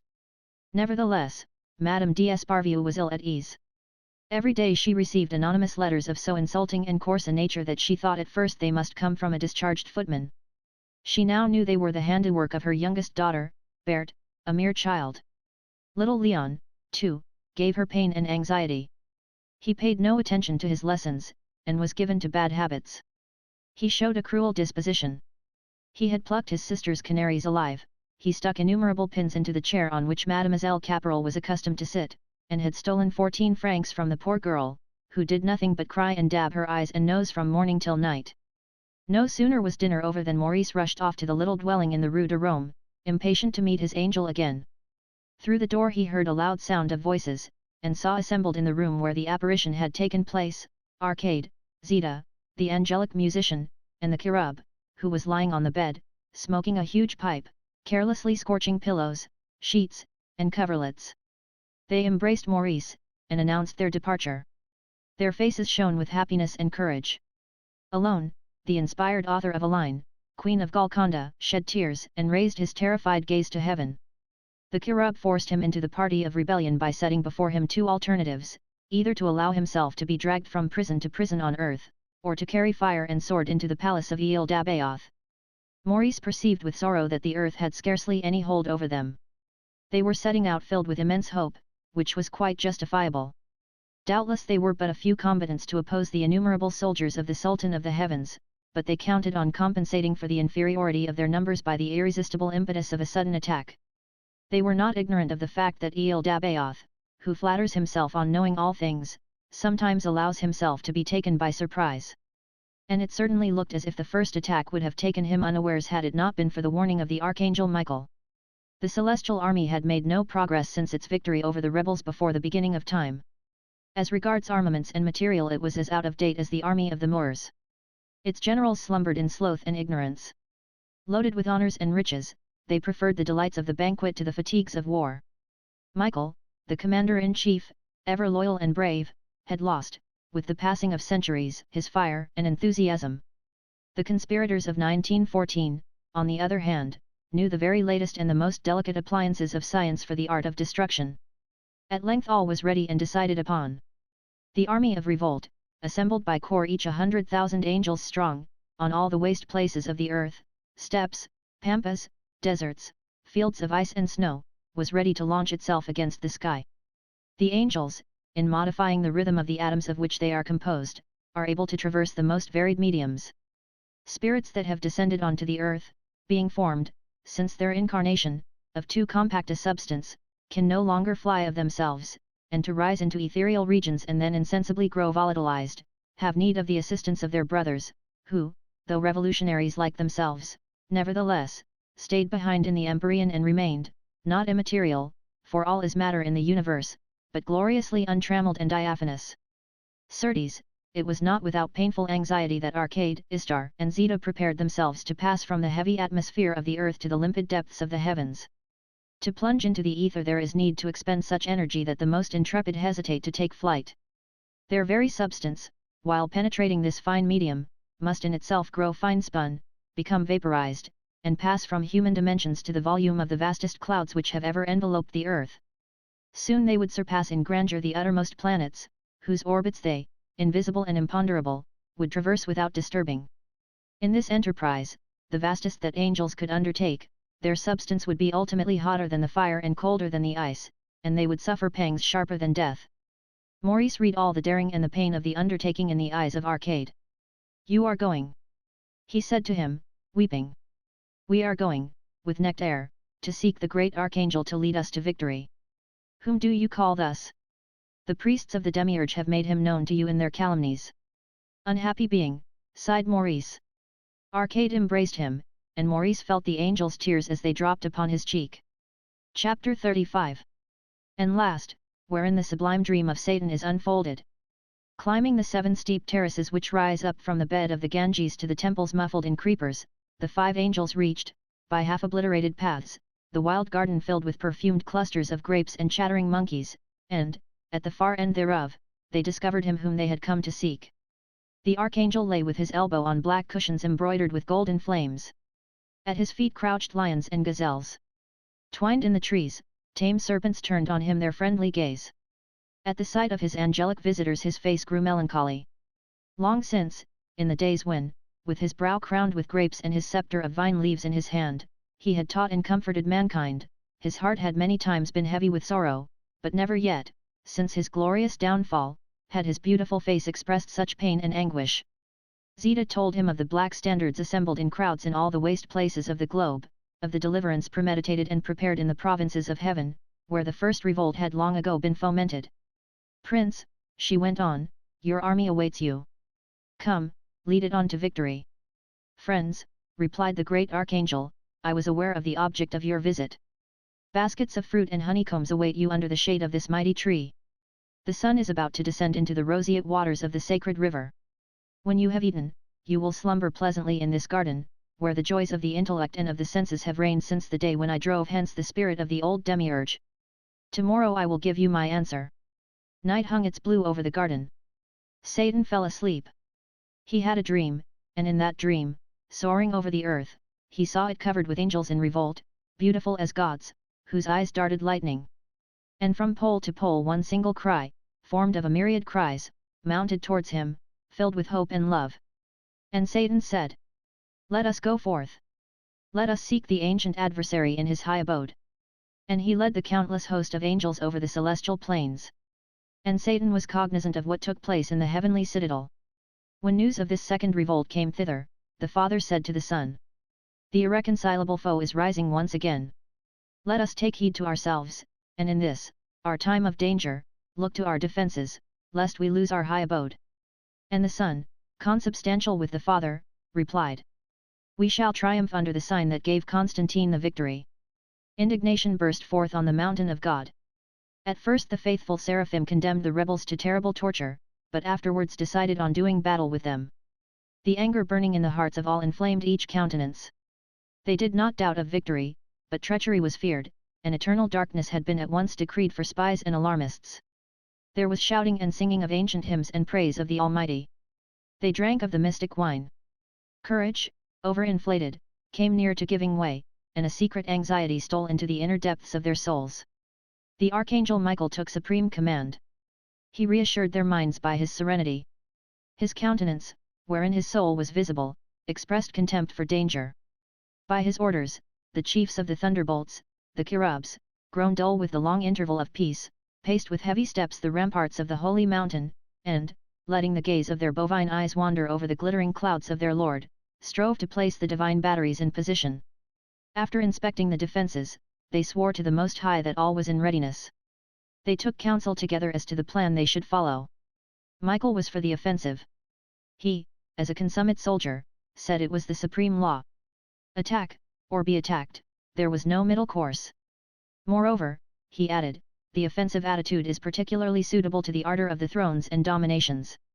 Beyond that, it was impossible to obtain a word from the valiant chief, and this silence seemed the mark of a genius sure of himself.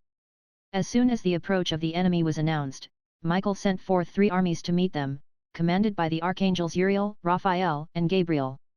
Standards, displaying all the colors of the Orient, were unfurled above the ethereal plains, and the thunders rolled over the starry floors. For 3 days and 3 nights was the lot of the terrible and adorable armies unknown on the mountain of God. Towards dawn on the 4th day news came, but it was vague and confused. There were rumors of indecisive victories, of the triumph now of this side, now of that. There came reports of glorious deeds which were dissipated in a few hours. The thunderbolts of Raphael, hurled against the rebels, had, it was said, consumed entire squadrons. The troops commanded by the impure Zeta were thought to have been swallowed up in the whirlwind of a tempest of fire. It was believed that the savage Istar had been flung headlong into the gulf of perdition so suddenly that the blasphemies begun in his mouth had been forced backwards with explosive results. It was popularly supposed that Satan, laden with chains of adamant, had been plunged once again into the abyss. Meanwhile, the commanders of the three armies had sent no messages. Mutterings and murmurs, mingling with the rumors of glory, gave rise to fears of an indecisive battle, a precipitate retreat. Insolent voices gave out that a spirit of the lowest category, a guardian angel, the insignificant arcade, had checked and routed the dazzling host of the three great archangels. There were also rumors of wholesale defection in the seventh heaven, where rebellion had broken out before the beginning of time, and some had even seen black clouds of impious angels joining the armies of the rebels on earth. But no one lent an ear to the odious rumors, and stress was laid on the news of victory which ran from lip to lip, each statement readily finding confirmation. The high places resounded with hymns of joy, the seraphim celebrated on harp and psaltery Sabaoth, God of thunder. The voices of the elect united with those of the angels in glorifying the invisible, and at the thought of the bloodshed that the ministers of holy wrath had caused among the rebels, sighs of relief and jubilation were wafted from the heavenly Jerusalem towards the Most High. But the beatitude of the most blessed, having swelled to the utmost limit before due time, could increase no more, and the very excess of their felicity completely dulled their senses. The songs had not yet ceased when the guards watching on the ramparts signaled the approach of the first fugitives of the divine army, seraphim on tattered wing, flying in disorder, maimed cherubs going on 3 feet. With impassive gaze, Michael, prince of warriors, measured the extent of the disaster, and his keen intelligence penetrated its causes. The armies of the living God had taken the offensive, but by one of those fatalities in war which disconcert the plans of the greatest captains, the enemy had also taken the offensive, and the effect was evident. Scarcely were the gates of the citadel opened to receive the glorious but shattered remnants of the three armies, when a rain of fire fell on the mountain of God. Satan's army was not yet in sight, but the walls of topaz, the cupolas of emerald, the roofs of diamond, all fell in with an appalling crash under the discharge of the electrophories.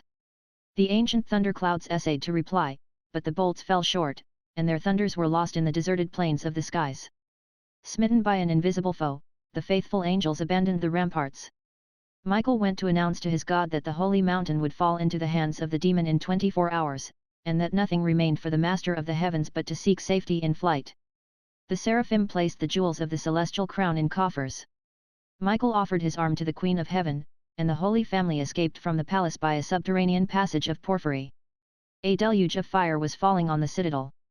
Regaining his post once more, the glorious archangel declared that he would never capitulate, and straightway advanced the standards of the living God. That same evening the rebel host made its entry into the thrice sacred city. On a fiery steed Satan led his demons. Behind him marched Arcade, Istar, and Zeta. As in the ancient revels of Dionysus, old Nectar best rode his ass. Thereafter, floating out far behind, followed the black standards. The garrison laid down their arms before Satan. Michael placed his flaming sword at the feet of the conquering archangel. "Take back your sword, Michael," said Satan. "It is Lucifer who yields it to you. Bear it in defense of peace and law." Then letting his gaze fall on the leaders of the celestial cohorts, he cried in a ringing voice. "Archangel Michael, and you, powers, thrones, and dominations, swear all of you to be faithful to your God." "We swear it," they replied with one voice. And Satan said, "Powers, thrones, and dominations, of all past wars, I wish but to remember the invincible courage that you displayed and the loyalty which you rendered to authority, for these assure me of the steadfastness of the fealty you have just sworn to me." The following day, on the ethereal plain, Satan commanded the black standards to be distributed to the troops, and the winged soldiers covered them with kisses and bedewed them with tears. And Satan had himself crowned God. Thronging round the glittering walls of heavenly Jerusalem, apostles, pontiffs, virgins, martyrs, confessors, the whole company of the elect, who during the fierce battle had enjoyed delightful tranquility, tasted infinite joy in the spectacle of the coronation. The elect saw with ravishment the Most High precipitated into hell, and Satan seated on the throne of the Lord. In conformity with the will of God which had cut them off from sorrow, they sang in the ancient fashion the praises of their new master. And Satan, piercing space with his keen glance, contemplated the little globe of earth and water where of old he had planted the vine and formed the first tragic chorus. And he fixed his gaze on that Rome where the fallen god had founded his empire on fraud and lie. Nevertheless, at that moment a saint ruled over the church. Satan saw him praying and weeping. And he said to him, "To thee I entrust my spouse. Watch over her faithfully. In thee I confirm the right and power to decide matters of doctrine, to regulate the use of the sacraments, to make laws and to uphold purity of morals. And the faithful shall be under obligation to conform thereto. My church is eternal, and the gates of hell shall not prevail against it. Thou art infallible. Nothing is changed. And the successor of the apostles felt flooded with rapture. He prostrated himself, and with his forehead touching the floor, replied, O Lord, my God, I recognize thy voice. Thy breath has been wafted like balm to my heart. Blessed be thy name. Thy will be done on earth, as it is in heaven. Lead us not into temptation, but deliver us from evil. And Satan found pleasure in praise and in the exercise of his grace, he loved to hear his wisdom and his power bellued. He listened with joy to the canticles of the cherubim who celebrated his good deeds, and he took no pleasure in listening to Nectaire's flute, because it celebrated nature's self, yielded to the insect and to the blade of grass their share of power and love, and counselled happiness and freedom. Satan, whose flesh had crept, in days gone by, at the idea that suffering prevailed in the world, now felt himself inaccessible to pity. He regarded suffering and death as the happy results of omnipotence and sovereign kindness. And the savour of the blood of victims rose upward towards him like sweet incense. He fell to condemning intelligence and to hating curiosity. He himself refused to learn anything more, for fear that in acquiring fresh knowledge he might let it be seen that he had not known everything at the very outset. He took pleasure in mystery, and believing that he would seem less great by being understood, he affected to be unintelligible. Dense fumes of theology filled his brain. One day, following the example of his predecessor, he conceived the notion of proclaiming himself one God in three persons. Seeing Arcade smile as this proclamation was made, he drove him from his presence. Istar and Zeta had long since returned to earth. Thus centuries passed like seconds. Now, one day, from the altitude of his throne, he plunged his gaze into the depths of the pit and saw Eel-Dabaoth in the Gehenna where he himself had long lain enchained. Amid the everlasting gloom Eel-Dabaoth still retained his lofty mien. Blackened and shattered, terrible and sublime, he glanced upwards at the palace of the King of Heaven with a look of proud disdain, then turned away his head. And the new god, as he looked upon his foe, beheld the light of intelligence and love pass across his sorrow-stricken countenance. And lo! Eel-Dabaoth was now contemplating the earth and, seeing it sunk in wickedness and suffering, he began to foster thoughts of kindliness in his heart.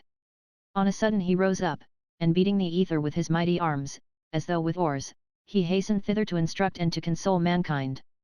Already his vast shadow shed upon the unhappy planet a shade soft as a night of love. And Satan awoke bathed in an icy sweat. Nectaire, Istar, Arcade, and Zeta were standing round him. The finches were singing. Comrades, said the great archangel, no, we will not conquer the heavens. Enough to have the power. War engenders war, and victory defeat. God, conquered, will become Satan, Satan, conquering, will become God. May the fates spare me this terrible lot, I love the hell which formed my genius. I love the earth where I have done some good, if it be possible to do any good in this fearful world where beings live but by rapine. Now, thanks to us, the god of old is dispossessed of his terrestrial empire, and every thinking being on this globe disdains him or knows him not. But what matter that men should be no longer submissive to Eel-Dabaoth if the spirit of Eel-Dabaoth is still in them, if they, like him, are jealous, violent, quarrelsome, and greedy, and the foes of the arts and of beauty? What matter that they have rejected the ferocious demiurge, if they do not hearken to the friendly demons who teach all truths, to Dionysus, Apollo, and the Muses? As to ourselves, celestial spirits, sublime demons, we have destroyed Eel-Dabaoth, our tyrant, if in ourselves we have destroyed ignorance and fear. And Satan, turning to the gardener, said, Nectaire, you fought with me before the birth of the world. We were conquered because we failed to understand that victory is a spirit, and that it is in ourselves and in ourselves alone that we must attack and destroy Eel-Dabaoth. The end.